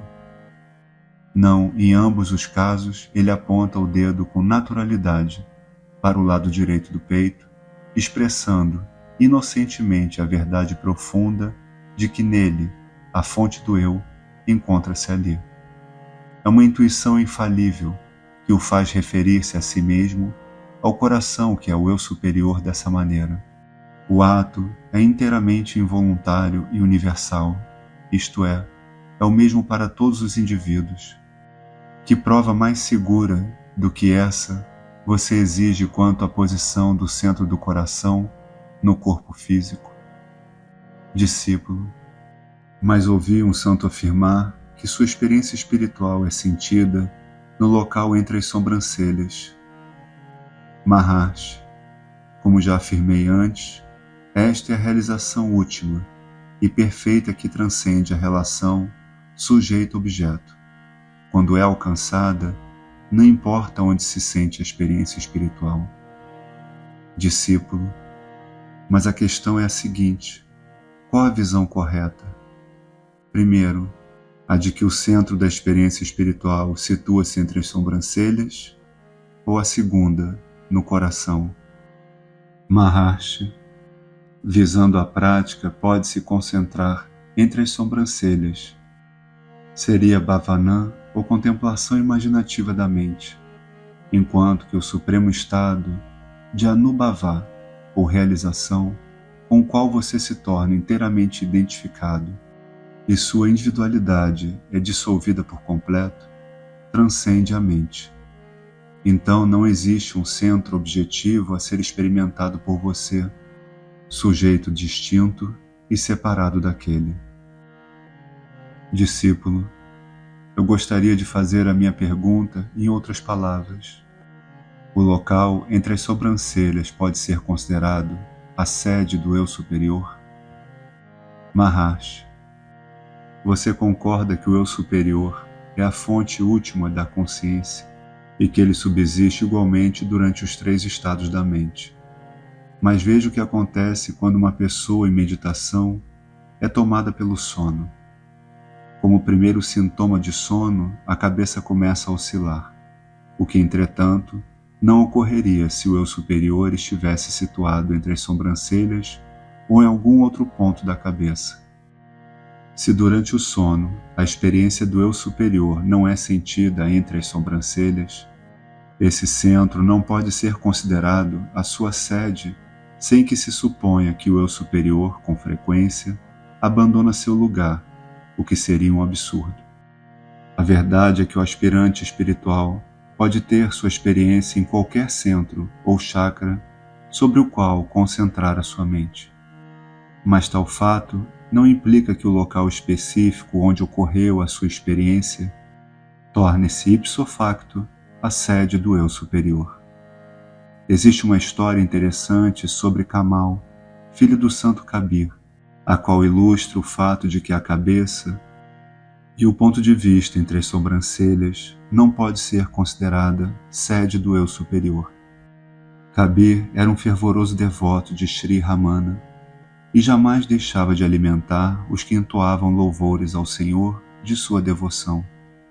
Certa ocasião, contudo, ele não dispunha de recursos para oferecer alimento ao grupo de devotos. Todavia, não lhe restava outra alternativa senão tentar, de alguma forma, tomar as providências necessárias até a manhã seguinte. Assim ele e seu filho saíram à noite a fim de conseguir as provisões necessárias. Conta a história que depois que pai e filho haviam retirado as provisões de casa de um comerciante através de um buraco que fizeram na parede, o filho voltou a casa apenas para despertar os donos e contar-lhes, por uma questão de princípios, que sua casa havia sido assaltada. Quando o menino tentava escapar, depois de ter despertado os donos do estabelecimento, pelo buraco a fim de unir-se ao pai do outro lado, seu corpo ficou entalado na abertura. Não querendo ser identificado, porque se ele fosse descoberto não haveria alimentos para os devotos no dia seguinte, o menino chamou pelo pai e disse-lhe que lhe arrancasse a cabeça e levasse consigo. Feito isto, Kabir escapou com as provisões furtadas e com a cabeça de seu filho, e ao chegar em casa, escondeu-a, receando uma possível busca. No dia seguinte, Kabir ofereceu um festim aos Bhaktas, esquecido do que ocorrera na noite anterior. Se é a vontade de Rama que meu filho morra, disse Kabir para consigo, seja feita a sua vontade. À noite, Kabir saiu em procissão com o grupo, como de costume, dirigindo-se à cidade com adoração, etc. Entre mentes, o comerciante roubado queixou-se ao rei, exibindo o corpo mutilado de Kamal, o qual não lhe forneceu qualquer pista. Procurando identificá-lo, o rei mandou amarrar o corpo bem à vista na estrada, de forma que quem quer que o reclamasse ou o levasse, pois nenhum corpo morto é abandonado sem as últimas homenagens de amigos e parentes, deveria ser interrogado ou preso pela polícia, que se postava escondida e à espera no local. Kabir e seu grupo, com adoração, chegaram à estrada, em plena atividade, para assombro de todos, o corpo mutilado de Kamal, considerado mortinho da Silva, pôs-se a bater palmas, marcando o ritmo da canção que o grupo com adoração entoava. Essa história refuta a proposição de que a cabeça, ou o ponto entre as sobrancelhas, é a sede do eu superior. Observa-se também que no campo de batalha, quando a cabeça de um soldado em ação é decepada com um golpe brusco e violento de espada, o corpo continua a correr ou a movimentar os membros, como que a zombar da batalha por alguns segundos, antes de finalmente tombar morto. Discípulo, mas o corpo de Kamal estava morto há horas. Maharaj, o que você chama de morte não é na verdade uma experiência extraordinária para Kamal. Vou contar a história que aconteceu quando ele ainda era mais jovem. Quando era menino, Kamal tinha um amigo da mesma idade, com quem costumava jogar bola de gude, etc. Eles tinham como regra geral que se um deles devia ao outro 1 ou 2 pontos, a dívida devia ser saldada no dia seguinte. Certa tarde, eles se separaram com vantagem para Kamal. Na manhã seguinte, Kamal foi até a casa do amigo a fim de reclamar sua vantagem. Lá ele viu o menino deitado na varanda e os parentes chorando a seu lado. Qual o problema? Indagou Kamal. Nós estávamos jogando ontem à noite e ele me deve um ponto. Os parentes choraram ainda mais e contaram que o menino estava morto. Não, disse Kamal, ele não está morto. Apenas finge para não ter de pagar o que me deve. Os parentes protestaram, pedindo a Kamal que constatasse por si mesmo que o corpo estava frio e rígido. Mas isso tudo é fingimento, eu sei. E daí se o corpo está duro e frio? Eu também posso ficar assim. Dito isso, Kamal deitou-se e num piscar de olhos estava morto. Os pobres parentes, que até então choravam a morte do filho, ficaram consternados e aturdidos e começaram a chorar também a morte de Kamal. No entanto, este pôs-se de pé e declarou: "Estão vendo? Eu estava morto, como vocês dizem, e agora estou novamente de pé, vivo e falante. É assim que ele quer me enganar, mas não vai me iludir com seus fingimentos." Por fim, conta a história, a santidade inata de Kamal deu vida ao menino morto, e Kamal recuperou a vantagem no jogo. Moral da história: a morte física não implica a extinção do eu superior. Sua relação com o corpo não é limitada pelo nascimento ou pela morte. E seu lugar no corpo físico não é determinado pela experiência sentida pelo indivíduo em determinado local, como por exemplo entre as sobrancelhas, através de Dhyana, nesse centro. O supremo estado de consciência do eu superior jamais está ausente. Ele transcende os 3 estados da mente, bem como a vida e a morte. Discípulo, já que Sri Bhagavan afirma que o eu superior pode manifestar-se em qualquer dos centros ou chakras, embora sua sede seja o coração, é possível com a prática da concentração intensa ou a repetição do nome de Deus entre as sobrancelhas, que esse centro se torne a sede do eu superior? Maharshi, como ele é apenas um estágio da prática de concentração, fixando o local a fim de reter a atenção, qualquer consideração sobre a sede do eu superior não passa de teorização. Você se considera o sujeito, o observador, e o local onde concentra sua atenção torna-se o objeto visto. Isso é simplesmente devoção.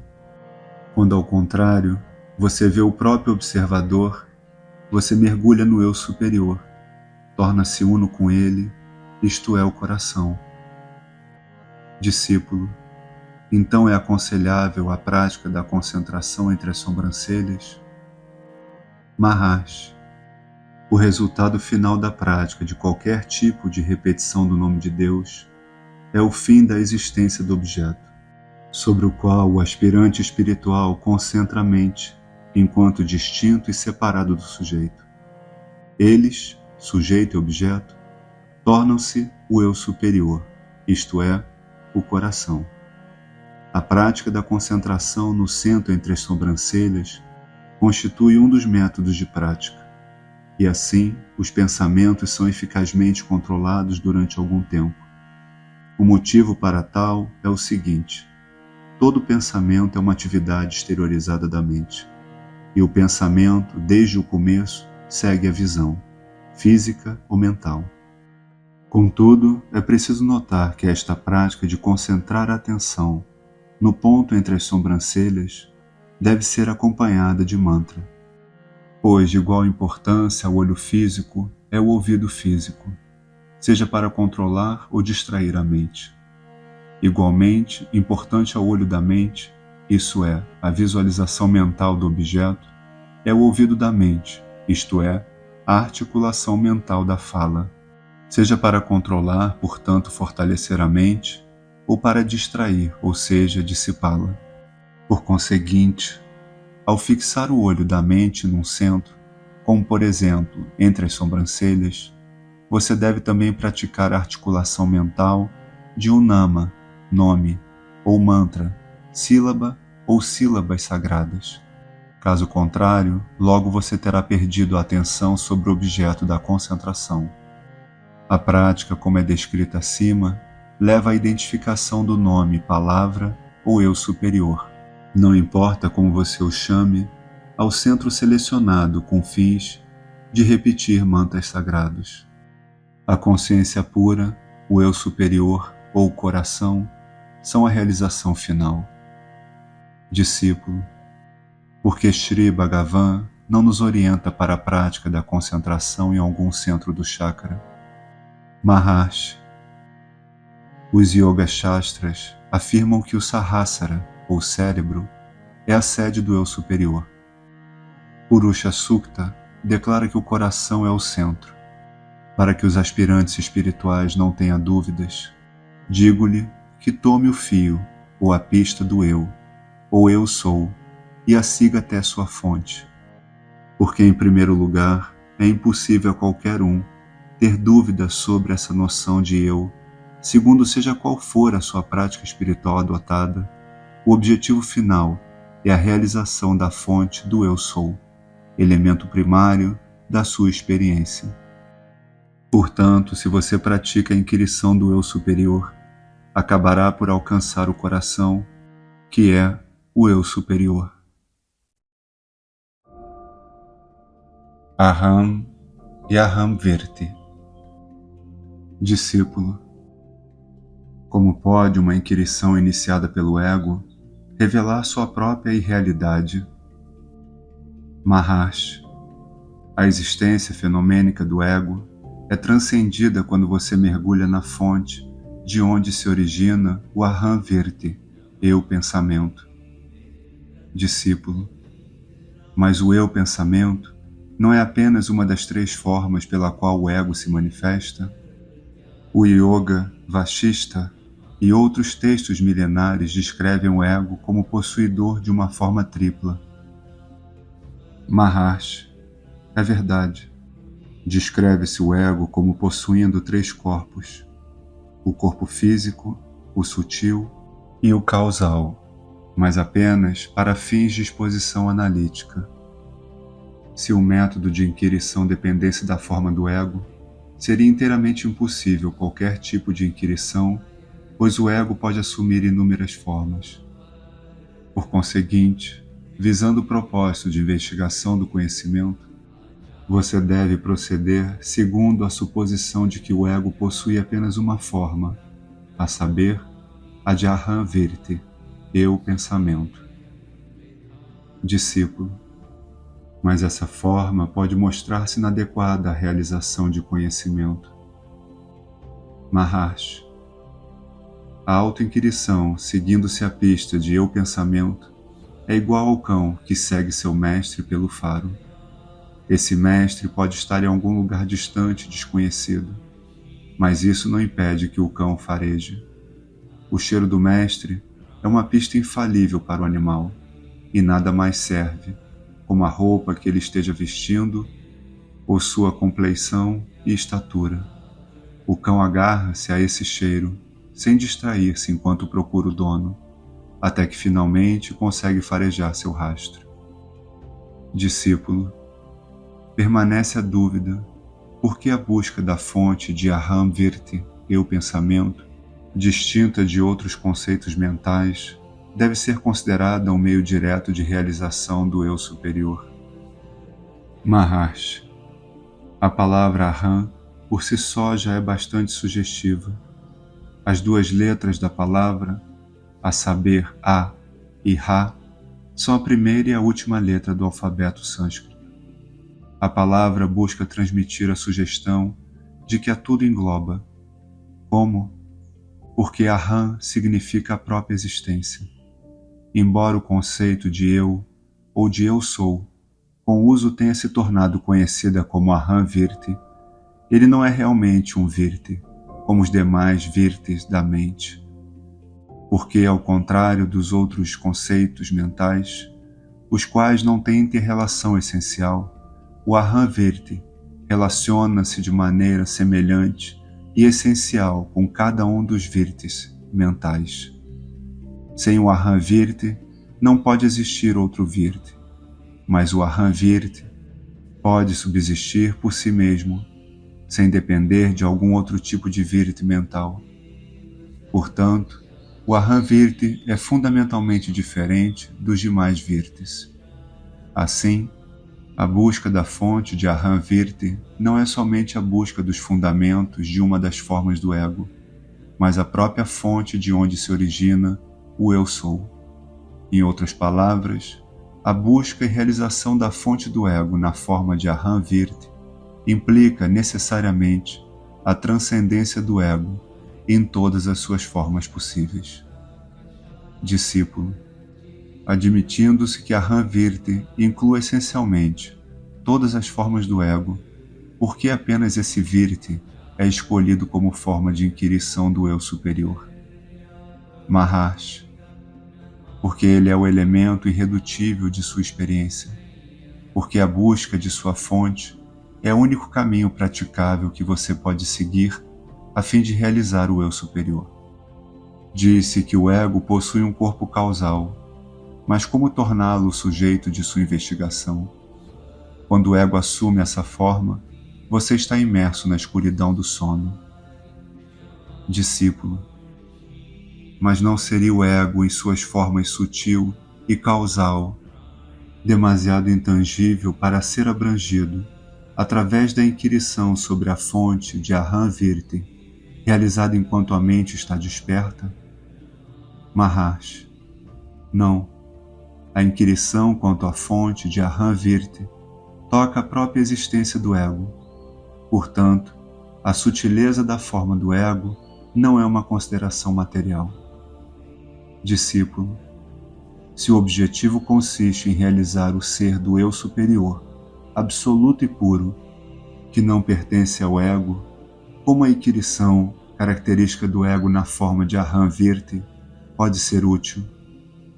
Maharshi, sob o ponto de vista funcional da forma, da atividade, ou seja qual for o nome que se lhe dê, ele é imaterial, já que é evanescente. O ego possui apenas uma característica. O ego atua como nó entre o eu superior, que é a consciência pura, e o corpo físico, que é inerte e inconsciente. Portanto, o ego é chamado de Chit Jada Granthi, o nó entre a consciência pura e o corpo inconsciente. Em sua investigação sobre a fonte de Aham Virti, você toma o aspecto de Chit do ego. Por esse motivo, a inquirição deve levar à realização da consciência pura do eu superior. Discípulo, qual a relação entre a consciência pura realizada pelo sábio e o eu sou, que é aceito como elemento primário da experiência? Maharshi, a consciência indiferenciada do ser puro é o coração de coração que você realmente é, significado da própria palavra Hrt, mas I am, igual coração eu sou. Do coração surge o eu sou, como elemento primário da experiência de um ser. Por si mesmo, ele é a pureza absoluta. É nessa pureza absoluta, isto é, não contaminado por atividades e inércia, que o eu parece subsistir no sábio. Discípulo, no sábio, o ego subsiste na forma pura. Por conseguinte, ele aparece como algo real. Estou certo? Maharshi, não. A existência do ego sob qualquer forma, seja no sábio ou quem não realizou o eu superior, é apenas uma aparência. Mas para o que ainda não realizou o eu superior, que se ilude e pensa que o estado de vigília e o mundo são reais, o ego parece real. Como ele vê o sábio agir como os outros indivíduos, sente-se constrangido a postular alguma noção de individualidade com referência também ao sábio. Discípulo, então, como o eu sou funciona no sábio? Maharshi, ele não funciona realmente no sábio. A atenção, o propósito e o objetivo do sábio é o próprio coração, porque ele é uno e idêntico à consciência pura e indiferenciada, a qual os Upanishads consideram como consciência plena. A consciência plena é o próprio Brahma, o Absoluto, e não existe Brahma que não a consciência plena. Discípulo, Então, como a ignorância dessa realidade única aflora, infelizmente no caso de quem ainda não realizou o eu superior? Maharshi, quem não realizou o eu superior vê apenas a mente, mero reflexo da luz da consciência pura, proveniente do coração. Ele ignora o coração. Por quê? Porque sua mente é exteriorizada e jamais buscou a sua fonte. Discípulo, o que impede que a luz da consciência, infinita e indiferenciada, proveniente do coração, não se revele a quem ainda não realizou o eu superior? Maharshi, assim como a água no pote reflete o sol grandioso no interior de seus limites estreitos, também as vasanas, ou tendências latentes da mente individual, que atuam como refletores intermediários, captam a luz da consciência infinita e penetrante, proveniente do coração e presente na forma de um reflexo do fenômeno denominado mente. Quem não realizou o eu superior, que vê apenas esse reflexo, é levado à ilusão de acreditar-se um ser finito, o Jiva, alma individual. Se a mente se volta para o interior, através da inquirição quanto à fonte de eu sou, as tendências latentes da mente individual são extintas e, na ausência do refletor intermediário, o fenômeno da reflexão, ou seja, a mente, também desaparece, absorvida na luz da realidade, una, o coração. Eis aí um resumo, a essência de tudo o que um aspirante precisa saber. É imperioso que ele proceda à inquirição honesta e direcionada quanto à fonte de eu sou. Discípulo, contudo, os esforços por ele feitos limitam-se à mente ao estado de vigília. Como essa inquirição, conduzida apenas num dos 3 estados da mente, pode destruir a própria mente?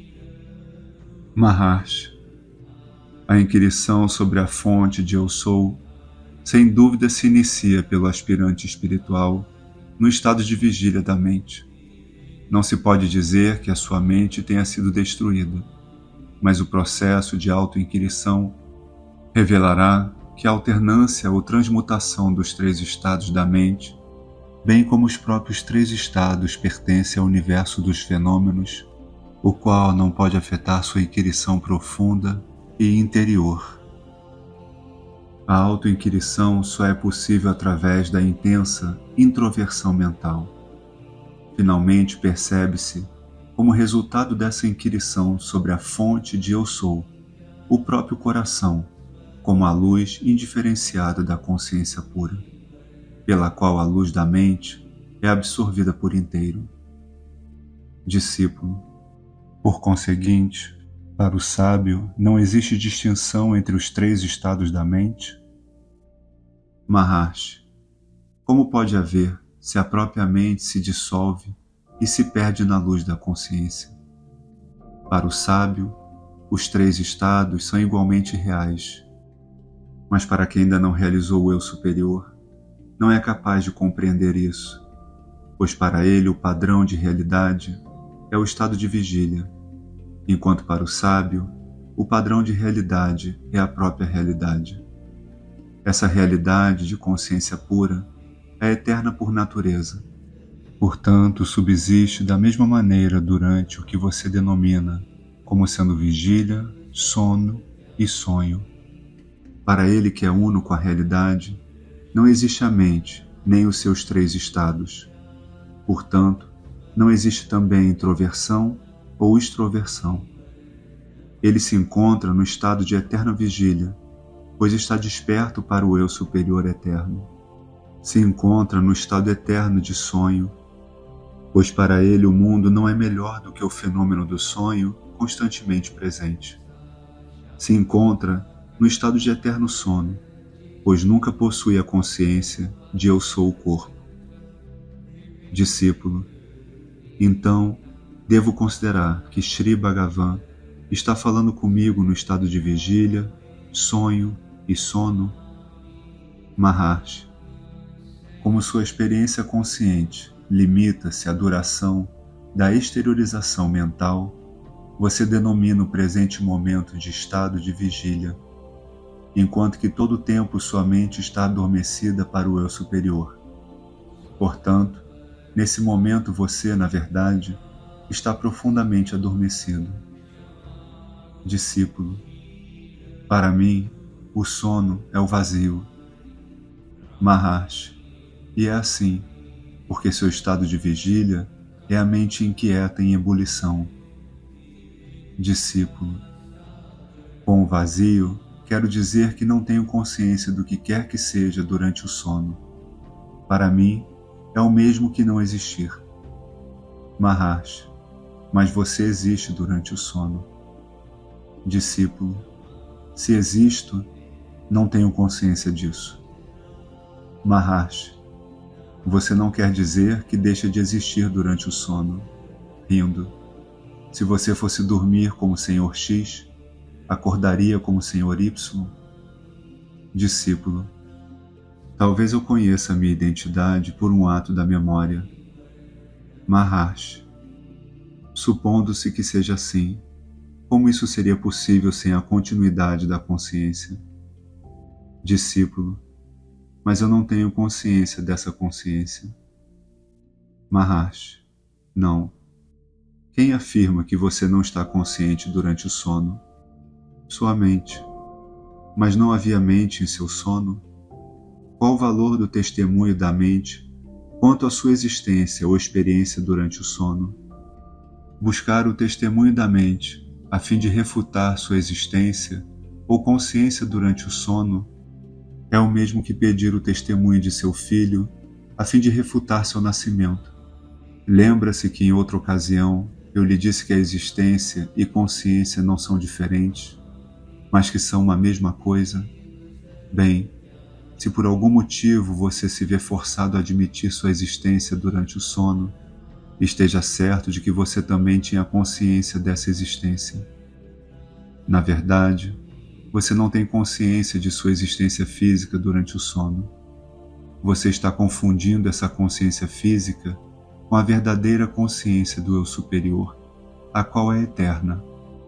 Pradhanana, fonte do eu sou, não é afetado pelos 3 estados transitórios da mente, e assim permite a você conservar sua identidade inalterada. Pradhanana, a consciência plena, também se encontra além dos 3 estados, pois subsiste sem eles e a despeito deles. Essa realidade você tem de buscar durante o suposto estado de vigília, seguindo o eu sou até sua fonte. A prática contínua dessa inquirição revelará que a mente e seus 3 estados são irreais e que você é a consciência eterna e infinita do puro ser, o eu superior ou coração.